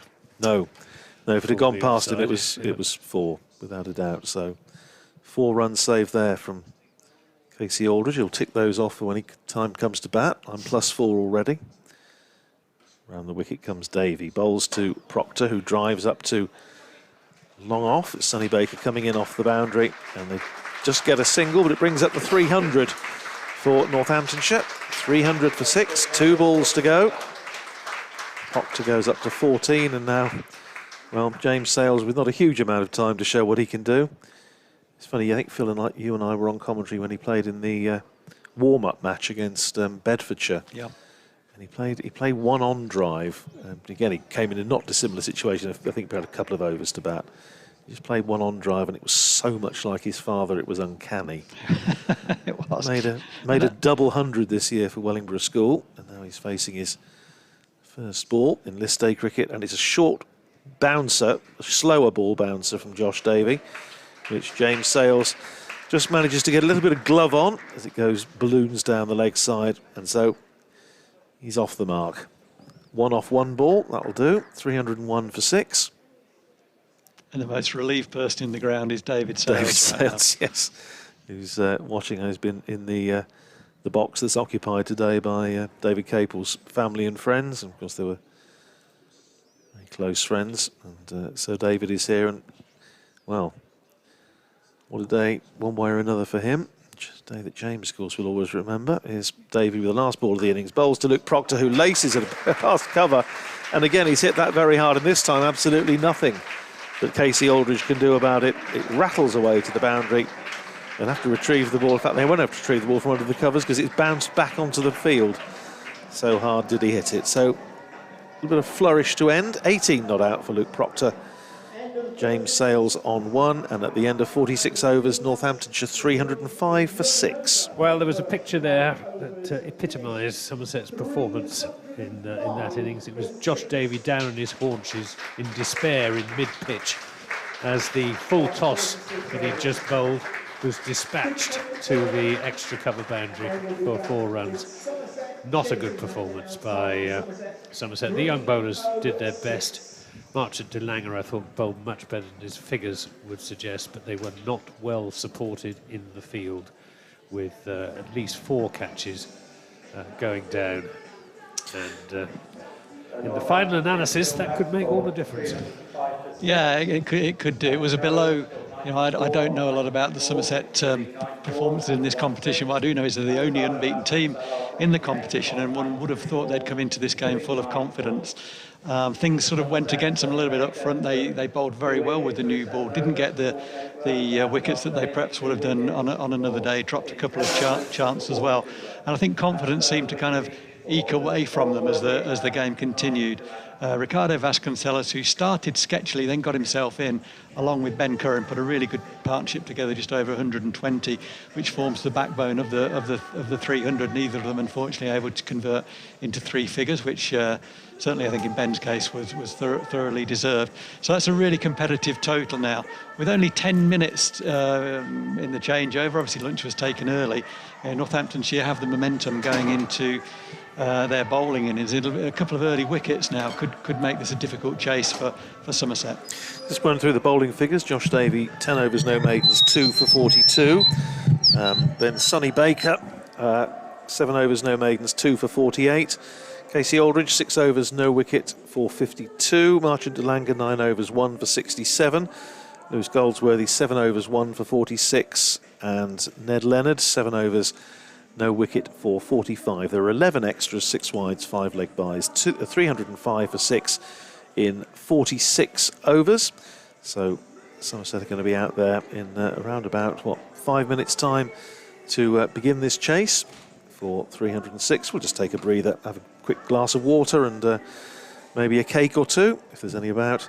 And we'll be back with you in 5 minutes' time for the start of the Somerset run chase.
Welcome back to the county ground at Northampton, where I'm delighted to say we're just about to resume this Royal London Cup match between Northamptonshire and Somerset. We've been very lucky with the weather, just having lost 4 overs from each side with the rain break around about midday, which kept the players off the field for a little while. They did take an early lunch though, which made sure that we didn't lose any more overs. So it's still 46 overs aside. Northamptonshire made 305 for 6. The DLS recalculation means that Northamptonshire, well, basically been reduced by 1 run, the victory requirement. So instead of needing 306 to win, Somerset need 305 to win in 46 overs. Which isn't much of a consolation. Well, it's still very doable, as we say. It still looks a pitch with runs in it, even if, as we were saying right from the start, there's the odd hint of just perhaps a touch too paced. But we'll see what the Northamptonshire attack can do in defence of this. Are going to be pretty good. Well, they are. The ground is now bathed in sunshine. It's lovely, isn't it? It's the best part of the day, as my nan used to say. And it's going to be Jack White who's going to open the bowling to Stephen Davis, with Sam Young, the non-striker. As soon as the music finishes, which hopefully it will fairly soon. Ah, see, Sam Young is from Radstock, which is in Somerset, and I've got friends and family in that area, in the Froome area. Used to be a mining town, Radstock. Ah, tin mining, I guess. No, coal. Coal mining. Somerset right, okay. coalfield. Right. Well, here's Jack White running in to bowl the first ball of the Somerset innings to the left-handed Steve Davis. 2 slips in place. Davis in behind that, plays it back down the pitch. White fields, and there's no run. Jack White making an impressive start to his career in List A cricket for Northamptonshire, with 3 for 38 against Yorkshire up at Scarborough. And then after the washout down at the Oval, 4 for 20 here against Derbyshire a week ago, but then 7 overs, 1 for 43 against Warwickshire at Edgbaston. White in bowls against Davis, who's in behind that, playing it back down the pitch for White to field off his own bowling. And that doesn't quite tell the whole story, those figures at Edgbaston, because he bowled a very good opening spell at 4 overs, 1 for 14, having dismissed Ed Pollock, the second ball of the match, for naught. And then when he came back, he went, 3 overs for 29. Just didn't come back particularly well on that occasion, which can happen. Here's White running away from us from this now the David Capel end, and it's turned away past Emilio Gay at backward square on the edge of the circle, and they're able to come through for 2 runs to get Somerset underway, 2 for no wicket. I don't know why they were hesitating over the second run. No, it 2 was runs there. It was a long 2, wasn't it, really? Well, the scoreboard at the moment, we don't actually need it particularly because we know it's 2 for no wicket, is advertising an evening of music by Tina Turner. Oh, it's music. Well, allegedly. Not actually by Tina Turner. Tribute act. Yes. Okay. 2 for no wicket as White comes in, bowls, and Davis again turns it just behind square for a single. Fielded by Safe Zabe coming in off the boundary. 1 more to Davis, and to Somerset, 3 for no wicket. Something that these 2 county grounds, this one and the Cooper Associates county ground, have got in common, because we had our Tina concert on Friday night. Ah, okay. So it'll be a serious. She's obviously doing the rounds of the cricket grounds. It'll be a serious coup to get the lady in question, wouldn't it? Well, because she is simply the best. Oh dear, here all week. Sort of material that killed the music hall. 3 for no wicket. And 2 slips in place, and Sam Young going to face his first ball, which he does, and he's beaten outside the off stump. That's a beauty from Jack White, who seems to have got the radar adjusted now. And it zips into the gloves of Ricardo Vasconcelos. Still very blustery conditions here, but we have been really very, very fortunate, I think, as far as looking at what's been happening elsewhere in the country. Let's give a little canter through some of the other scores in just a second, or non-scores as the case may be, but we have been very fortunate with the weather, and I think this stiff breeze has probably helped us. Here's White in again, bowls, and again, carbon copy of the previous delivery, beats Young outside the off stump. Good finish to the over for Jack White at the end of it. Somerset are 3 for no wicket. All of those runs to Stephen Davis. And we can actually tell you that, say, talking about elsewhere in the country, they still haven't played in the Test match. And the match at Manchester at Old Trafford between Lancashire and Worcestershire has been abandoned without a ball bowled. That one's already been called. Start delayed still between Derbyshire and Yorkshire. At Chesterley Street, Essex 227 for 6 in their 45 overs. Durham 41 for no wicket in the 6th in reply. They have now started down at Cardiff. Nottinghamshire perhaps wishing they hadn't. 23 overs aside there. And Nottinghamshire are 29 for 5 against Glamorgan. And at Beckenham, they're off for rain again. Kent 70 for 4 in the 15th of their 27 overs against Hampshire, but they're off for rain again. Here comes Sanderson in a bowls to Stephen Davis, who defends back up the pitch. Stephen Davis has been batting nicely in this competition. 157 runs in 4 innings, best of 94, averaging 39 and a quarter. Sam Young, by contrast, in 4 innings has scored just 29 runs, and 25 of those were in 1 inning. So he's having a thin time of it. I'd say his place was in danger if Somerset had any other players on their books who could take his place. Sanderson in bowls, and Stephen Davis defends.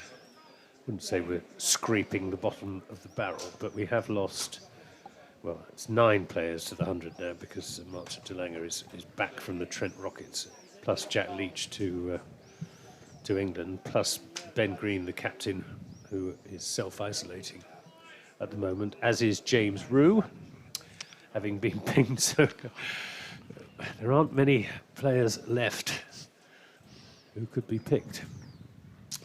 As it's turned nicely backward of square and well fielded at short fine leg. A good diving stop by Emilio Gay there. He really has improved in the field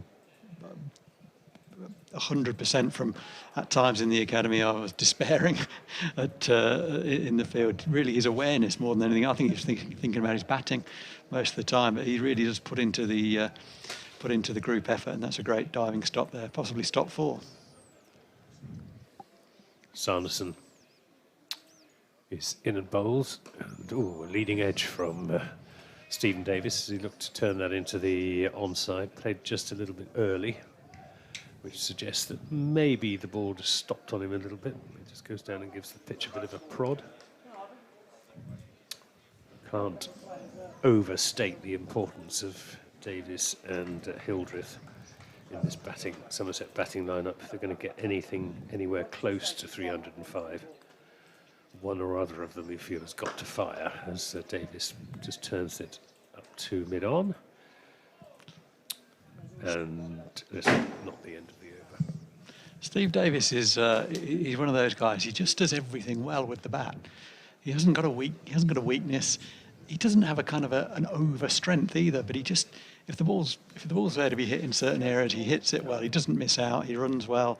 He scores well off both feet, both sides of the wicket. He is a consummate opening batsman at the professional level. Lovely player to watch as well. Sanderson in bowls. It's driving in the air and dropped. And I was just about to say his one weakness is a tendency to hit the ball in the air into the offside. And that was precisely what he did there. And difficult chance at extra cover was put down. Was that Luke Proctor? It was Luke Proctor. Full length diving attempt. He had it momentarily. I don't know whether hitting the ground jarred it out or whether he just didn't quite have it in his mitt. It was a good effort. But yeah, exactly as you were saying, Anthony, didn't quite get his weight forward, Steve Davis, into the shot, and therefore the ball just carried that little bit further. Would have been a very, very good catch, but not the first one we've seen spilled today. No, indeed not. But, Steve Davis, the sort of player that can make you pay dearly for that sort of escape. See if he does so today. For now, it's Sam Young on strike. Jack White starting the 3rd over. 2 slips in place. White running in, bowls outside the off stump, and Young, having been beaten for the last 2 balls of the previous over, just lets that go through into the gloves of Vasconcelos. Stays on 3 for no wicket. The early indications are that the pitch and the ball are behaving as they did in the first innings of the new ball. That some came on, some didn't quite come on, which led to the ball being lifted there. And there's a bit of nibble. Jack White's gone past the outside edge a couple of times early on with Sam Young. White in again, bowls to Young, who's this time playing it down to backward point, where it's fielded by Simon Kerrigan. And there's no run. Northampton's other bowling options, apart from White and Sanderson, of course, with the new ball. Tom Taylor obviously will come into the attack at some point. Also, I imagine Luke Proctor might have a role as well, possibly. Simon Kerrigan, the off-spin of Rob Keogh, bit of slow left arm from Safe Say, bowled a couple of overs at Edgbaston on Friday if required. Here's White in again, bowls down the leg side. That's going to be called a wide by umpire Neil Bainton, and indeed it is. And even Rob Keogh signalling that a wide. I think he was actually just asking them for the ball, but looked as though he was signalling it as well in sympathy. I think we might see something of Junior Jumble. Yeah, well, I was wondering if James Sales might have a role as well. Obviously now he can bowl some fast medium. Yeah, he's put on a couple of yards of pace in the last 12 months or so, and he does get it through. Here's Jack White in again, bowling to Young outside the off stump, and Young again lets it go through to Vasconcelos. Yes, proud father watching from the far end of the ground. James Sales, 18 years old, making his first team debut for Northamptonshire today, joining the elite group, I think it's probably fair to say, of fathers and sons who've both played for Northamptonshire. Not that many. Here's White in again, bowls to Young, who's again right across his stumps, plays it up to Rob Keogh at mid-on, and there's no run. He's very good at rehearsing the shots that he, or the leaves indeed, that he's been rehearsing the leave, a bit of looking for marks for artistic impression. Well, I'll give him a 10, straight 10. Aesthetically pleasing. 4 for no wicket Somerset, with their target reduced by 1 run to 305 by DLS. Here's Jack White in bowls, and that's punched away off the back foot by Sam Young, but only as far as Kerrigan at backward point.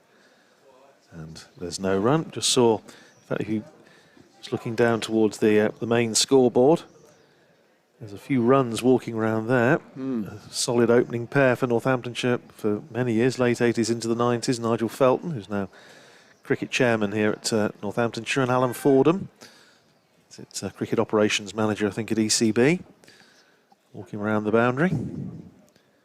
Here's Jack White in again, bowls, and that's driven nicely by Sam Young, but only as far as Luke Proctor.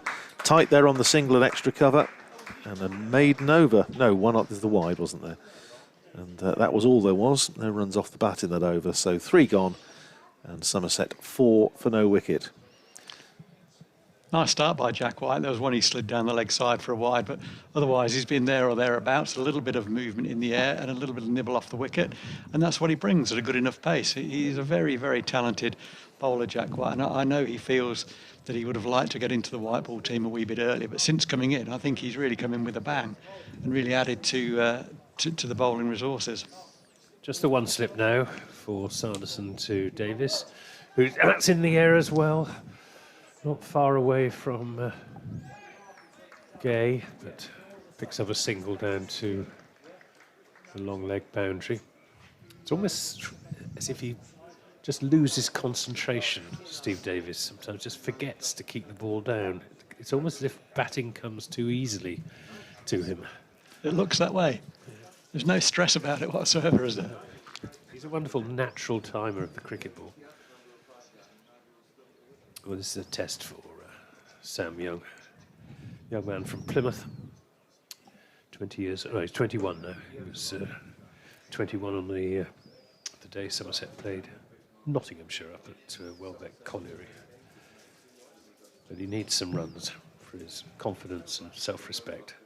Waits now as Sanderson is in a bowls and is beaten outside the off stump as he groped for that ball. Yeah, it was a grope, wasn't it? I was thinking lunge. That was the first word, that he kind of just threw bat and pad in the general vicinity. So he needs to get a couple in the middle, either in defence or attack, and he'll feel a lot better. But He's been beaten outside the off stump. I think that's the fourth time now, but he's missing them well, and Northants did that at the top of their order as well. So there's a bit in it. 2 slips go down. Taylor and Curran, Sanderson in and bowls, and Sam Young is off the mark. He'll feel a little bit better for that as he turns that into the onside. Emilio Gay. Fields 5 without loss. We're in the 4th over. Somerset needing 305 in their 46 overs, which is a rate of 6.65. So it's more than a run a ball, which is a big ask, even for an experienced batting lineup. As Davis defends this back up the pitch, let alone one that's studied with inexperience in the way that this Somerset batting lineup is. We've got Eddie Byram down to come in next. He can hardly buy a run at the moment. And then James Hildreth, who's been in, well, pretty good form. And here comes Sanderson to Davis, who won't get a run here as that's into the onside. Lewis Goldsworthy, Mr. Reliable, fresh from '96 at the Oval, but he's an accumulator, a stroke maker. You wouldn't say that this was his most obvious format. He's very, very useful in red ball cricket. Sanderson coming around the wicket to the left-handed Davis, who goes to lift that away over the top of mid-wicket. Doesn't get hold of it, picks up a single as it goes out to the fielder, sweeping on the leg side boundary. Who is Andrew Rad? Who's that? Is that the young Sale? It is. It is. Yeah. I can tell you that the test match has been abandoned What a shame. at Trent Bridge. What could have been a fascinating final day in that match. No play possible. They took an early tea, and again, have been trying right the way through the day to try and minimise the delay. Were they able to get back on? But quite simply, it hasn't. I think it stopped raining up there. So unfortunately, what could have been an intriguing final day. India probably starting the day final day favourites just about, but all things possible. And unfortunately, we shall never know because the match has been abandoned as a draw. So they'll reconvene for the second test. The series still level. 7 for no wicket here. Somerset needing another 298 to win. Just a touch over 7 and over at the moment. Steve Davis on strike with a slip in place. Jack White into him. And he covers up, pushes that into the offside. Fielded by Ben Curran at backward point. Curran having top scored for Northamptonshire with 94 off 93 balls. And Phil, I've been watching that the dismissal of Ben Curran once or twice on the replay, and it was extraordinary because I think we described him playing on, but actually he'd given himself so much room that he was actually trying to run the ball down to third man and just ran the ball straight into his stumps. Yeah, he got a bit preoccupied with that third man being up, didn't he? Just lost his way a wee bit. Unusual dismissal. Here's White in again. Bowls and beats Davis outside the off stump. Goes through to Ricardo Vasconcelos. Yeah, it's nice to see so many. We've talked about the former players here today, and yeah, Northamptonshire's F plan, as they were known, wasn't it? Fordham and Felton at the end of. See, I think he left Somerset at the end of '88, was it, Anthony? If memory serves, came here, I think, in '89, and Nigel Felton, and played had half a dozen good seasons before he just had one of those bad runs with injury. Kept breaking a finger, didn't he? Sort of just got back into the side, and then he'd be out again. His White in, and that's picked away off his legs, and he's going to be caught, and Davis has gone. Caught by Saif Zaib, coming in off the boundary at deep backward square, and Jack White is mobbed by his teammates, who I think realise quite what an important wicket that is.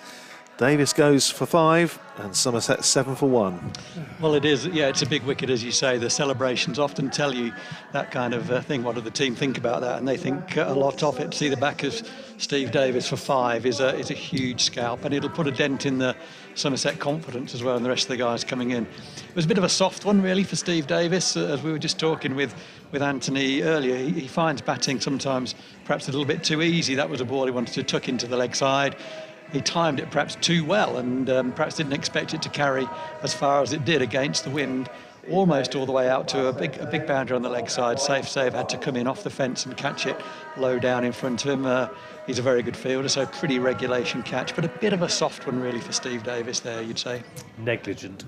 Negligent, good word. Yes, I agree with that, yes.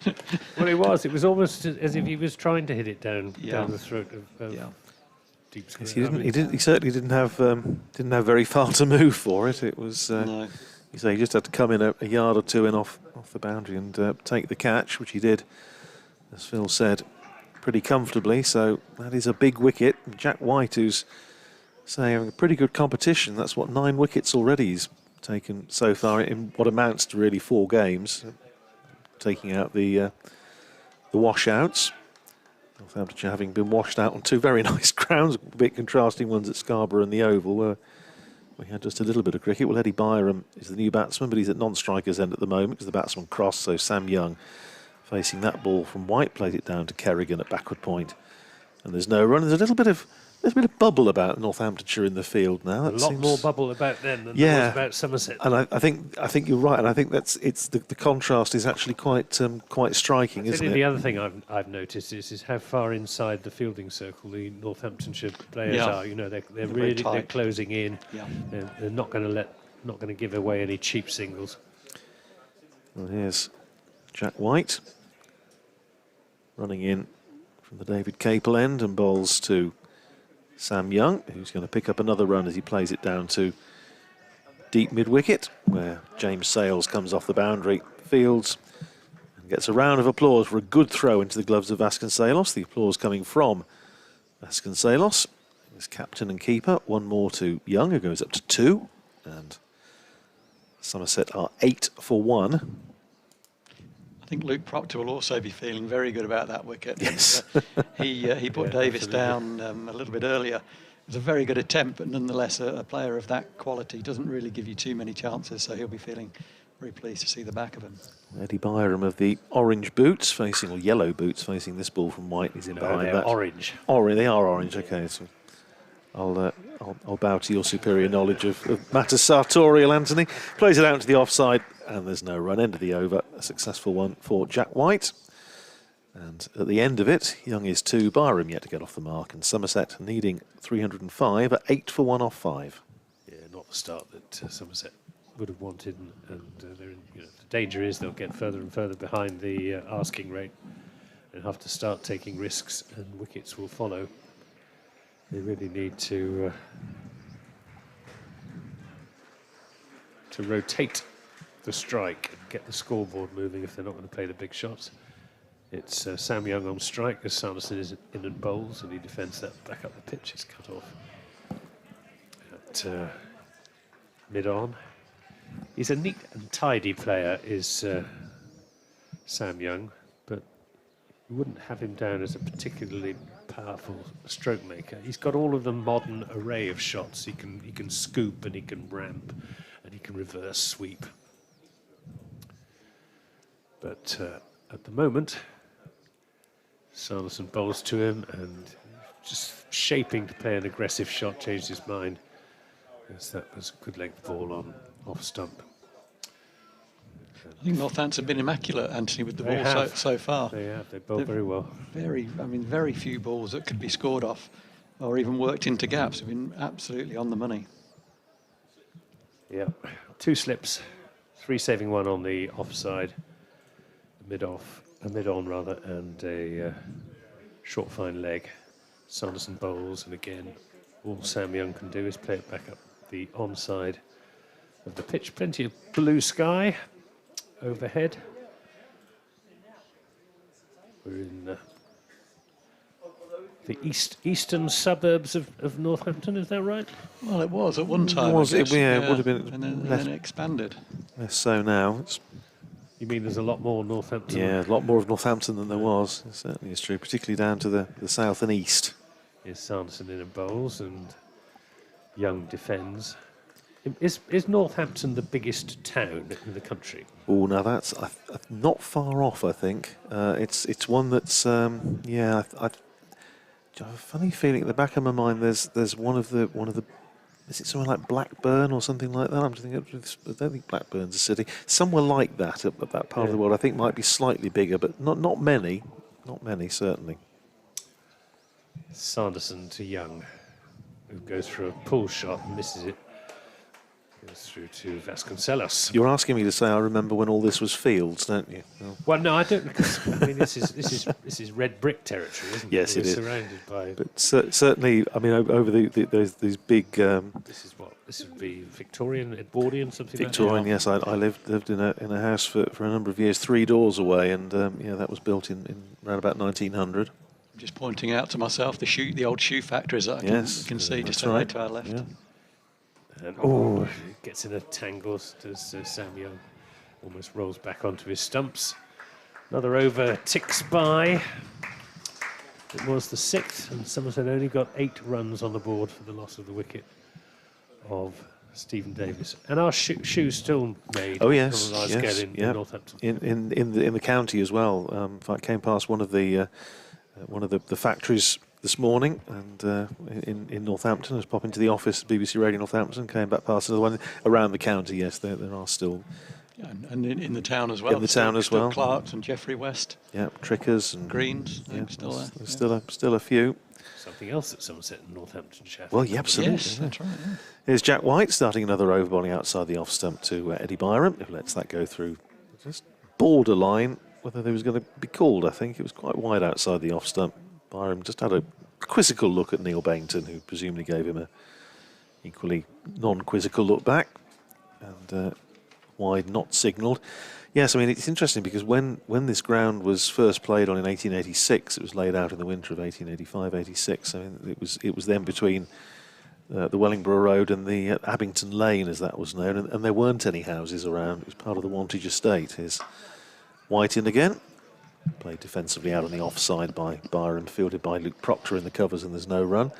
And and so basically most of the houses that you can see, or a lot of the houses that you can see, were built in that sort of 10-year period, 10, 15-year period. A lot of them to service the big Manfield shoe factory down on the Wellingborough Road, just down the road from here, which is not a shoe factory anymore.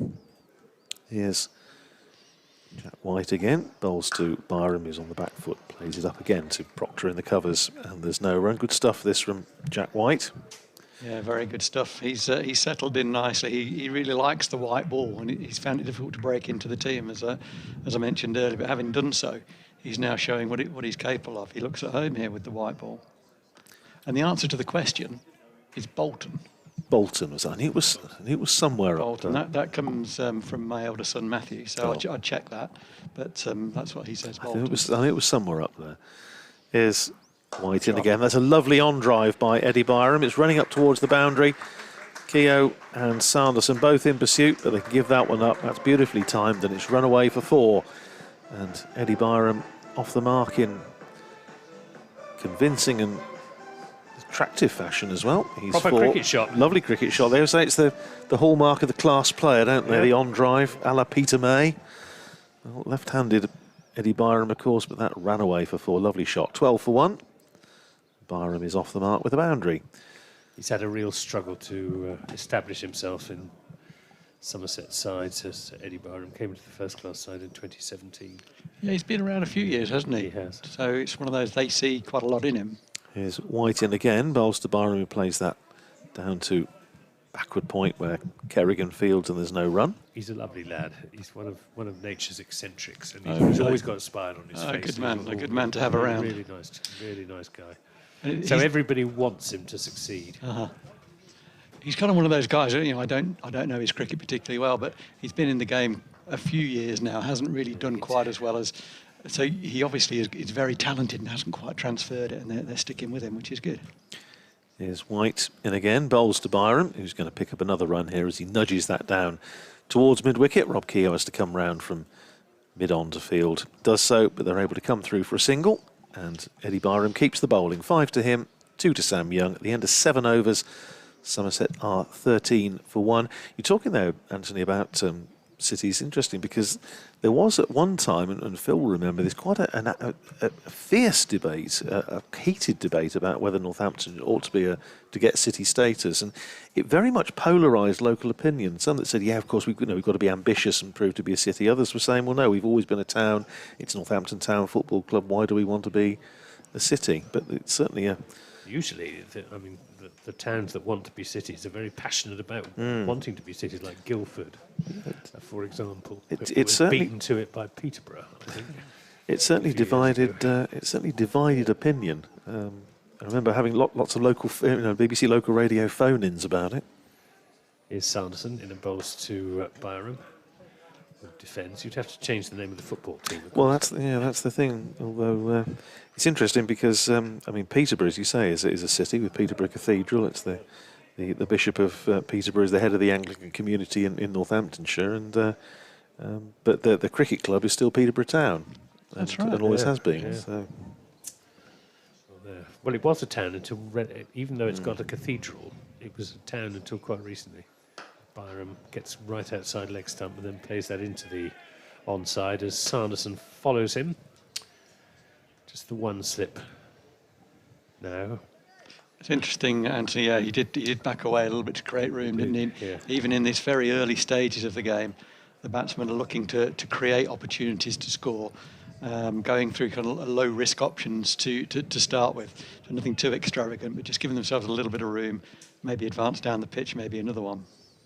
Sanderson in bowls to Byram, defends, nice high right elbow. We're in the 8th over, so just 2 overs after this of the. No, in fact, it'll be 9. It'll be a 9 over power play, won't it? Not a 10 over power play. That's right. Yeah. Or will it? I don't know. No, I think it is 9. I think you're right. Yeah. Yes, it is. Sanderson, so just 1 over after this of power play. Somerset around the wicket to Byram. Takes him on the pad. Must be close. Maybe doing too much. Maybe he got outside off stump. We will... What does Phil think about that? I think that's out. But then again, it's Ben Sanderson, so I'm slightly biased. So we'll look on the replay. I'll take that hat off, put a neutral UN hat on, and watch the replay and come up with a better answer. I think it might just have hit him outside the line, you know. Well, he's batting outside off stump. He was certainly going to hit the stumps. Whether he just got his pad outside, borderline. Sanderson bowls to him, and this time he drives it on the bounce to extra cover without timing. Umpire Rad has got it right again. He was just outside the line. Good umpiring. What's that I'm looking at? Oh, that's a collector. Okay. There's a collection going around the ground for the brain tumour charity. This being. What do you think about this fashion for taking guard on or outside off stump? Oh, I'm asked about that a lot. Well, after this delivery from Sanderson, he's in and bowls, and Byram gets him set. He overcomplicated that, Eddie Byram. He moved outside the leg stump, and Sanderson saw him doing that and fired it over the top of off stump, and Byram was in no position to play a shot. End of the over, 13 for 1. He's a canny competitor, Ben Sanderson. He's seen most things in his time. I mean, I think the first thing to say is it all depends on the individual, and if it plays to your strengths, then why not? As a bowler, bowlers generally like to see the stumps. You know, they get reference from the stumps and know exactly where they are. If they can't see the stumps, that can be confusing to them. I see people doing it that really doesn't work for, and in one-day cricket, I don't know that it's such a good idea because really you want better access to the ball. So in red ball cricket, I can understand it more than in white ball cricket. Very good, thanks.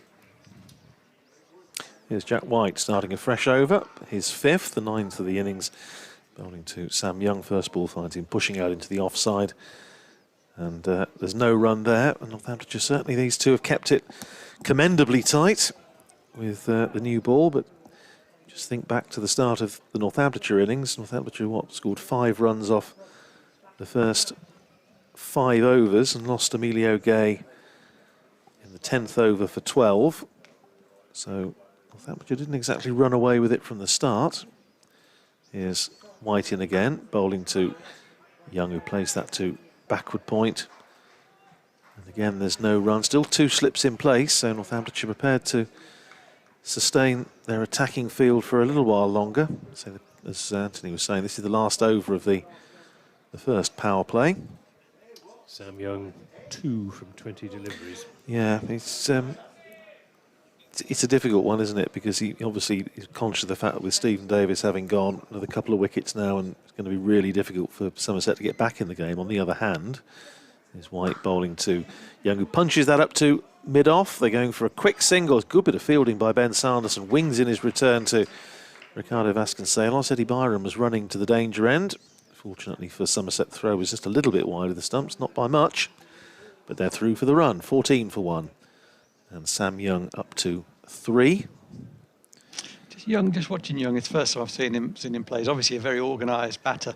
On the front foot, he tends to get his foot down very early, which gives the bowler sort of more margin for error on length, and he struggles to get momentum into the ball then. So there has to be a bit of width on offer for him to score off it.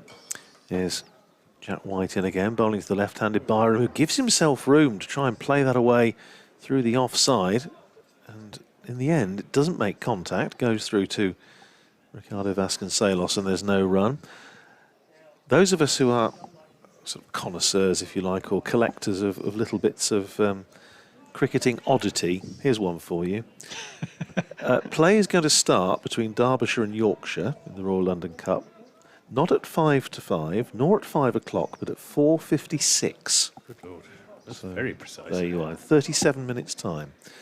There's Jack White in again, bowls to Byram in behind that, plays it back down the pitch for White to field in his follow-through, and there's no something run. to do with the cut-off Calculating the time of the overs, time. I'm sure, but it's a lovely one. 4:56. They're going to start at Chesterfield, which is good news that they're going to get a game in. That's the first thing to say, and I'm just looking to see how many overs it's going to be.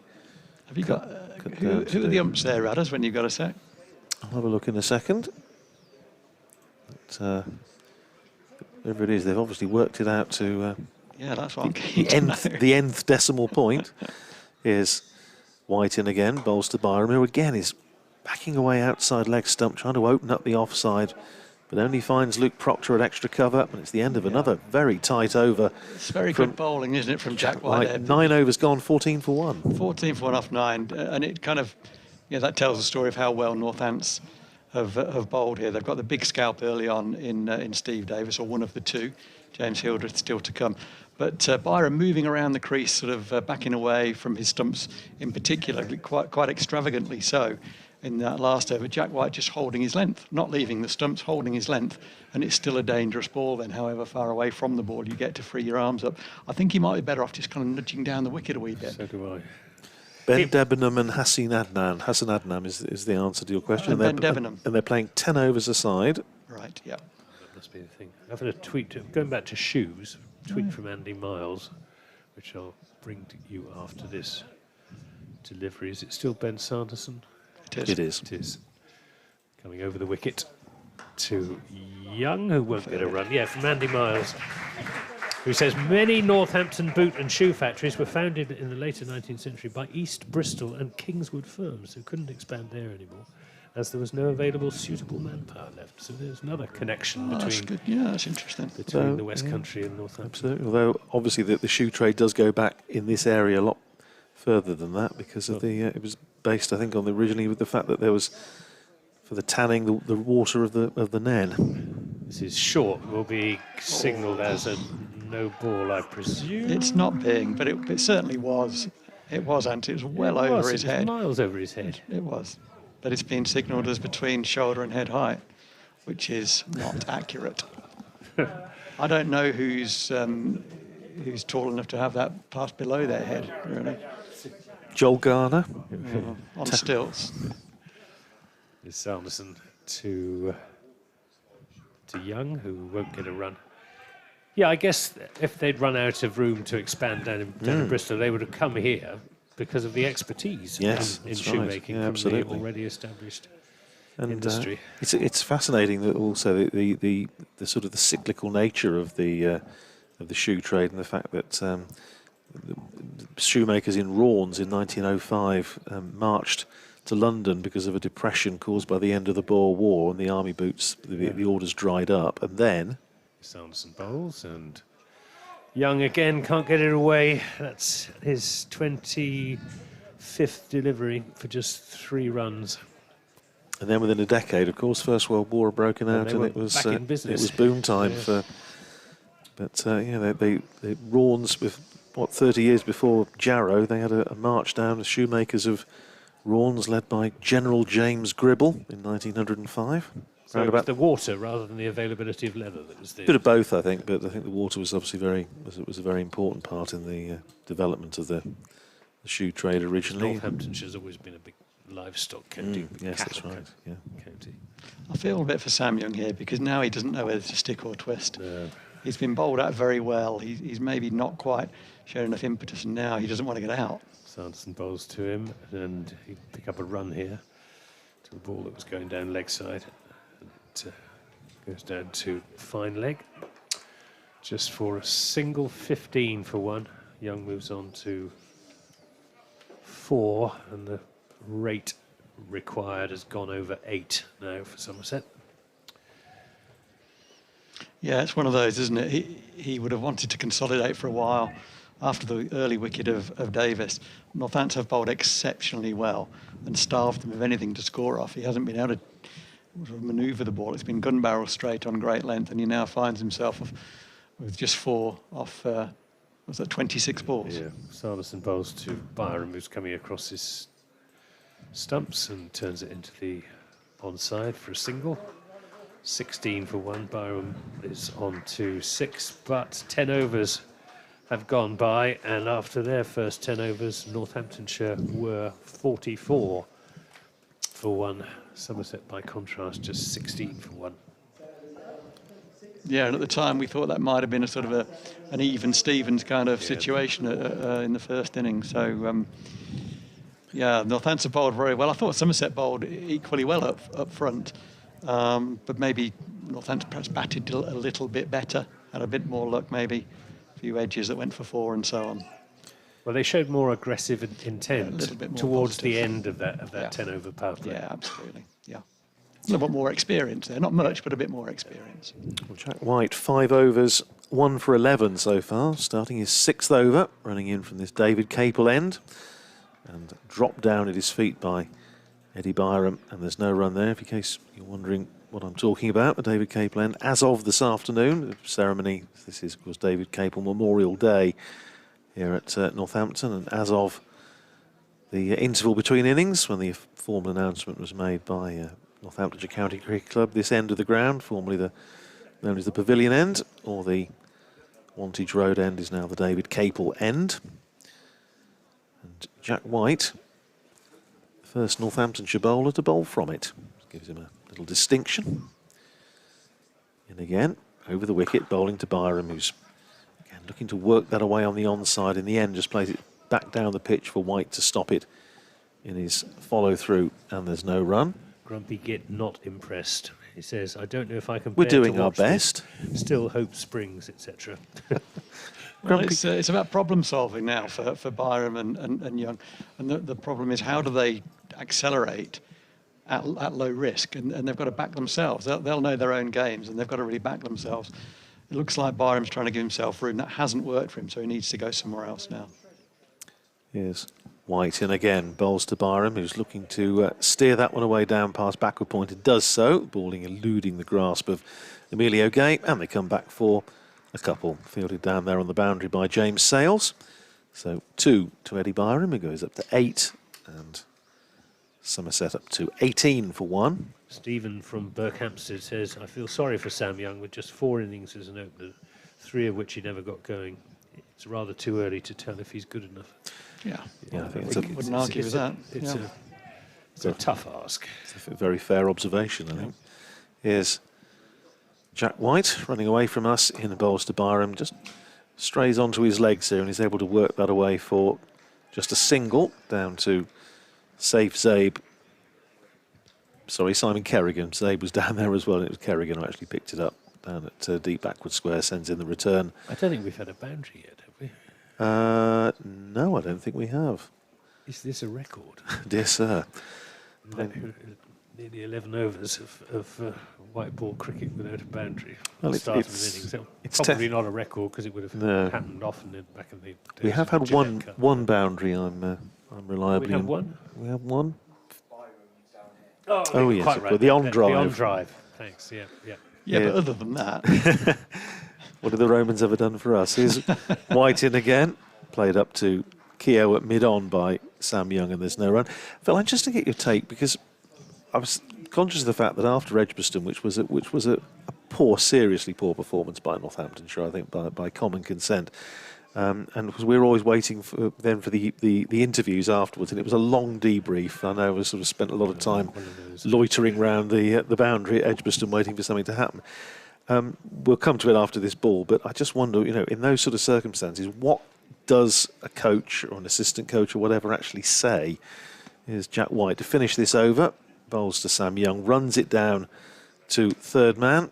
This time it is safe. Zebu Field sends his return on the bounce, but he picks up a single and keeps the bowling. End of the over. 5 to Young, 9 to Byram. 11 overs gone. Somerset are 20 for 1. Well, I'll tell you what a coach would say. In the case of Jason Kerr, because Somerset were dreadful in a 20-over game down at the Aegeus Bowl a few weeks ago. And he said, we were almost embarrassingly bad. And I think there's a lot to be said if you're a coach to be completely honest. You have to be honest. You have to be authentic. Absolutely, it is not about you as a coach. It's about the team. And the first thing to do is to try to review the performance against what you said you were going to do, rather than what happened. Now, what were we trying to do? Always sort of coach the intent is the cliche. What were we trying to do? What did we do? I think, telling us off, if I could put it that politely, I'll come back to that in a moment. You over starting from the indoor centre end. Tom Taylor having a bowl. Tom Taylor. The one thing that you can talk about passionately and you can be perhaps a little bit selfish on is intensity and effort, and that's a group thing. So I would say, you generally would praise collectively, criticise individually, but if it's about effort and collective effort, then I think the coach can say it as he sees it pretty clearly, and a bit of passion in that is not a bad thing. But Here's Taylor to Byram, who high backlift, but checks his shot and just defends out into the offside. 21 for 1. And generally, I would say it's best to be more analytical than emotional.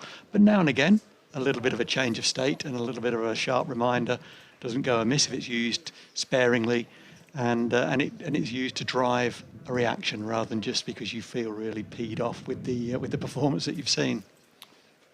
Here's Taylor to Byram in and bowls, and Byram goes for a big swing, doesn't time it, could be a run out if he hits. I think actually Young would have probably got back. In any case as Ben Curran moved around to his left. Yeah, I mean Somerset have been like the little girl, when they're good they're very, very good, and when they're bad they've been awful. Yeah. And they haven't been very good today, and they weren't very good against Surrey at the Oval the other day. But they have qualified for Division 1 in the County Championship, and are in the quarterfinals of the Vitality Blast with a home game. It's Taylor in the bowls, and this time Eddie Byram gets it past short mid-wicket. Now think about a second run as Young Sales is on the ball and come back for it comfortably enough. 23 for 1, Byram on 211. I happened to look up at the right time then, which happens rarely, but I just happened to catch in my peripheral vision James Sales on the deep square leg boundary, and he set off to his right before the ball was struck. He anticipated from the angles that he saw that the ball was going to go in front of square. It was always going to be a 2, but that just shows his reading of the game, and he's inherited that from his dad, who was a master of that sort of thing. Taylor is in a bowls to Byram. I think that comes off the pad probably, despite the shout of catch it. Yeah, it's going to be signalled as a leg by. 24 for 1. Signs of some urgency now from these two Somerset batsmen. Somerset have struggled to 24 for 1 in the 12th over. It's not the start you want when you're trying to chase 305 in 46 overs. The field, of course, is back now, not as far back as it would be if this was a 20-over match, because 4 fielders allowed outside the fielding circle, and that's helped down to deep backward square leg, just for a single. Fielded down there by Emilio Gay. Yeah, I think we're going to see a change now, Anthony. I think Simon Kerrigan is coming into the attack at the David Capel end. There were some signs of the ball gripping for Goldsworthy. He didn't. He's not a big spinner of the ball, I don't think, Goldsworthy. No, he's not. Simon Kerrigan probably gets over the ball, gets a little bit more on it, and this will be a good bit of captaincy. Get the spinner on early, because this could be risk-reward sort of cricket from Northant, saying if you want to take a risk now, we're going to put our boundary fielders out. We've got Simon Kerrigan going on. He will generally get the ball hit where he wants to be hit. And so to avoid those boundary fielders, then you're going to have to do something at a higher risk ratio. Simon Kerrigan making just his second appearance in the Royal London Cup for Northamptonshire this year. In fact, the match at Edgbaston was his List A debut for Northamptonshire, and in fact his first List A match for 4 years, something like 4.5 years. In fact, he played his previous List A match for Lancashire at the beginning of the 2017 season. Bowled 10 overs for 53 at Edgbaston, and starting his stint here, bowling round the wicket to Sam Young, who plays that into the onside, fielded by Ben Curran, who's pretty tight in on the single at mid-wicket.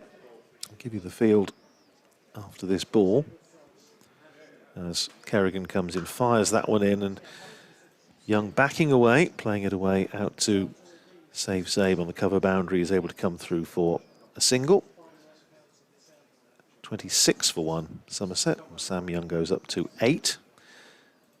Kerrigan for the left-handed Byram has a backward point, man sweeping on the cover boundary, extra cover, mid-off in the circle, then a mid-wicket, long on back, deep mid-wicket back, deep backward square back, and a man saving one on the 45 at backward square. Kerrigan round the wicket, bowls to the left-handed Byram, plays it down to the man, Tom Taylor, on the 45 degree. Thinks about a single, isn't there. Taylor whips it into the gloves of Vasconcelos.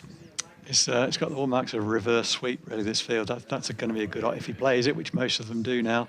He does play it, yeah. Kerrigan turning it round bowling that ball and turning round the corner by Byram, who is going to get a single this time, because Taylor had to make a bit of ground to pick up that one, make ground round to his left.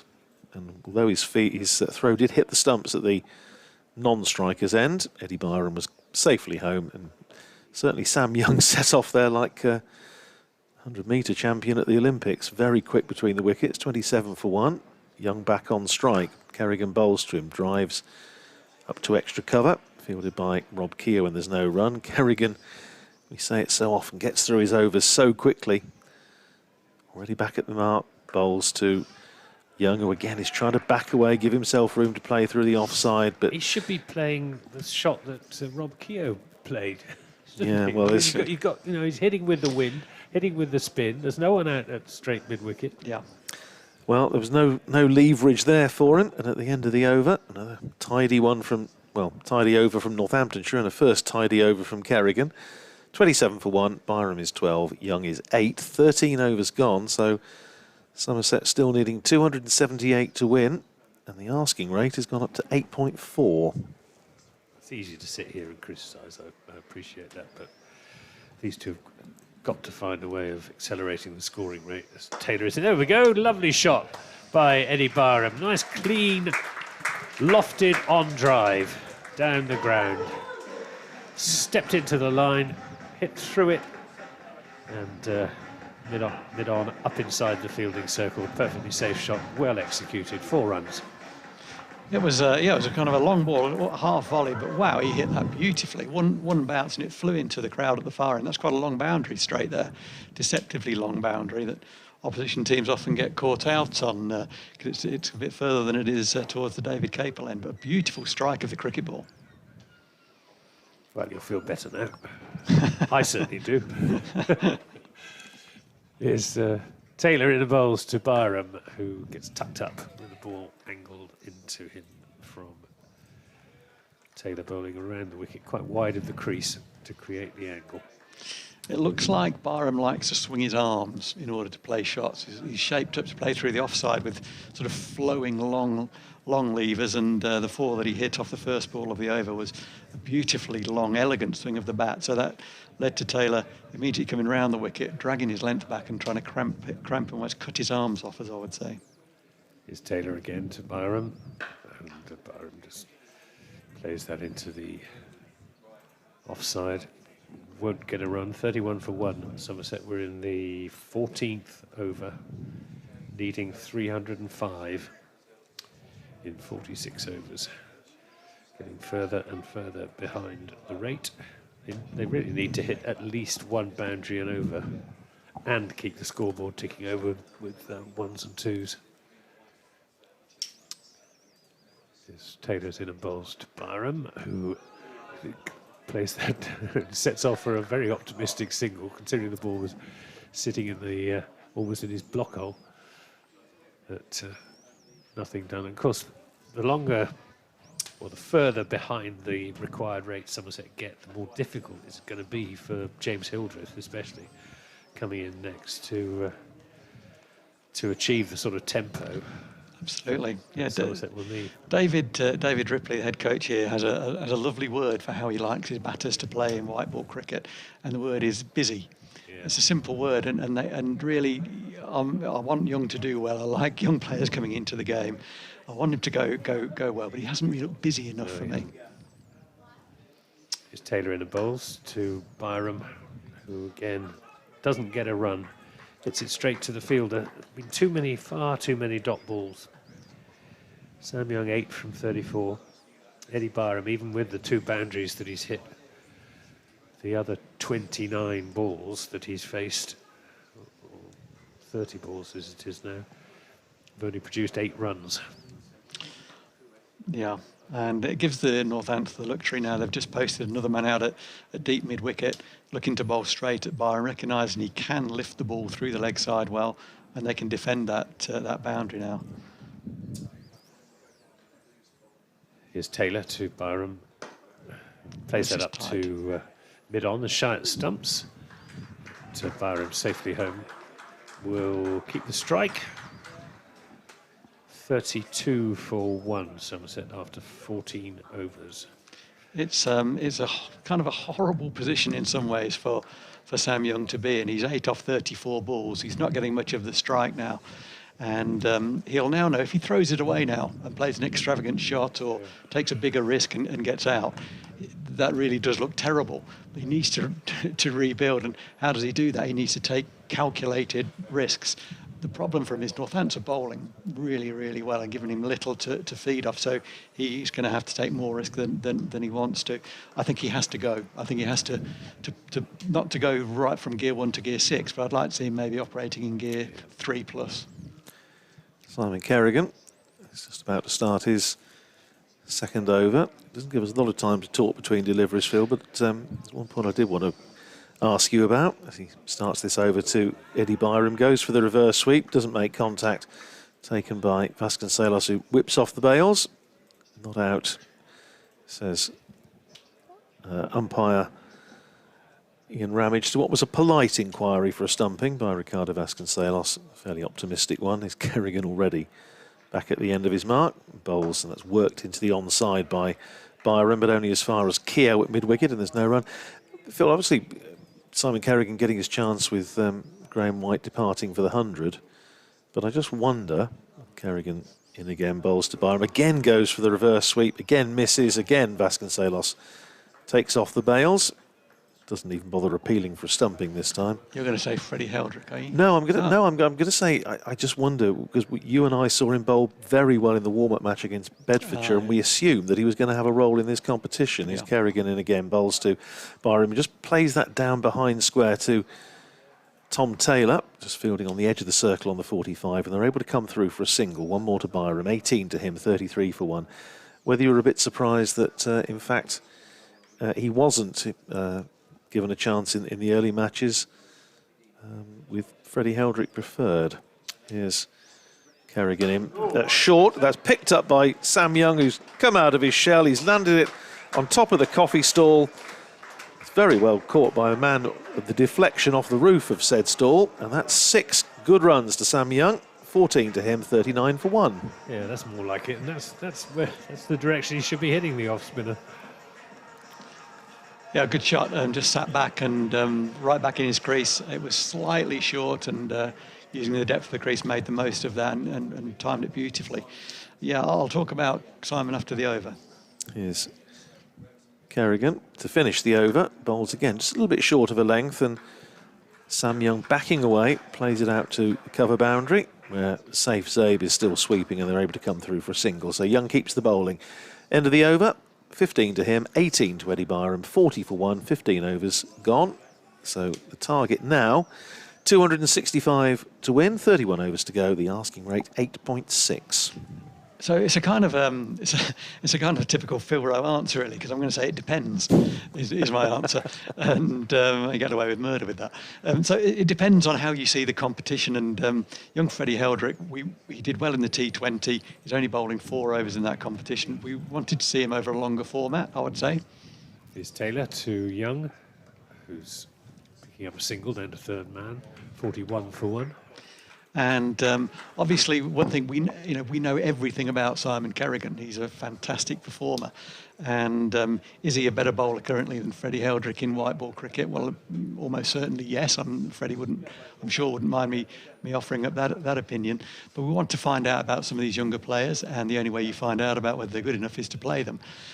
So I think that's why Freddie started. Now it's got a bit sniffy in the competition. 3 games left we need to win. Then Simon comes in. Taylor to Byram.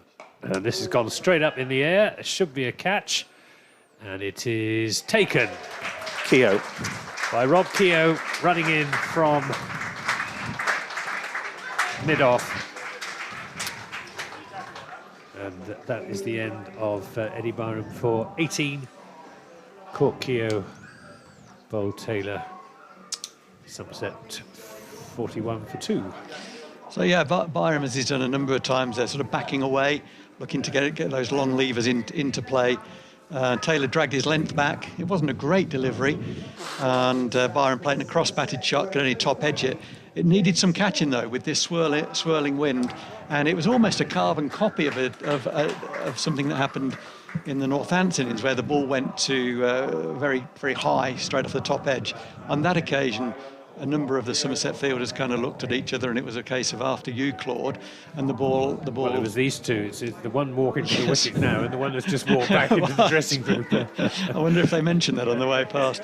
On this occasion for Northants, Rob Keogh, who is a terrific fielder, took control. An early big call of mine. Probably regretted it the minute he'd said it. Had to dive forward at the end to catch it. It was a very good catch in a difficult situation with the ball spinning a lot and the wind taking it left to right. But that's the end of Byram, and in comes now James Hildreth. Then at this very early stage in the innings, you kind of feel that if James Hildreth now doesn't make a valuable, a big contribution, then Somerset are going to struggle to get over the line. Yeah, well, I think they're going to struggle to get over the line in any case. But I think it all depends on Hildreth, without putting too fine a point on it.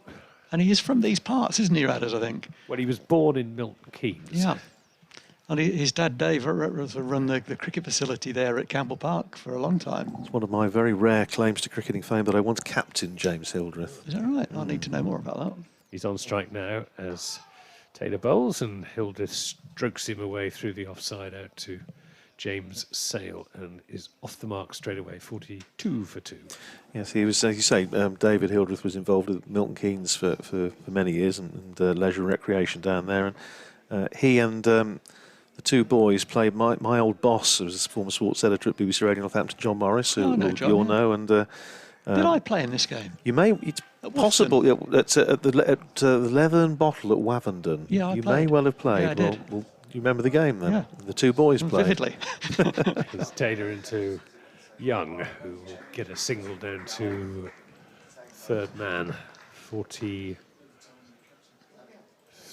for 2. I'm trying to remember the name of James's brother. Anthony might know, but the two youngish boys. James was one of them, and his brother, and David played. Mm-hmm.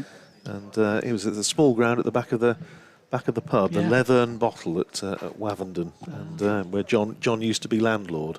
Oh, And so, yeah, we had a very enjoyable game. And I think James would have been, about 12 then, I should think. He looked a better player than the rest of us put together then, I think. It's Taylor in the bowls, and Hildreth will pick up a single as the ball comes off a thick inside edge and runs out to deep backward square leg. Not deep backward square leg, back to sort of shortish backward square leg. 44 for 2. Yeah, his dad kept wicket in amateur cricket for many years, and as a result of which, he's got the worst hands I've ever seen. None of his fingers are pointing in exactly the right direction, and most of them far from it. Yeah, they're terrible. He tells you this, by the way. Yes. let me just add that quickly. Right, 17 from 38 is Sam Young, but he has hit a 6. He waits now as Taylor is in a bowls, and he won't pick up a run to the other side. He sets off for a single that is firmly sent back by his senior partner, James Hildreth. So wicket in that over, that of Eddie Byram. And at the end of it, it was the 16th. 44 for 2, so Somerset needing 261 in 30 overs. Yeah, and asking the question as Simon Kerrigan prepares to bowl another over, and asking the question about that, it was in no way intended as a criticism of the selection of Freddie Heldrick, and I agree with you entirely on that. But you need to be looking at him and play in all formats, and 50 over, and I hope he also gets a chance maybe in one of the championship matches at the end of the season. I know David Ripley was thinking that there might be an opportunity, being in Division 2, to have a look at a few. So I'd be hugely in favour of that. I'm just interested, as he bowled so well in that warm-up game, and I know we were saying on commentary at the time, it just goes to show what he could offer in white ball cricket. I'm not going to argue with anything you've said. I'm a massive Simon Kerrigan fan. It's a difficult selection, I know. Here's Kerrigan starting a fresh over round the wicket. Bowl's a little bit short, and that's cracked away off the back foot by James Hildreth for a single. Goes out to Safe sweeping in front of the West Stand, and Hildreth goes to 3, and Somerset to 45 for 2. So just a ball under 30 overs to go. Kerrigan in again, and that's a big hit by Sam Young, and it's landed on the roof of the old score box here at Northampton. It's bounced over into the road, and another 6 for Sam Young, who's the bugle has obviously sounded. He sounded the charge. He's up to 23, 50 up for Somerset, 51 for 2 in the 17th. Yeah, fine blow. And it's a pretty low-risk option, really, isn't it? Unless he misses it and he's LBW, I think he's got his pad outside off stump. He got it in the air, got enough of it, and with the breeze the way, he struck it beautifully at 6 on any ground, but he knows the breeze is in his favour, so if he does get it in near the middle of the bat and aerial, it's probably going to carry for 6, and that one carried well over the boundary, and that's perfect batting. That's exactly what it needs to do. It's extra risk, but it's a manageable risk, and well played, well executed. I just wondering, do you think, I suppose it is slightly the shorter boundary on that side of the ground, with Simon Kerrigan going to be hugely... He is moving his he's moving mid-wicket's now a little bit straighter. Here's Kerrigan again round the wicket, and it's punched away up to long on by Sam Young. Jack White comes in off the boundary to field, and they're through for a single. Young up to 24, Somerset to 52 for 2. Just try and bring you up to date with what's happening elsewhere in the country. We mentioned earlier the Test match, sadly, at Trent Bridge has been abandoned as a draw. No play possible today. Here's Kerrigan round the wicket, bowls to James Hildreth, who tries to sweep, doesn't really get hold of it. Goes out to James Sales coming in off the mid-wicket boundary. And they're through for a single. One more to Hildreth, 4 to him, 53 for 2 Somerset at Chesterley Street. Durham chasing 2 to 8 to win, or 112 for 4 in the 22nd appeal for LBW, and he's out.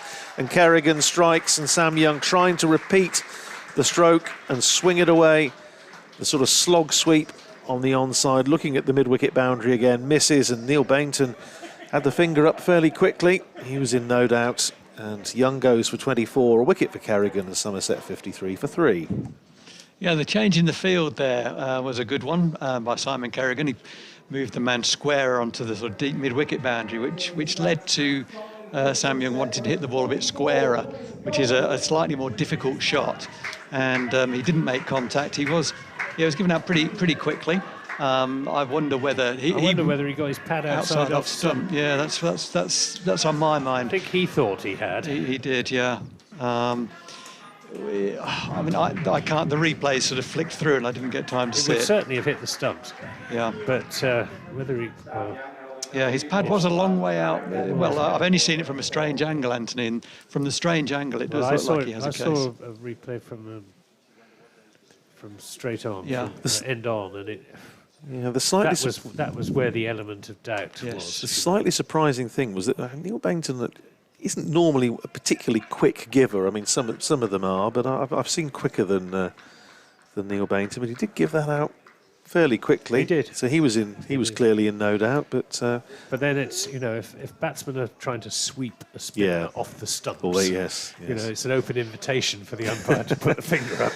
Well, new batsman is Lewis Goldsworthy, and they've got a slip in place as Kerrigan comes in, bowls the first ball to Goldsworthy, drives nicely, on drive up to mid-on. Fielded by Jack White, overcalled by umpire Bainton. At the end of which, successful one for Simon Kerrigan, 17 overs gone. Somerset are 53 for 3, Hildreth on 4, Goldsworthy yet to get off the mark. Yeah, I'd like the umpire to think in those situations, if he's playing a forward defensive shot at that, am I giving it out? Because sometimes the sweep does look more out than the forward defensive shot, I think. Absolutely. I mean, it's something that always used to be said. I don't think it's as true as now as it maybe once was, but you are rather asking for it. Here comes Taylor then to Hildreth, on whom all Somerset hopes are now resting, and Hildreth drives that without timing up to Keogh at mid-off and won't get a run. 53 for 3. Anthony, can I ask you a question? Obviously, as a Somerset man, I've never had this conversation with someone knowledgeable from Somerset. James Hildreth. Why has he never played? Oh, very good question. I think he's too self-effacing. Doesn't push himself forward. He strokes this one fluently into the offside. It'll just be a single as it's cut off by James. What's his view of the world? Is he? No, he's. Yeah. I know reasonably well. I've been watching him for a long time and had long conversations with him about it.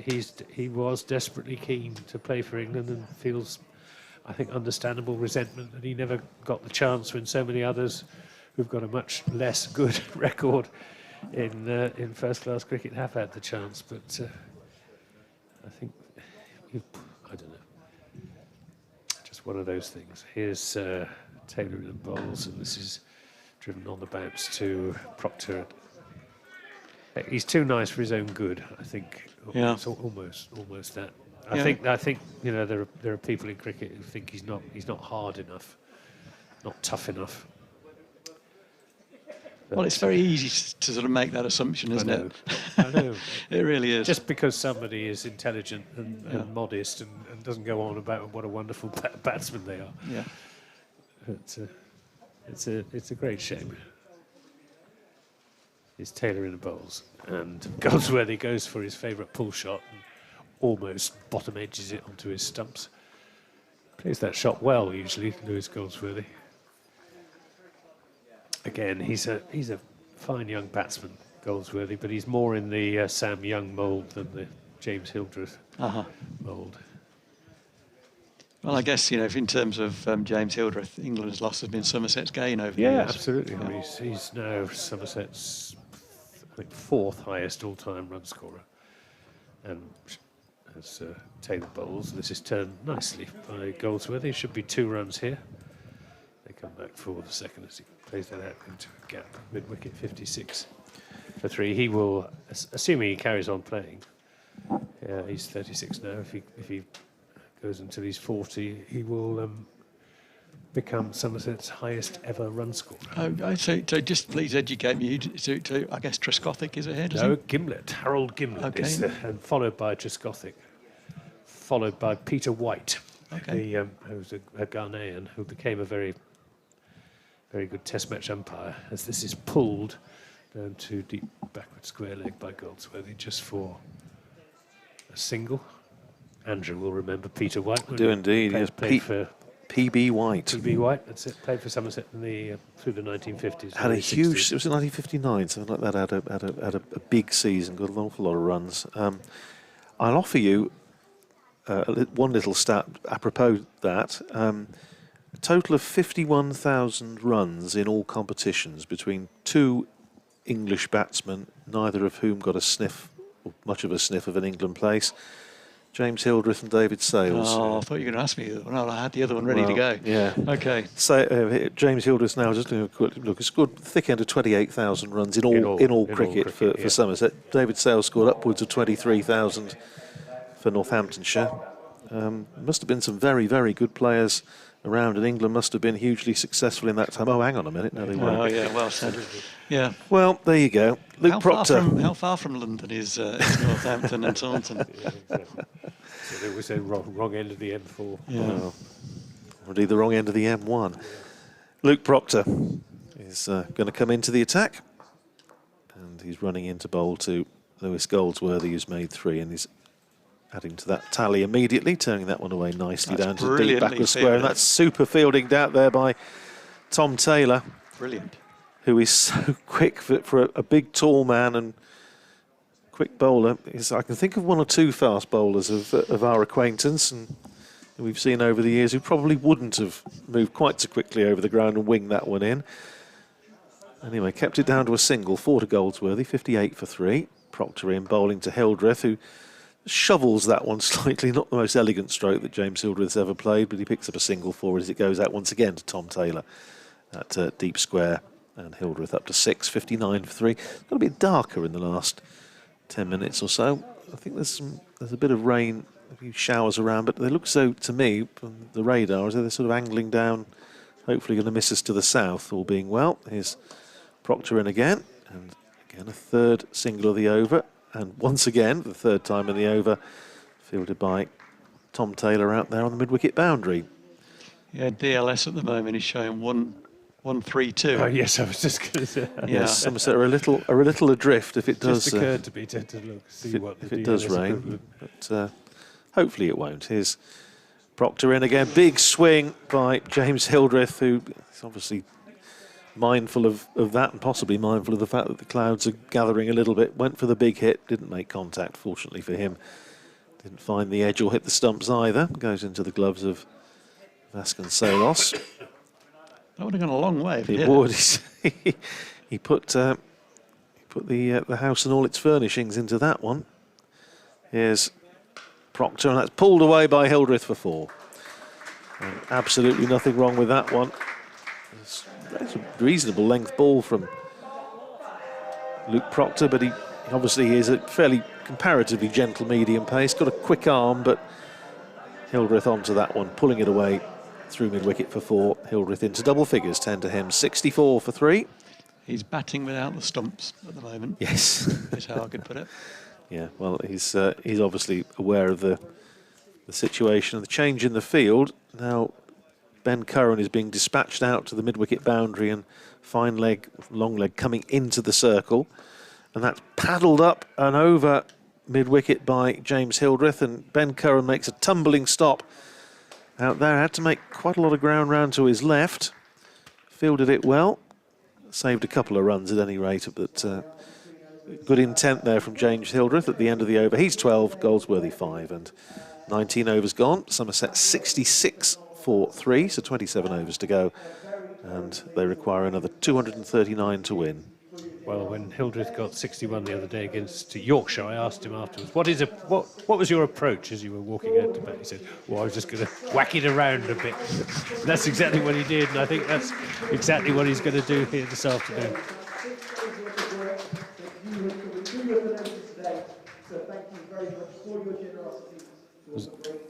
Just an announcement there about the collection over the ground for the brain tumour charity on David Capel Day. Has raised a good sum, so That's good to know. thanks to all those who contributed. Here comes Taylor again, and there won't be a single as the shy comes in. It's, James Hildreth trying to take the strike, looking for a single to get the strike. 66 for 3. We're in the 20th over out of 46, so approaching the halfway mark. Slightly surprised Tom Taylor is doing the sweeping job on the boundary edge, given that he's still bowling from the Lynn Wilson end. What have I missed there to my left, Rad? That looks interesting. It was the RBW. And how was it? Out. That's This out is as lofted well. away, and a good attempt to make the catch out there. He's gone for 4. Simon Kerrigan down there, flinging himself full length with his right hand, but couldn't quite get there. Ran away for 4. Nicely picked up by Lewis Goldsworthy. So have you seen a still shot of the impact? Yeah. Yeah, it looks Yeah. pretty good. Pretty good. Oh, well done, Neil Bainton. Never in doubt.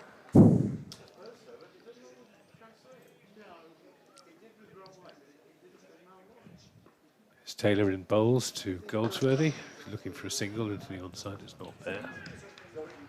70 for 3. Somerset.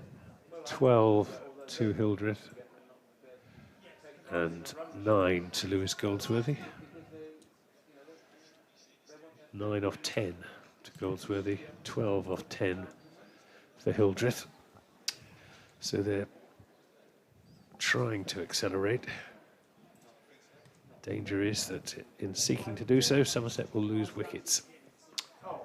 It's Taylor in a bowls to Goldsworthy, who won't get a run as he plays it to mid-wicket. Does he favour the leg side, Goldsworthy? No, not really. No? What he does is a bit like Sam Young. He's not particularly good at manoeuvring the ball. He tends to, hit the fielder rather too often, which is something that James Hildreth is a past master of not doing that. Of finding the gaps and picking up the 1s and 2s. Goldsworthy there gets the ball. He's trying to manoeuvre it between the two fielders on the offside and hits it straight to Proctor in extra cover. I don't know whether this is true of Goldsworthy at all, but I know some of the Northants young players, academy players who come in and we have a good look at them, and they're very good players, but they're a bit bowling machiney in that they hit the ball very, very hard to extra cover mid-wicket, mid-on, mid-off, because it looks great indoors and they haven't got to beat a fielder. And I think that's a problem with being on the bowling machines too long. Taylor's in a bowls to Goldsworthy, and again he won't get a run as he picks out the fielder, this time at mid-wicket. End of that over, which was the 20th of the innings, 70 for 3, so Somerset need another 235 in 26 overs, which is getting on towards, it's very nearly 9 runs and over. Yeah, my maths and looking over at the scoreboard tell me that it is exactly 9 and over. It's a long way. It's a long way to go, isn't it? You've got to get 9 and over for quite a long time now. It could be done, but I think the majority of that needs to come from Hildreth. He needs to make a big dent. He needs to get 100. Yeah, he's got to get the lion's share. Well, he's on 12 at the moment. Goldsworthy on 9. 70 for 3. Somerset having lost the wickets of Davis for 5. Byram for 18 and Young for 24. Luke Proctor starting his second over. Comes in and bowls to Hildreth, who swings that away to deep square. It's fielded down there by Tom Taylor, and they pick up a single. 1 more to Hildreth. 13 to him. 71 for 3. It did start to give you the scores in the other matches around the country, I say, such as they are. At Chester Street, Durham needing another 89 to win off 18 overs against Essex. Essex making 227 for 6. That's reduced to 45 overs aside. Durham 143 for 4 in the 27th. Proctor in again, bowls short, pulled away by Lewis Goldsworthy, running down towards the boundary off top edge or glove, and that's a really good bit of fielding down there on the boundary by, that's James Sales, isn't it, down there? And he just manages to flick it inside the rope. It certainly saves a couple of runs. There's the enthusiasm of youth. 73 for 3. Goldsworthy up to 11. At Beckenham, Kent all out for 105. This is reduced to 24 overs aside. Kent 105 all out in the 23rd, didn't bat their overs. Hampshire 24 for 2 in the 6th, so that's a bit of mileage left in it. Hampshire needing 83 to win off 18.5. There's a bit of a discussion as to whether that actually touched the rope. It hit him on it hit him on the head. Oh, right, okay. That's what happened. And it was pretty obvious that it hit him on the head, and I think it's taken a while for Neil to recognise. Went off glove onto helmet, I think. No, it's next leg by, so it's straight off the. Straight off the helmet. Off the lid, yeah. In that case, yeah, they need to have a little chat with him, go through the concussion protocols. My first thought was it had come off bat or glove. Well, but to fill the gap, I've had an email or a message from Stephen Chalk, the cricket yes, author and publisher. Fine man. He says, Peter White, who we were talking about, third highest run scorer for Somerset, never stood in a Test or a Lord's final. Really? Much underappreciated man. He was on the panel for a long time, wasn't he, Yeah, Peter White? And I've had a message from Polly Rhodes, the Somerset scorer, who says, my husband went to school in Northamptonshire. He was tempted to go for a job in the shoe industry. Wanted part-time skiver was the advert. Ah, yes. He said he would have preferred a full-time job, but as Andrew will tell us, a skiver was someone who paired thin strips of leather for trimming shoes. There's all sorts of great... something I did not know, so thank you, Polly. All sorts of great jobs there, riveters and some skivers, all sorts of... Is that where the origin of skiver, as in...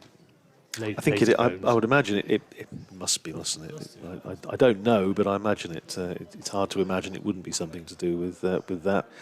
The old Northamptonshire wicket-keeper Charlie Smith, going way back, as Proctor resumes his over, I should say. He's turned away to long leg for a single by Lewis Goldsworthy, who seems none the worse for his clonk on the helmet. Just having a chat there with umpire Neil Bainton.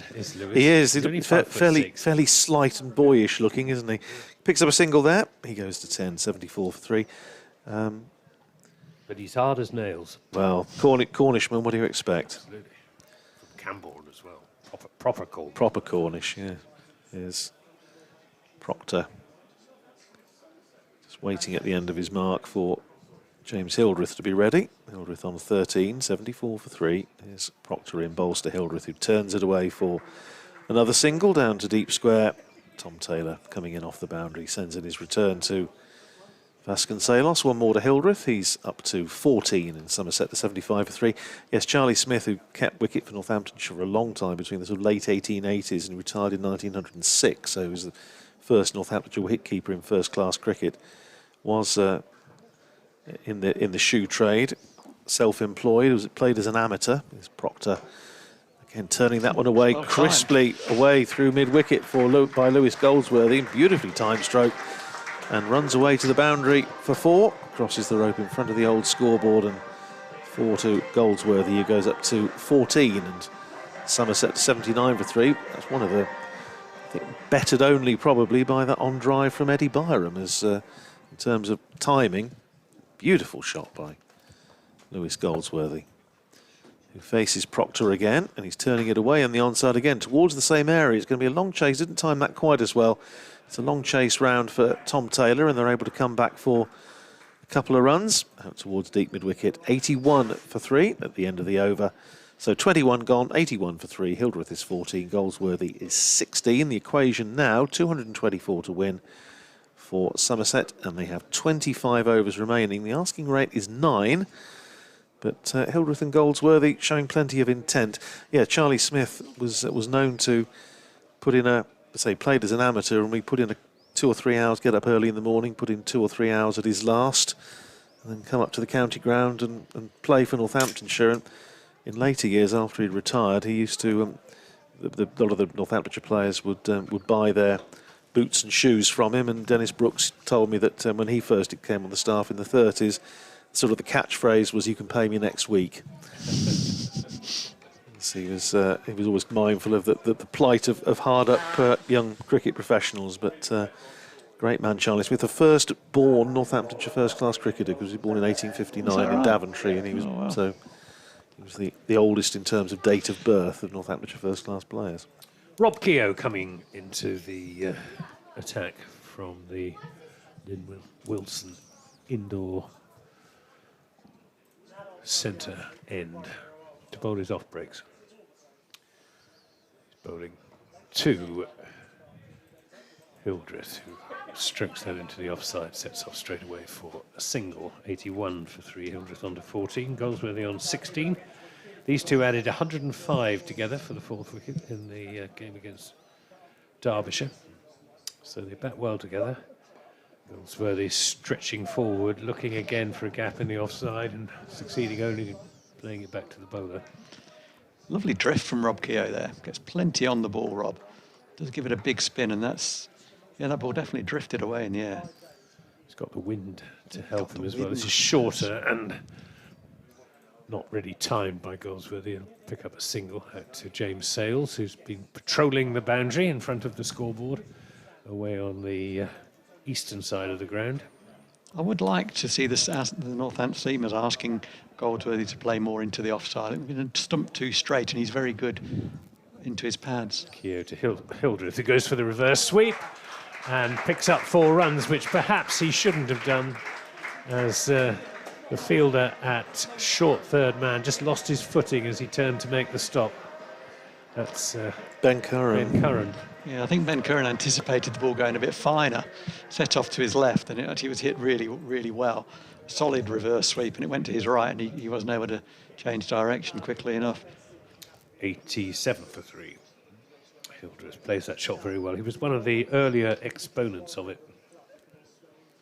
Now, he may well have been a hockey player, I guess. He was. Yeah, Millfield School, I guess. Very good tennis player as well. Hildreth plays this into the offside. There could have been a single there, but they decided not to risk it. Not fielded cleanly. That extra cover. Keogh to Hildreth. Back on his stumps, turning that into the onside, settling early in the piece for just the single. And that's the end of a very quickly completed over, the 22nd of the innings. 88 for 3, Somerset needing 305. Rob Keogh is a very capable spinner. We've seen what he can do in red ball cricket. A very good attacking spinner in particular, comes into his own in the second innings in 4-day cricket. In white ball cricket, he's underutilised to my mind, because he is a wicket taker. He gets up and over the ball and gets more action on the ball than most spinners with the. So he's not undercutting it. No, that's right. Yeah, he's right over the top of the ball. So he offers a different challenge. Ball up at Edgbaston on Friday as Luke Proctor starts another over, and he's gone up in the air from James Hildreth. He should be caught at deep mid-wicket, and he is caught at deep mid-wicket, and the innings of James Hildreth is over. He's gone for 20, and I wonder if that's Somerset's hopes gone with him. He goes for 20, 88 for 4. Luke Proctor strikes, important wicket. Yeah, that's a big scalp, and again, all of the outfielders converging towards Ben Curran. It was a catch that you should see taken at the professional level, but it was by no means easy. He's kind of coming out of the sun a little bit. Had to judge where that was going to land, and the breeze coming across the ground would have carried the ball further, but it went pretty much straight up in the air, and that's the end of James Hildreth. He did threaten, but he had to go from a long way out. It was always looking difficult. It looks difficult now for Somerset without his experience to marshal them. 9 and over. It's a pretty tough ask, isn't it? No matter who you are. Yeah, it was. I mean, it was the right idea. Yeah, absolutely. He was hitting with the wind. And a couple of Somerset need big runs quickly, and we have seen a couple of sixes in the innings hit out towards that way. So it was certainly worth a go, but didn't manage to clear Ben Curran down there at deep mid wicket, who's having a pretty good day. And 88 for 4 it is. And now, brilliant sunshine, beautiful afternoon at Wantage Road. Now we really have been, as I say, looking at what's been happening elsewhere in the country, we've been extremely fortunate today to have got through. Hopefully we'll see the match to its natural conclusion. We've still got another 23 overs after this one. This is the halfway point in the innings. He's Proctor bowling to Lewis Goldsworthy. George Bartlett has joined him at the crease, but the batsman obviously crossed while the ball was in the air. It was in the air quite a long time. And Ben Curran immediately back in the action as Lewis Goldsworthy plays that out all along the ground to deep mid-wicket. Curran field sends in his return, 18 to Goldsworthy, And Somerset to 89 for 4. And now George Bartlett taking guard, 23 years old, another one of the Millfield School Brigade. An awful lot of them in this Somerset squad. Production line, as Phil mentioned earlier, is Proctor in bowling the first ball to Bartlett, who plays that out to mid-wicket. Fielded there by Curran, who loves it, doesn't he? He really is. He only knows one way, doesn't he? I know, he's just hugely enthusiastic. He's making as though to throw down the stumps. And Lewis Goldsworthy, needless to say, hadn't moved. Here's Proctor in again, bowling to Bartlett, who's in behind that, plays it back down the pitch for Proctor to field in his follow-through, and there's no run. Luke Proctor's good to see him back on the park. He's had a difficult summer with a couple of family bereavements, each of which took him out of championship matches, the games against Yorkshire and Glamorgan, but after a period of compassionate leave, back with Northamptonshire, very good to see him back on the field. Appeal for LBW, and he's out, and Proctor strikes again.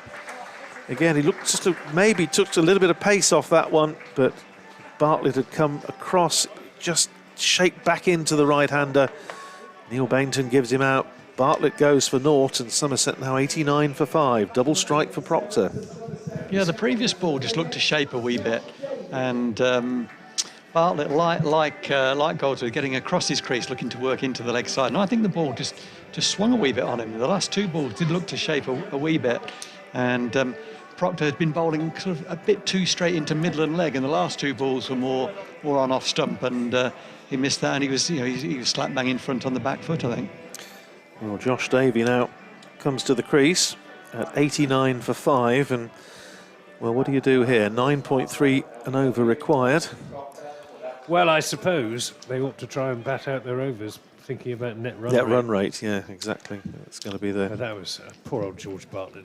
I think his brain is scrambled. He can't buy a run at the moment, and caught in two minds, I think, there about what to do. Yeah, well, I just wondered whether he had taken a little bit of pace off that one, but maybe not. It was a straight. I've just seen the replay, and it was gun barrel straight. Yeah, it was, and he missed it. He missed it. Fair enough. Well, 2 wickets in the over for Luke Proctor, counting for Hildreth and Bartlett, and new batsman Davey facing that ball, and he's off the mark straight away, turning that one past umpire Ian Ramage at square leg, out to Tom Taylor on the boundary, and they're through for a single. So end of a doubly successful over for Luke Proctor. Josh Davies made a single, Lewis Goldsworthy is 18, and 90 for 5. Somerset, 23 overs gone, so at the halfway stage of their 46 overs, 90 for 4. They need another 215 to win at 9.4.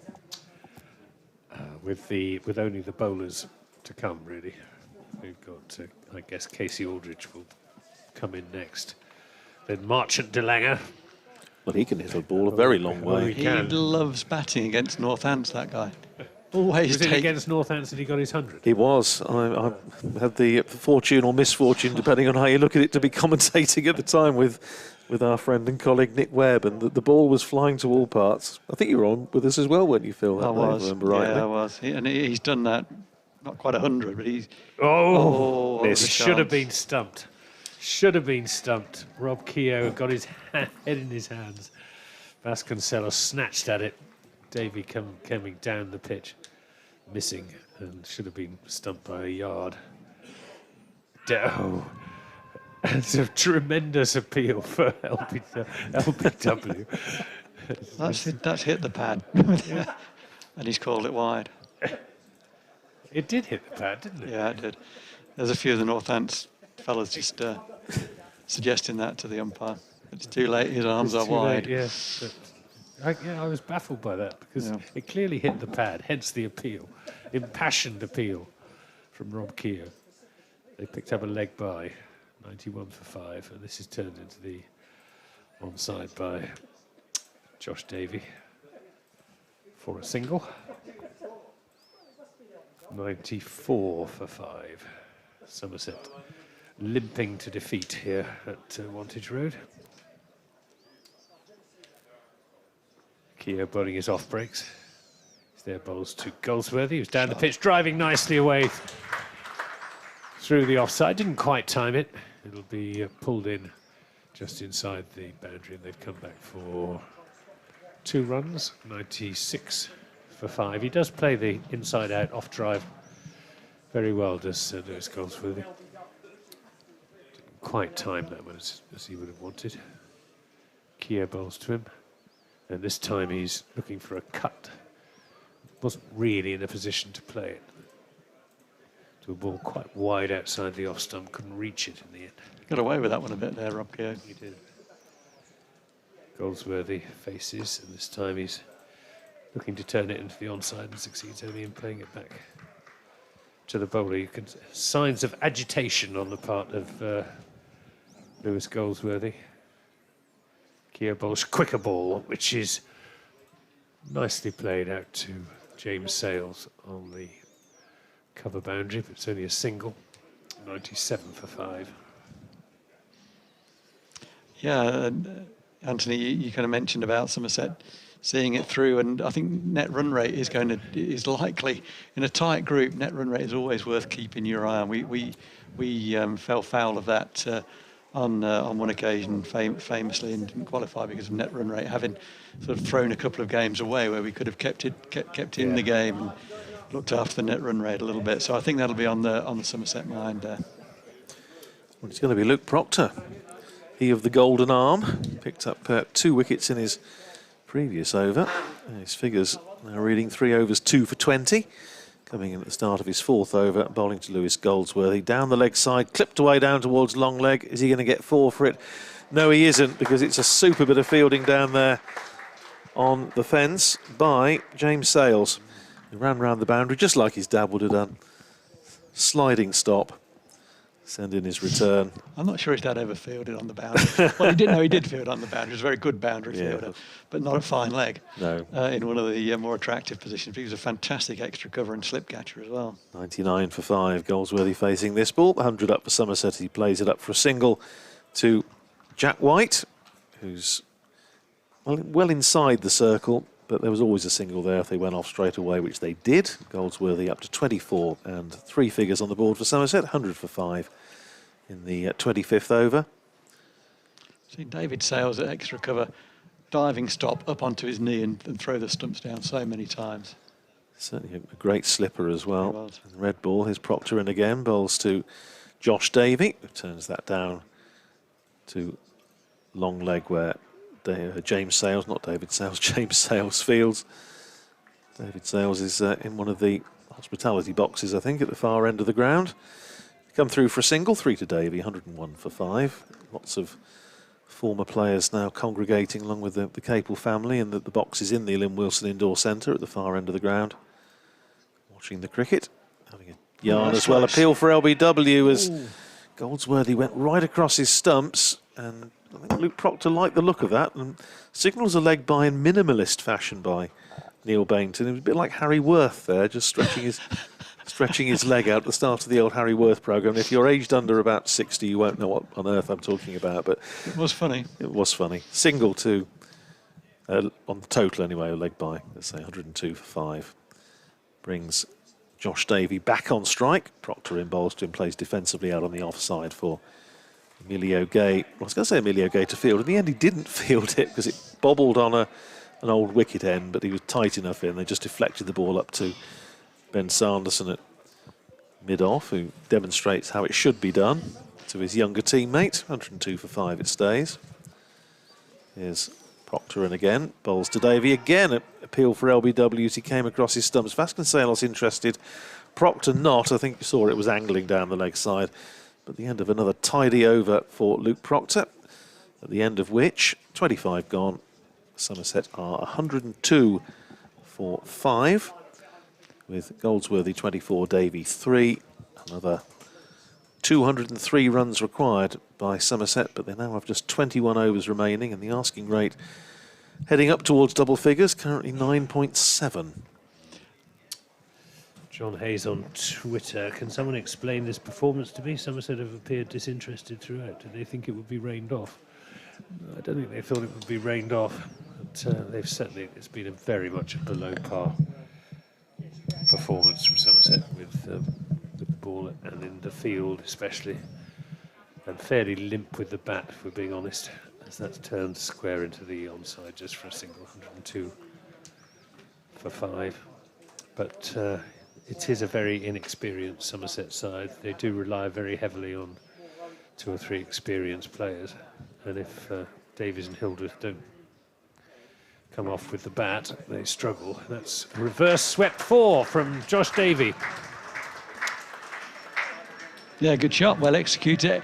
Everyone plays that shot now, and generally there will be 2 men. If the fielding team know that the batter is a reverse sweeper, there'll be 2 men behind square on the offside, which there was only one there. He plays the shot, and so the second man, as always will happen in this situation, comes out of mid-wicket and reinforces that area to hopefully deter that shot.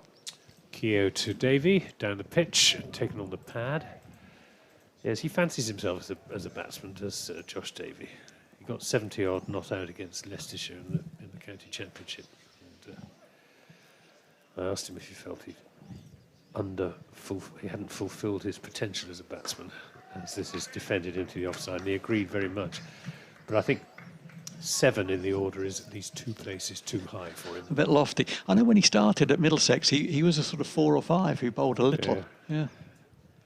Keogh to Davey, turning that wristily into the onside, and they won't risk a second run as Zaif does the fielding. Rados, do you have any influence over the live stream and the angles they take and so on? I've got a request. I have no influence on anything, really. Least of all that. Keogh's in and bowls. This is turned into the onside by Goldsworthy, but he won't get a run because Keogh is very quickly across to field off his own bowling, and another over slips by. It's the 26th, so just 20 overs remain in which Somerset need to score 198 runs. So just a request, I know obviously the live stream is very popular, and I just wonder whether, like me, live stream viewers would like the replays to be shown from the straight-on camera rather than the camera that's extra cover. Oh yes, that would be helpful. Yeah, I think that would be nice. Most of them have been. It must There be were just 1 or 2. just the ones I want to see, possibly. Yeah, possibly Anthony. Yeah, that would be good. Most of those, as I say, I've picked up 1 or 2 of them today, but I'm always just looking at split second too late. Here's Luke Proctor starting his 5th over. Worked into the onside by Josh Davey for a single. First ball. Ben Curran coming in off the mid-wicket boundary in front of the Curry stall. Sends in his return on the bounce. I won't hear a word against the live stream. It's absolutely because brilliant. They're carrying the BBC commentary. They are. I think it's fantastic. It is as well. I'm with you on that.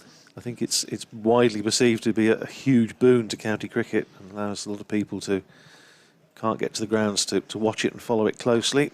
Chipped up into the onside by Lewis Goldsworthy. The next ball just rolls up to Jack White at mid-on, and there's a single, 110 for 5. And I think there's a little bit of rain in the air, actually. It's just, again, it's just one of these. I think we're just catching the edge of the shower by the look of the radar, maybe. Just, I think worst of it's heading down to the south of us, but possibly just catching the very edge of it. But it's not enough to bring the players off at the moment, at any rate. Here's Proctor in, bowls, and again, worked just in front of square on the onside for a single down to Tom Taylor at deep square by Josh Davey. He goes up to 10, and dreaded Nelson on the ball for Somerset, 111 for 5. Rain coming a little bit harder now. 2 umbrellas going up around the ground. Here's Proctor in again, bowls to Goldsworthy, picks that one up. Is he going to split the 2 fielders on the leg side? Yes, he is. James Sales down at long leg, and Tom Taylor at deep square, and that split the 2 of them. Runs away for 4. 30 to Lewis Goldsworthy, and Somerset up to 115 for 5, playing a good hand. Lewis Goldsworthy, admittedly, in what looks to be a losing cause at the moment, but stranger things have happened. The asking rate 9.8, and in terms of DLS, because we may come into the equation were the rain to get a bit heavier. Well, if Craig Overton and Lewis Gregory were waiting to come into bat, well, yes, they're currently I might have rather more hope than I have now. About 80 runs adrift at the moment. Here's Goldsworthy turning that again down to Tom Taylor. There could be trouble here for him. He's come a long way down. Goldsworthy's not, in fact, he's safe. Goldsworthy was thinking about the second. The throw came in from Taylor, and although it wasn't necessarily pinpoint accurate, he was a long way down. Luke Proctor having to scramble around to try and pick it up. Allows Goldsworthy to get back, so he comes through for the single. 31 to him, 116 for 5. I was with Lewis on that. There was 2 in that. It might well have been. Well, here's Proctor in bowls to Davies, playing defensively up to mid-on, where Jack Whitefield's end of another over, 116 for 5. We've had 27 overs now, so 19 remaining. Lewis Goldsworthy's made 31, and Josh Davey has made 10. I think Lewis Goldsworthy's played really well, and he looks one for the future, doesn't he? I would like to see, as I mentioned earlier, particularly Luke Proctor has bowled very straight at him, and he's worked the ball off his pads without fail. He's got a couple in the gap, and he's timed it very well. His wagon wheel will look exclusively that side, but that's because that's where we've bowled at him. I'd just like to see us bowl one stump more towards off stump, perhaps on off stump rather than on middle stump. Ask him to play through the offside a little bit more. That's not to say Luke Proctor's bowled poorly, because he's bowled a very kind of tight line for the most part, but a little bit too straight. And Goldsworthy looks a really good player through the leg side. I'm sure he's a good player through the offside. He is a good player through the offside. Yeah. He's an all-court player, as you would say, the tennis player. What he doesn't have is outright power. He's not, he's not a hitter. He's a stroke maker. Here's Keogh to Bolton. He's back on his stumps, turning that into the onside, setting off quickly for the first run, but they decide against a second as the throw comes in. So it's just a single, 118 for 5. He can hit 6s, but it's not his natural game. Raining a bit harder now. Oh, I hope we don't have to come off. Here's Keogh bowls to Davey, who defends it back up the pitch.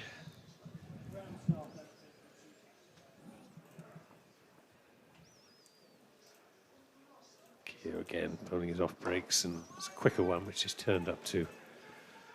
And this time they are coming back for the second run as the throw comes in, and they make it quite comfortably. He's lightning, isn't he, Goldsworthy, over the ground? He is quick. That's why I thought there were 2 runs in that one. There, Davey obviously isn't quite so quick, and I suppose he would say he was running for danger end, so, and it was technically his call as well, so fair enough. Keogh bowls to Davey, who's down the pitch, and technical chance. Yeah, particularly if you're Rob Keogh, who is a phenomenal fielder. For most people, that's a kind of 10%er. For Rob Keogh, it's probably more like a 60%er, and he's a bit disappointed he didn't hold on to it. It was hit back quite fiercely away to his right. It would have been a very good catch, wouldn't it? It would. Yeah. Keogh to Davey. That's well played. Just dabs this down to third man, and they'll come back for the second run. 123 for 5. Yeah, this won't help Rob Keogh, the ball getting wet now. It's sort of very wet rain, if I could put it that way, drizzly rain. It's spitting. The ball gets wet very quickly, and he does try to spin the ball hard. It won't be easy to control. Keogh to Davey, down the pitch, up in the air, and just short, and almost gets run out as well. I thought for a moment he was going to get stumped, and I thought he was going to get caught, and in the end he was almost run out. But he survives. 121 for 5. And it was a pretty crummy delivery as well. Yeah, we've got that rather bizarre weather here now, and it is raining a bit. It's not much, but it's just really sort of, I think, the edge of a shower. But the sun's out, so somewhere, I'm sure there'll be a rainbow. So doubtless see spectators herring off in search of the pot of gold at the end of it. And it is going to be Jack White returning to the attack. Bowled, of course, an excellent opening spell, 6 overs, 1 for 15. So he's coming back on from the David Capel end. It's great watching some of the former players now at the other end of the ground, as Jim Griffiths there in conversation. Just wondering if he can, talking them through that innings 40 years ago on this ground, which we'll come back to in a second. Here's Jack White in bowls, driven straight back down the ground by Lewis Goldsworthy. Welcome back to the attack. 4 runs. Lovely shot by Goldsworthy up in the slot.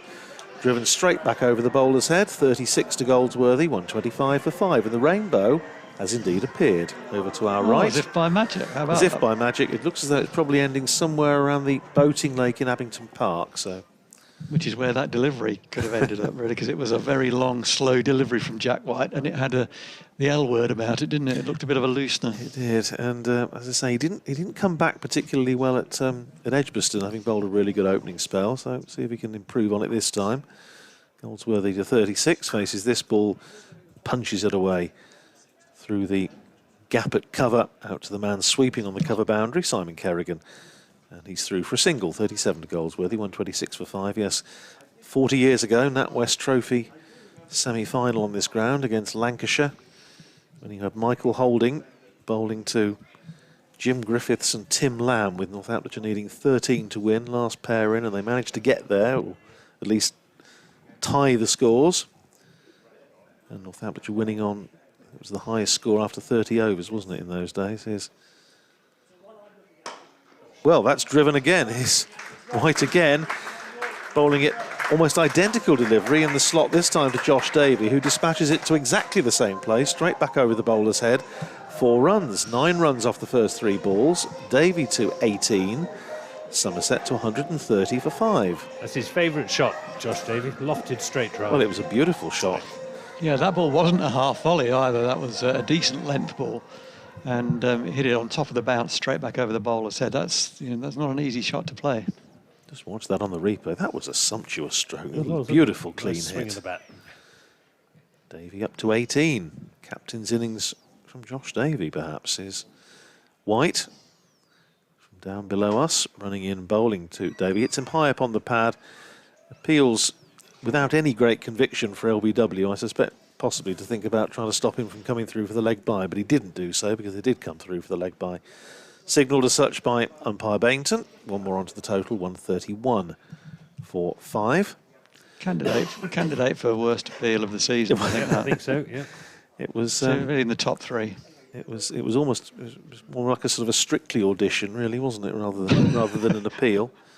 Here's White in again, bowls to Goldsworthy, who works that into the onside. Think about a second here, because it has to come sprinting in from the boundary, Ben Curran. He does, and he can't cut off the 2. And as he was saying before, Goldsworthy is so quick.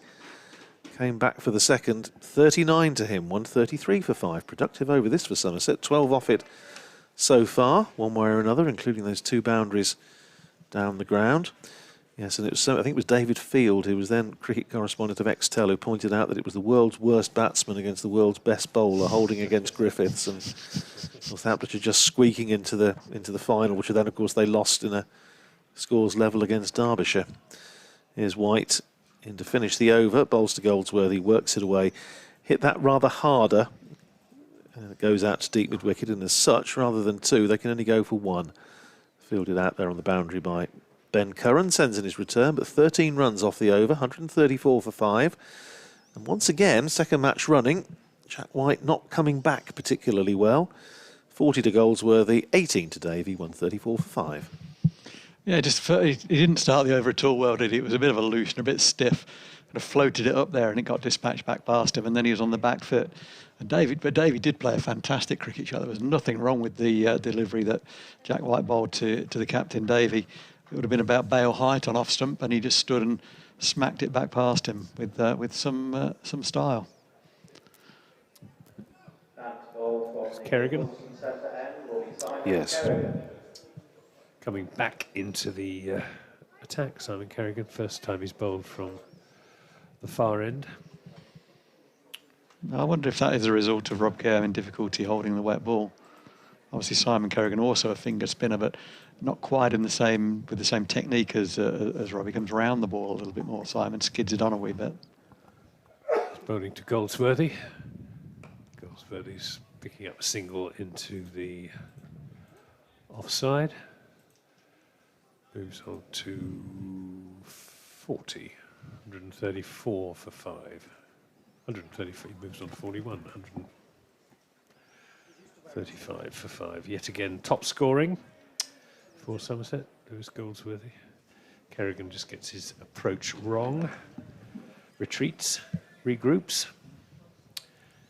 and bowls again as This is played back to him by Josh Davey.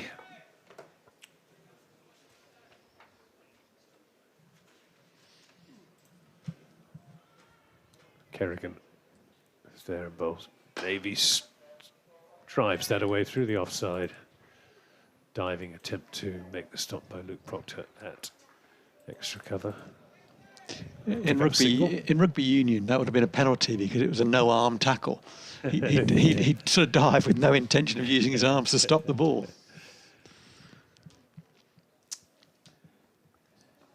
Kerrigan appearing from behind the umpire. He's there now and bowls.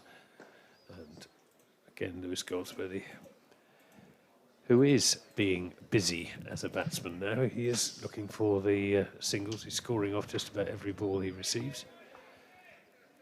If it's not there for a boundary shot, he's picking up the singles. Kerrigan to Davey, who shapes to come down the pitch. Kerrigan sees him coming. Davey knows that he's seen him, and so he holds his ground and just plays it back to the bowler. A bit of cat and mouse going on out there as Kerrigan is in and bowls, and Davies just turning his wrists on that out into the onside. Throw comes in 139.8 for 5 at the end of that over, which was the 30th. So 16 overs remain. Very good over by Simon Kerrigan again on his return to the attack. Batters moving around the crease, using the crease, the depth of the crease, staying back, coming forward, and sort of putting the bowler under pressure. But Simon Kerrigan, he's been around the block. This is not his first rodeo, and just responding really well with changes of pace, changes of angle, and great control. Start of the 31st over, 138 for 5. Jack White coming in, bowling to Josh Davey, who's hit that a long way for 6. It rattles into the Burger and Fry stand and conveniently bounces back onto the field of play, which at least saved Ben Curran from having to go rummaging under the covers or whatever. But 6 to Davey, 26 to him, 144 for 5. It's really in the firing line, the Burger and Fries. It is. One of these days, the ball's going to come back covered in tomato ketchup. Well, there's the Burger and Fries stall, and a little bit straighter. That's sort of very straightish mid-wicket, and then a little bit straighter than that even. There's the Curry stall, so that could be in the firing line as well. His white ball short, pulled away by Davey. Is he going to get 4? Yes, he is. Again, beats the man, Tom Taylor, running round from deep backward square, and that does go under the trolley bearing the tarpaulins. 4 to him. A little bit of a pirouette there. He's been watching Devon Conway.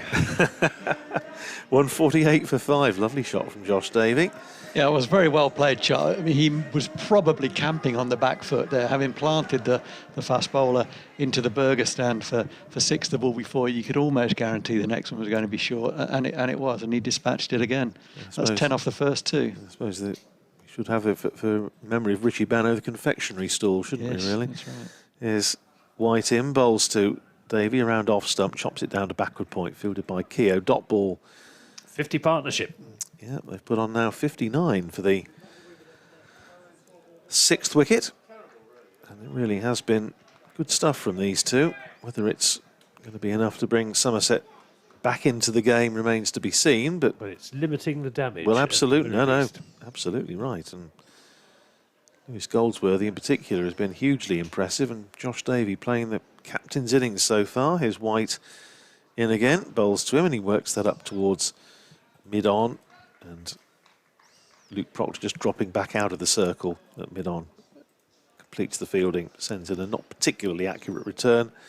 Fortunately, he's backed up by Rob Keogh. 1 more onto the total, 149 for 5. Davey to 31. And the shower of rain that we had appears to have blown through. So hopefully we're set fair to finish the match. Still got, what, 15 overs to go after this one. Here's White in again, bowls to Goldsworthy, beats him. Goldsworthy looking to try and pull that away. Doesn't make contact. Passes over, suspect top of what, middle and off stump maybe? Yeah, it looked like it didn't quite. Either he misjudged the length, or it didn't bounce, one of the two, or a combination. Yeah, But it didn't miss the stumps by a great deal. Didn't. He was aiming to pull it, yeah, and it just seemed to just die in the pitch a little bit, and didn't, as you say, didn't go that far over the top of the stumps. Slightly distracting, say, following all the various games on, not least following the game my son's been playing in this afternoon. Apparently got some more wickets, so we more pocket money this week. Here's White in again, bowls, and that's swung away by Goldsworthy for 6 more, and this time it has hit the Burger stall and bounced back onto the field again. So Anthony's called it absolutely right. It's a question of whether it's a 6 into the Burgers, and they actually, somebody's examining. I think it's dented the front. It was like a van that can be moved around, and I think it's probably just dented the front of it. There's somebody just been examining it. But 6 more to Lewis Goldsworthy, and another productive over, and Jack White, second match running, good first spell, come back gone for a few. 155 for 5, 31 gone. Goldsworthy's 48, Davey is 31, and Somerset now needing 150 to win off 15 overs, which even I can work out is 10 and over. Yeah, the last over from Jack White, again, he just overpitched, and both these guys have climbed into him through the leg side. He has to hold his length and be a little bit shorter, just back of a good length where they can't get onto the front foot, because the wind is still going pretty strongly across the ground. It is a shorter boundary into the deep mid-wicket boundary from the David Capel end, and he's been dispatched there 3-4 times now. Unfortunately, in the middle of the over as well, he bowled a very poor bounce that Davey was waiting for. So it hasn't been a very good return. He hasn't got his length right, and but you've still got to hit them, and they've struck the ball beautifully, these two. Well, as the batsmen are conferring, Tom Taylor coming back into the attack. Yeah, Northants as well. We'll be remembering the last time they played in this competition only a few days ago. They went for 90 odd in the last 10 overs. So 97 in 10, and when they played Glamorgan here 2 weeks ago, 66 off the last 5. Yeah, so there's some nerves around, I guess. Taylor then to Somerset skipper Josh Davey, who turns that into the onside for a single. Moves on to 32, which is his highest score for Somerset in List A cricket, I can reveal. Well, that surprises me. Very surprised. His at that. previous highest was 23 not out. He's made 91 for Scotland in List A and 53 not out for Middlesex back a good few years ago. But he hasn't actually played a great deal of List A cricket for Somerset. And this is just worked away in a gap down to the third man boundary, wristily played by Lewis Goldsworthy. He didn't have much margin for error, and that is Lewis Goldsworthy's 50.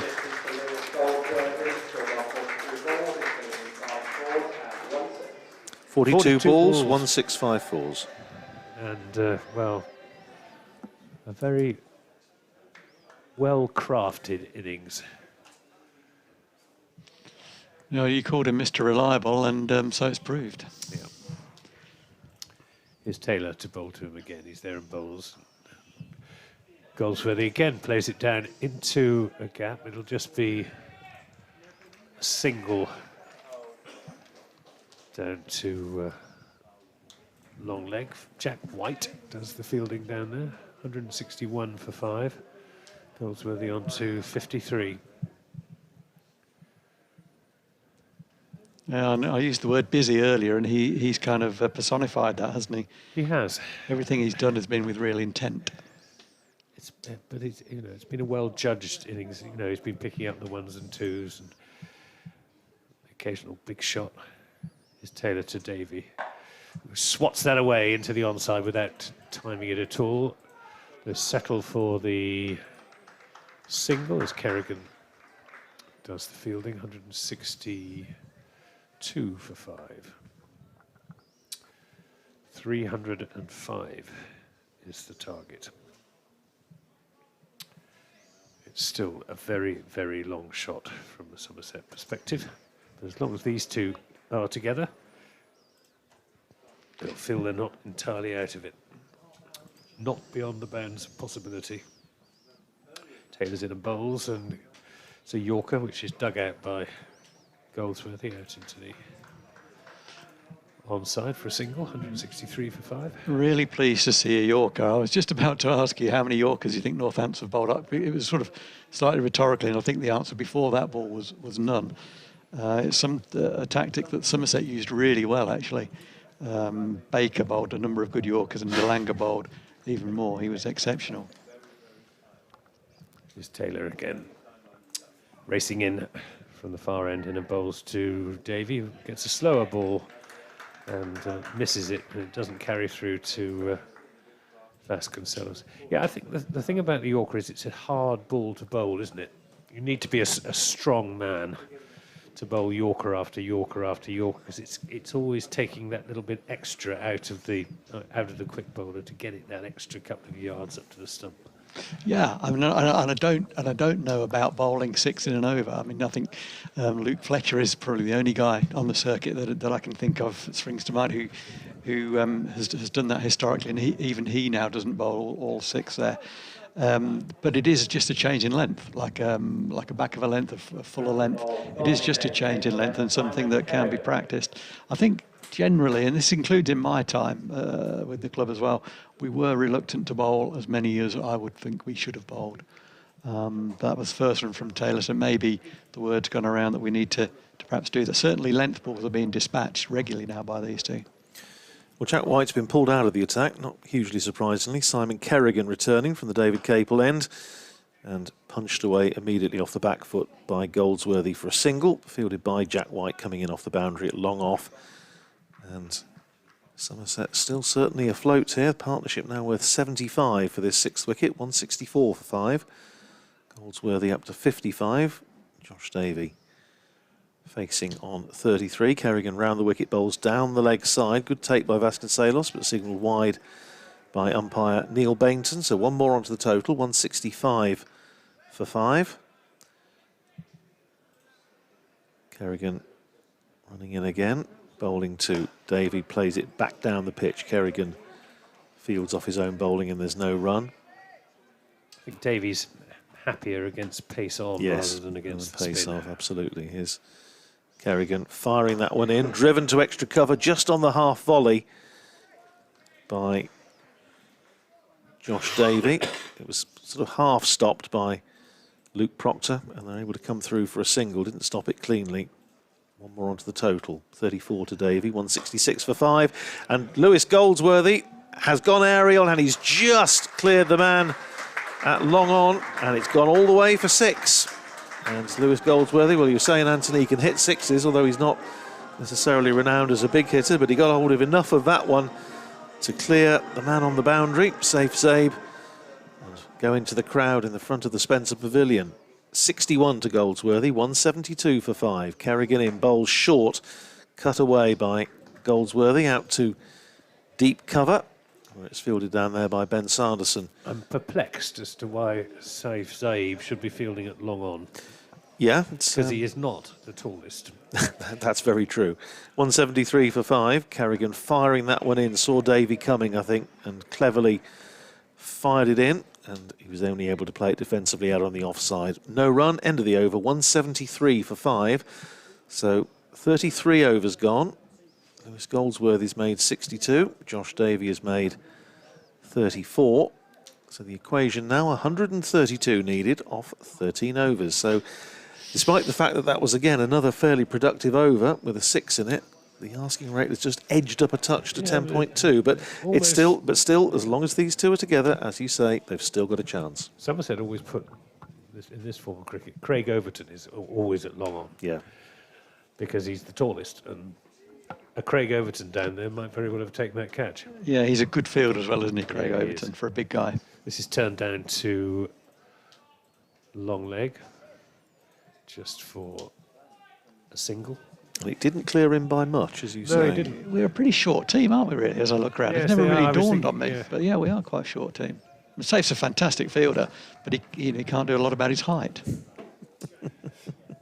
Not now, no. Without the aid of a step ladder. 174 for 5. Davey on 34, Goldsworthy on 62. Davey on strike, down the pitch, gets a full toss, drives it down the ground, 4 runs. Moves on to 38, 178 for 5. I'd like to see the keeper come up. I'd like to see us bowling more mix-ups and more Yorkers. Obviously, the keeper won't be happy if we bowl too many Yorkers with him standing up. But Davey advanced down the wicket there, perhaps recognising that we're going to bowl back of a length to him, and he made it into a normal length ball and then still played a beautiful straight drive. I'd like to see him being asked to play the ball more square of the wicket. He's very strong straight, isn't he? He's in the bowls. This is an attempted Yorker, which is driven up to mid-off, who's right back on the fielding circle. So there's a comfortable single, 179. This is a 6th wicket record for Somerset against Northamptonshire in List A cricket. Well, there you are. Beating 86 by Andy Hayhurst and Rob Turner in way back 1996. Here comes Taylor again. He's bowling to Goldsworthy, who gets this down fine. Don't think it's going to run away for 4. It's just going to be 2. Yeah, 2. 2 watts, 2 runs. It was some bat on it. Yeah, Jack White did very well there. It was I think it might have been a slower ball bouncer. It got high. Goldsworthy's one paddled it around. It went very, very fine. And Jack White, who's quite square at fine leg, long leg really, had to cover about 40 metres. He's pretty quick when he gets going and palmed the ball at full length back in field, and Ben Curran mopped it up, so just 2. All of which happened out of our sight. Yeah, I'm making that up. It could that possibly happened. It's Taylor in the bowls. And this is worked into the onside just for a single by Lewis Goldsworthy. We've got a fine view of the ground from our commentary position in the Turner stand, but we just can't see the sort of last 20 yards down below us of the outfield when the ball disappears out of our view, if it's being driven down the ground or, in that case, swung down the ground. Yeah, there's very much his game on at the moment, isn't it? They need 10s, but they're going at 10s. 182 for 5 in the 34th over, and Josh Davey again swivelling on that, playing it nicely.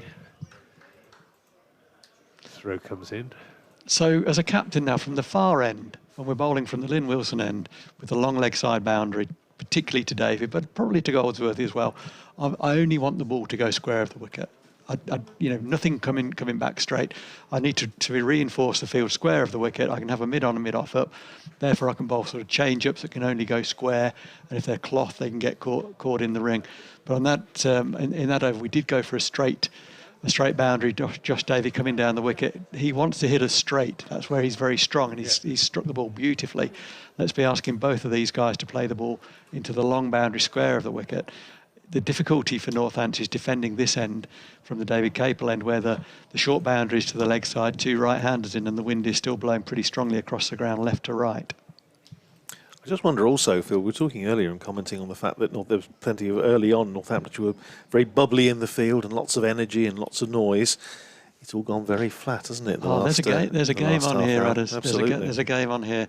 And also, you kind of get the sense that we don't know how to close this game out. We're not confident of closing this game out.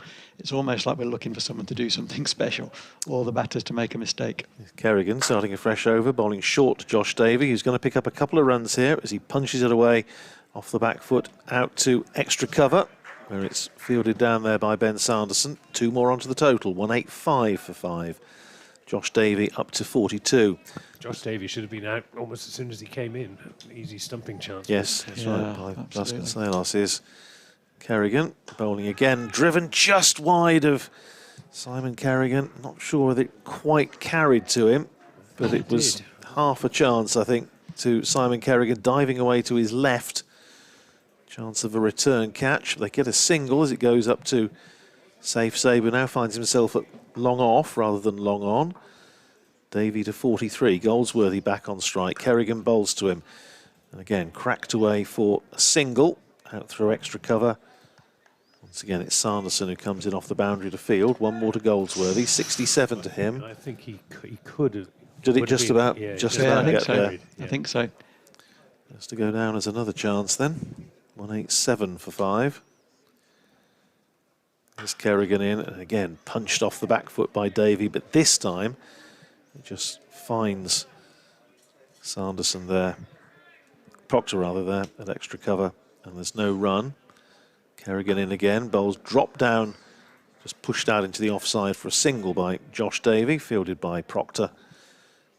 Davey up to 44, 188 for 5, 117 more runs required.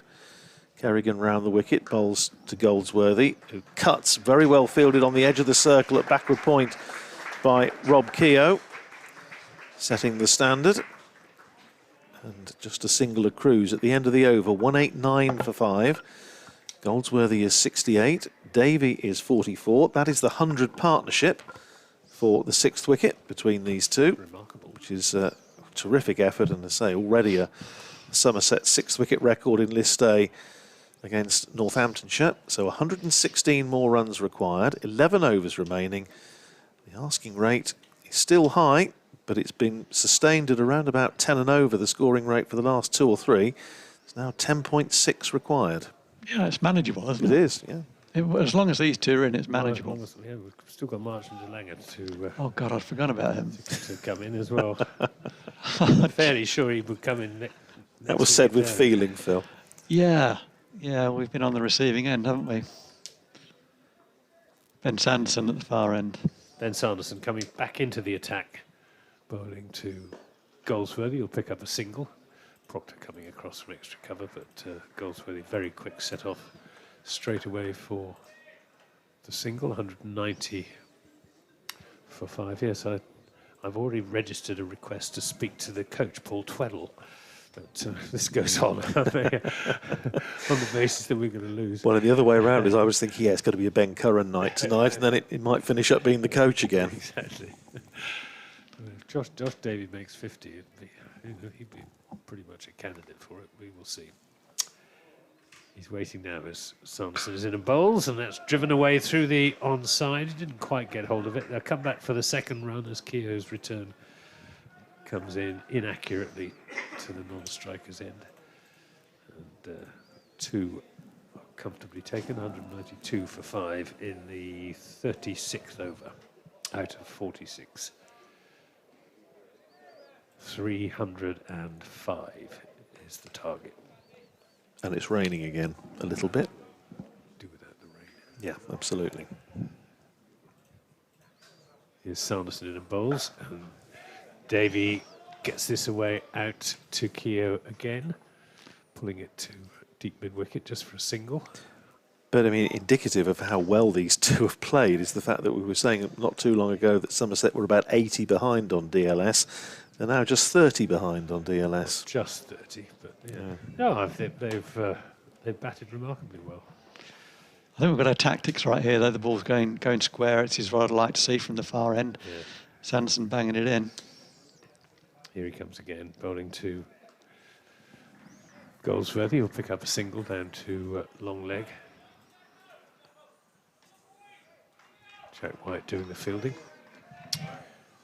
194 for 5. Somerset need a boundary and over, basically.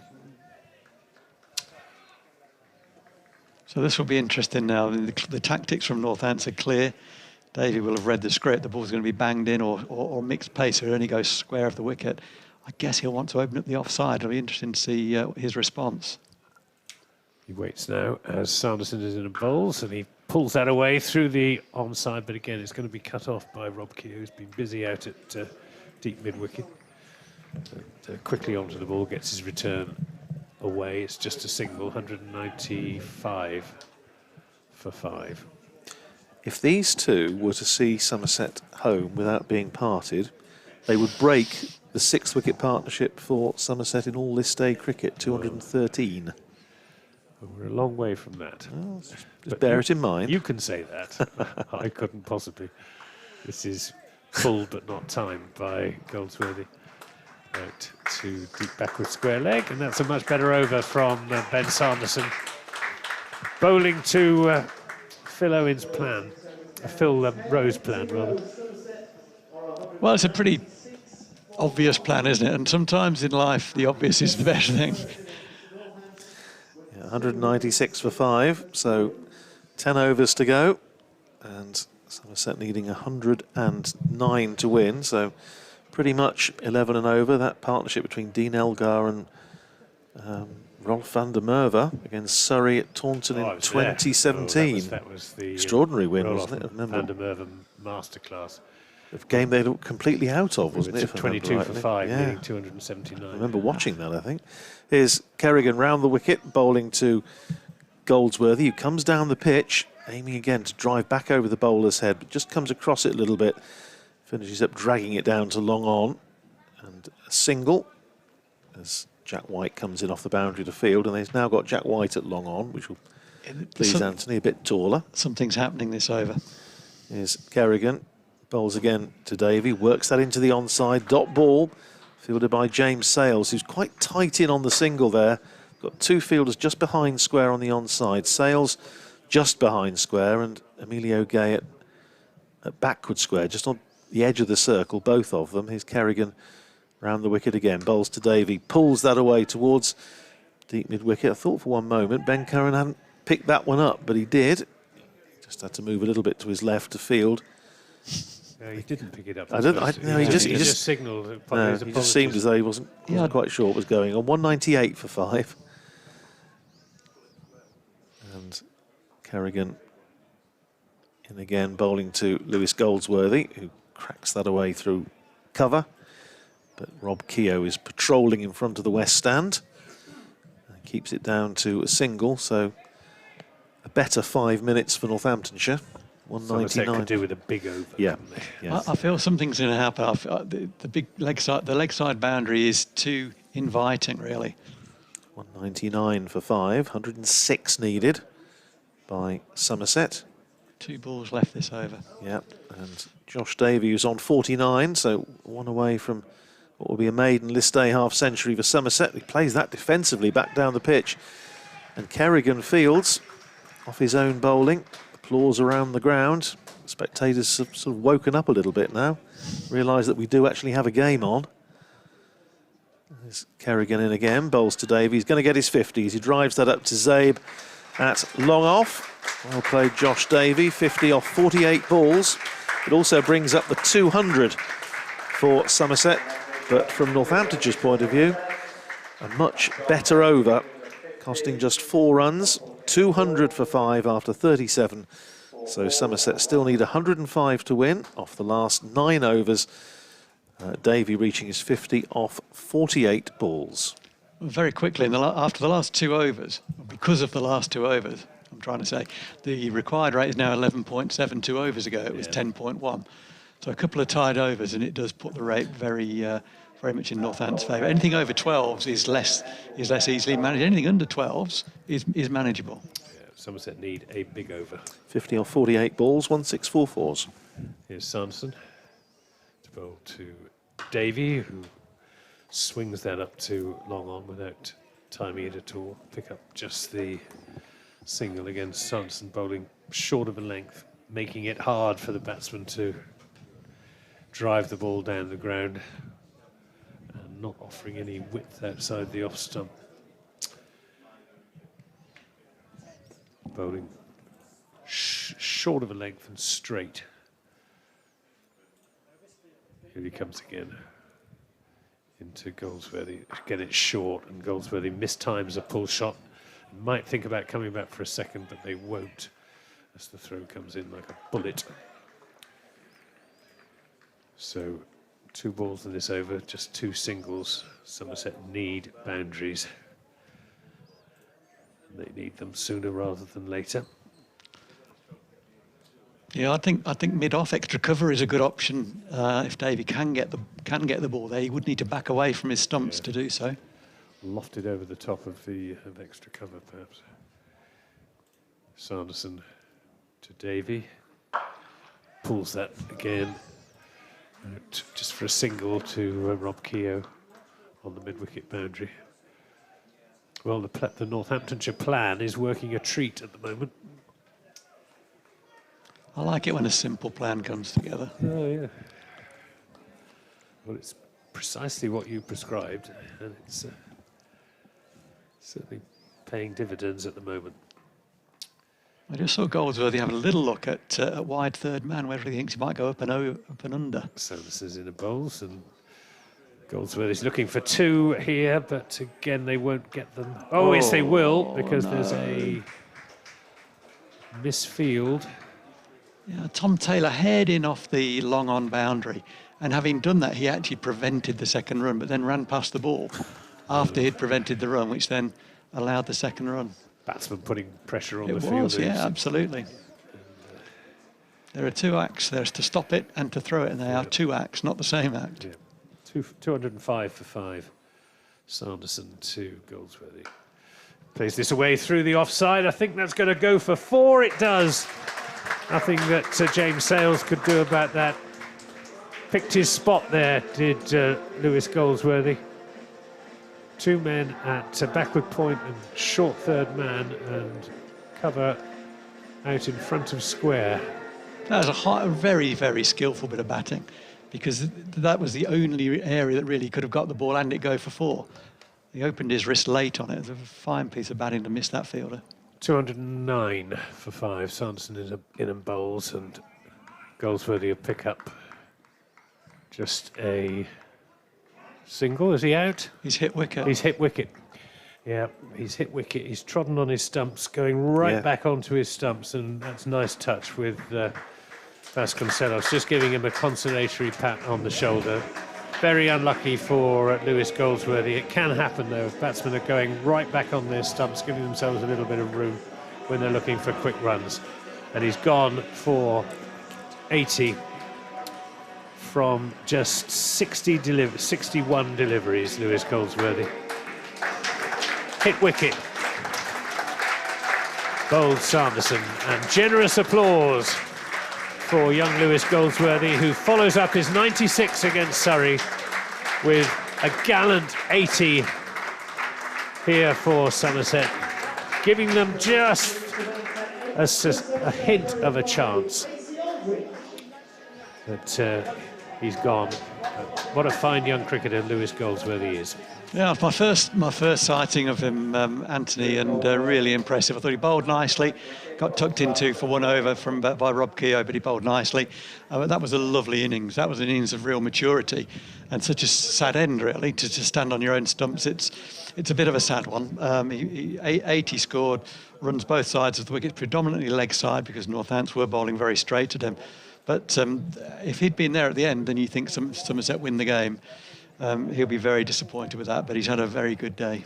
He has. Well, terrific knock from Lewis Goldsworthy. 81 off 61 balls, 2 sixes and 6 fours. The partnership worth 120 for the 6th wicket, and they were together 15 overs.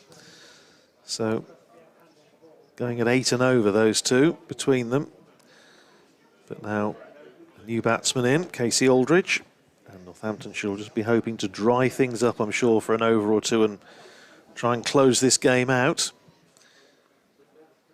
Well, that's why they haven't sent March and Delanger in. Yeah, I was going to say, the same thing, but at 12 and over, you can't really get yourself in. You know, you waste an over, and then it's very difficult. Here's Kerrigan bowling to Josh Davey, goes for the reverse sweep, but bounces up off the glove. I think it runs down towards.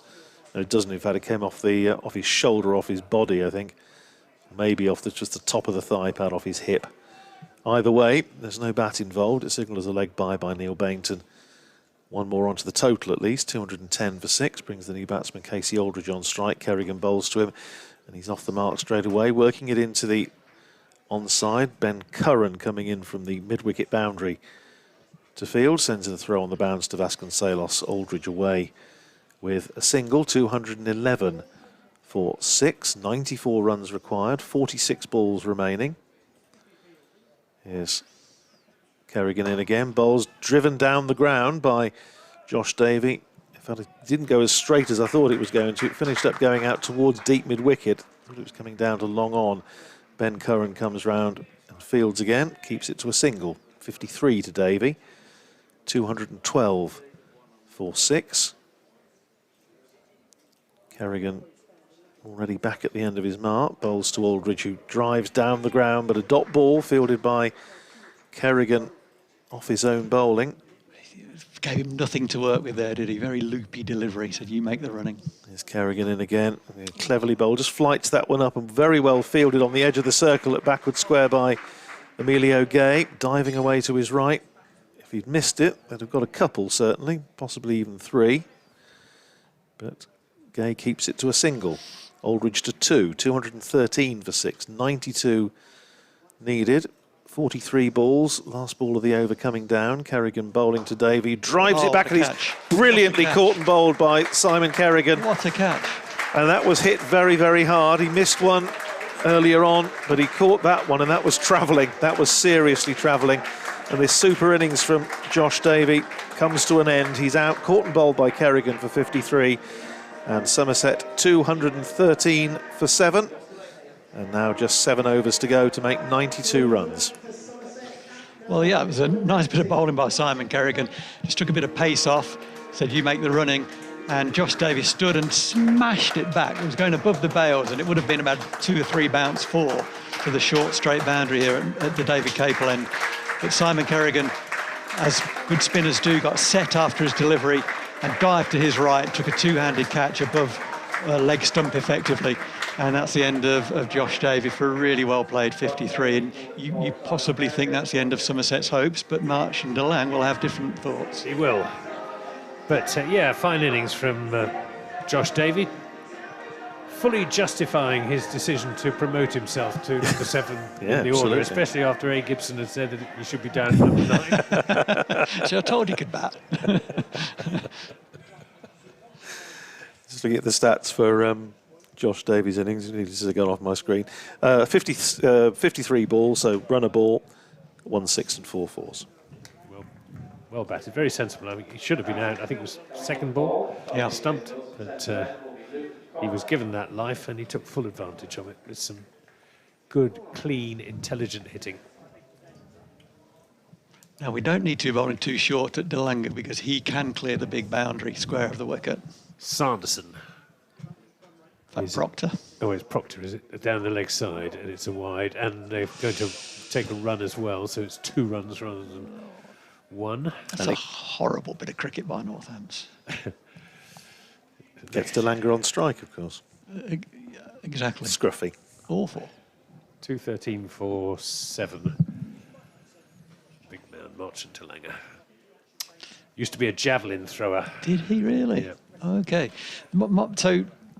So I'm saying to Luke Proctor, I hope he can hear me. I know he can't. Get it under his bat. Don't give him anything to hit. Hit him on the right toe. Here comes Proctor. In a bowls to goes down the leg side again. It's another wide. Oh dear. So Somerset got off to a good start in this over. 3 runs from it, and not a ball bowled. Legitimately. Well, let's take a positive. He's trying to cramp him. I was just going to ask you what you thought. He was I think that's what he's trying to do. Yeah. Here's Proctor to DeLange. And again, it's down the leg side. Oh, dear. The natives are getting restless. Well, and understandably so. I mentioned earlier that Northampton looked like they had a bit of nerve about them, having gone around the park at the end of the last few games, and that's what's being, that's what we're seeing here. This is very nervous bowling. So 3 wides on the trot. Can he get this one? He can, and Martin DeLange just quietly defends to mid-off, and there won't be a run. 217 for 7. It's kind of ideal start to an innings, really. Three wides. You get to you get to see the ball out of the sight screen. You get used to the situation, the pace of the bowler, and so on. Proctor to DeLange, who turns that down to long leg, where Jack White fields. Jack White, of course, a very famous name in Somerset cricket. The great John Cornish White. Farmer White. Farmer White, Somerset's leading all-time wicket taker, 2,170 odd. Is Proctor in the bowls to Aldridge, who will pick up a single into the onside, 219 for 7. What did he bowl? Excuse Slow my left ignorance. arm. Okay. Captained England as well, didn't he? A couple of times. Yeah. Captain England. When are we talking about? Well, he first played for Somerset in 1908 and he retired in 1935. Thought I'd missed him. Is Proctor, and that's again turned down to long leg, this time by De Lange, 220 for 7 in the it was the Adelaide Test of 1928-29 tour. He bowled 127 8-ball overs. Wow. At the age of, I think he was pushing 40 by that time. This is turned into the onside for a single. It's nearly 1,000 balls in the course of a test match in 100-degree heat. Wow. That's an effort. Yeah, he was a farmer, hence, well, he was a farmer from a village called Coombe Man of few words. And lots of overs. And lots of overs. And he didn't really spin it, but he had this dip in his flight. He could flight it and vary the flight, and he could get it to drift. And he was a cunning bowler. By all accounts, I didn't see him, of course. Proctor is in the bowls and takes. Oh, he's gone. It's gone back from his pads onto his stumps, and that is the end of a crestfallen Marchant De Lange. 9th ball of the over as well. And it's raining. Oh my goodness, what else is going to happen? 221 for 8, Somerset. Yeah, Proctor bowling, sort of looking to bowl over leg bail, essentially. He got the first 3 of those wrong, and they went past leg stump for wides. Otherwise, the 6 legal balls were sort of carbon copies of each other. De Lange then trying to give himself a little bit of room, trying to turn it away into the leg side, because he was followed. It hit the pad, bounced, a little bit of topspin, took the ball back, hit the base of the stump and just dislodged the bail. And that coincides with the rains coming again, and they're coming off. Well, if they've got any sense, they'll say, well, that is that. Yeah, I think that's a good idea. I think both teams would be quite happy with that. Yeah. I mean, there's no way Somerset are going to win it from here. It's one of those again. The skies out in front of us, looking towards the north, are fairly clear, and I suspect some of this is already actually blown through. Looking at the fact that it's heading out towards the northeast and over to the northwest, it's fairly clear. So I again have a feeling that they may not be off for very long. So we'll just stay with it, because again we're to the point now with 40 overs gone. We can't afford to lose a great deal of time in any case. Somerset are 51 behind on Duckworth Lewis at the moment. The Duckworth Lewis target is 272. They are 221 for 8. Cut-off time must be coming up fairly soon. Cut-off time is 6:40, something like that. It's on the bottom of the scoreboard, 7 o'clock. So we have 35 minutes in theory, but I'm rather with you. I think it's one of those where common sense prevails, then teams will shake hands and say thanks very much, and Somerset will hit the road to wherever. Because we've got another game on Tuesday against Leicestershire. Yeah, Northamptonshire. Here they come. And they're back on again. We thought that would be. I did think that might be the case, judging by just looking at where it was coming from and where it was going to. So a lot of spectators, I think, have already started to have made up their own mind and have headed for the exits. But the umpires are now walking back onto the field, followed by the Somerset batsmen, Casey Aldridge and old Ned Leonard. 221 for 8. Northamptonshire's mascot, Steeler, is wandering around the boundary, trying to cajole people, I assume, to stay in place for the final workings of this match. Former players at the other end of the ground still enjoying themselves, and great to see them still having a chat there with Debbie Capel and the rest of the Capel family. So been in the box all day enjoying this David Capel Memorial Day. Must be an emotional occasion for them. I know it is, but hopefully one that they'll remember as a positive and pleasant day, and a sort of outpouring of affection, I think, from the Northamptonshire cricket family today that we've seen, particularly, as I say, a lot of the former players, many of whom have come from a long way away to be here today. Anyway, they are coming back onto the field, It's still a bit murky, it must be said, and there's still a lot of cloud around. And I think probably, looking at the radar, it's raining fairly hard, not too far away. But it's not raining that much here at the moment. I think there might still be a little bit of drizzle in the air, but the covers have been removed. Simon Kerrigan is about to bowl the 41st over. And he's going to be bowling to Casey Aldridge. With the equation, no more overs have been lost as far as I'm aware. So 84 more runs required to win off the last 6 overs, so up to 14 and over now, with just 2 wickets in hand. Somerset's ambition must be to try and bat their overs. Yeah, absolutely. Think about net run rate. So the group's so tight, it would make sense. Is Kerrigan bowling first ball of the over to Casey Aldridge, who swings that away to deep square for a couple. So much for this analyst. Says bat the overs. Aldridge takes 2 strides down the wicket and tries to goes for whack a it over big mo. The game's changed, isn't it? The game is 223 for 8, Aldridge to 6. Is Kerrigan in again, and he's bowled him.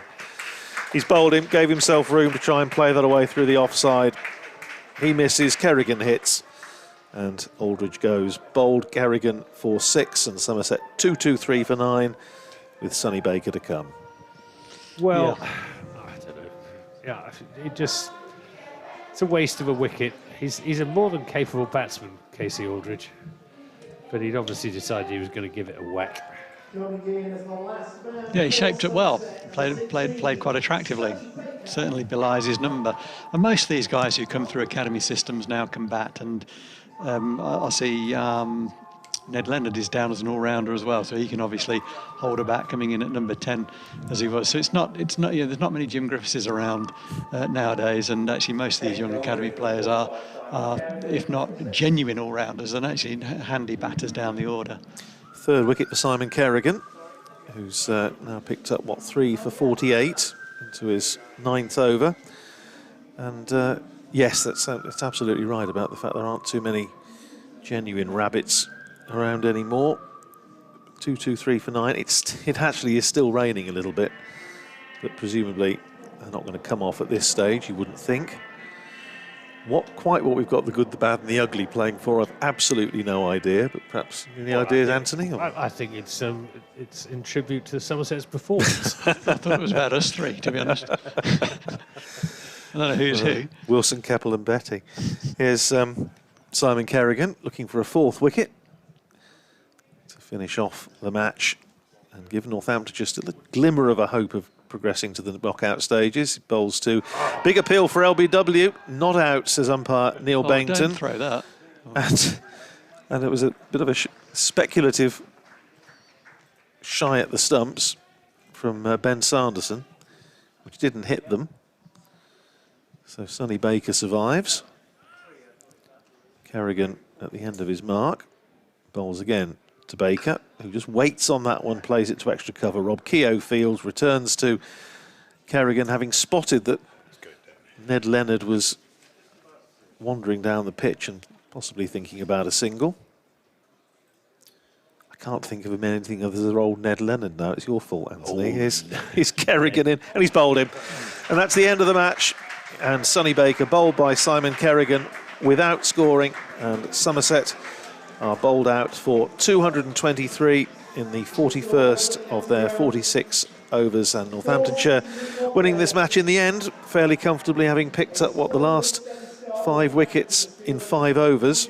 Kerrigan finishes with a nice little forfeit, which will please him no end, and as far as Northamptonshire are concerned, it puts them up to 6 points from 6 games. Obviously an awful lot still depending on what happens elsewhere, and Northamptonshire pretty much have got to win the last 2 games, you would think, to stand a chance of reaching the knockout stages. Grantham against Nottinghamshire on Tuesday, and then Leicestershire here at the County Ground on Thursday.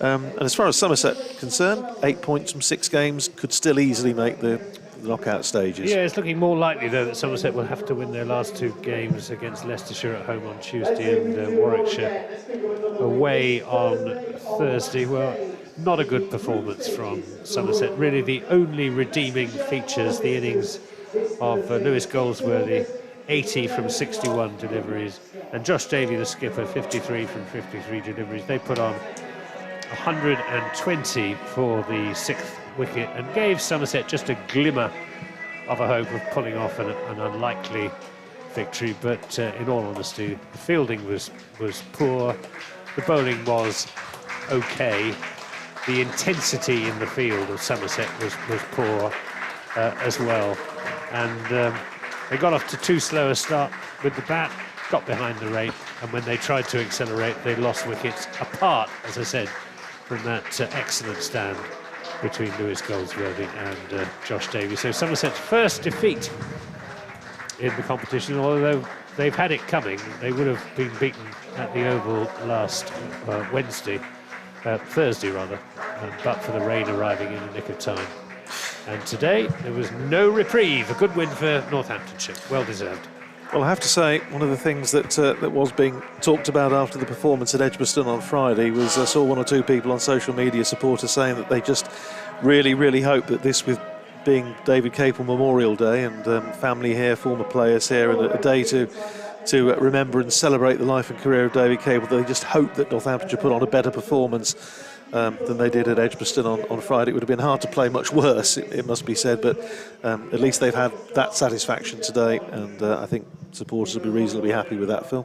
Yeah, I agreed. I think it was a pretty good performance from Northamptonshire, in particular with the bat. I think 300, 300 is always a decent number in 50 over cricket, off the back of two really good performances. Ben Curran, I thought, played exceptionally well for his 94, and Vasconcelos rode his luck a wee bit for 88. I think overall, throughout the day, Northamptonshire were the better side, no doubt about that. Somerset were a bit below par. A very young team and a lot of talent there for the future, no doubt.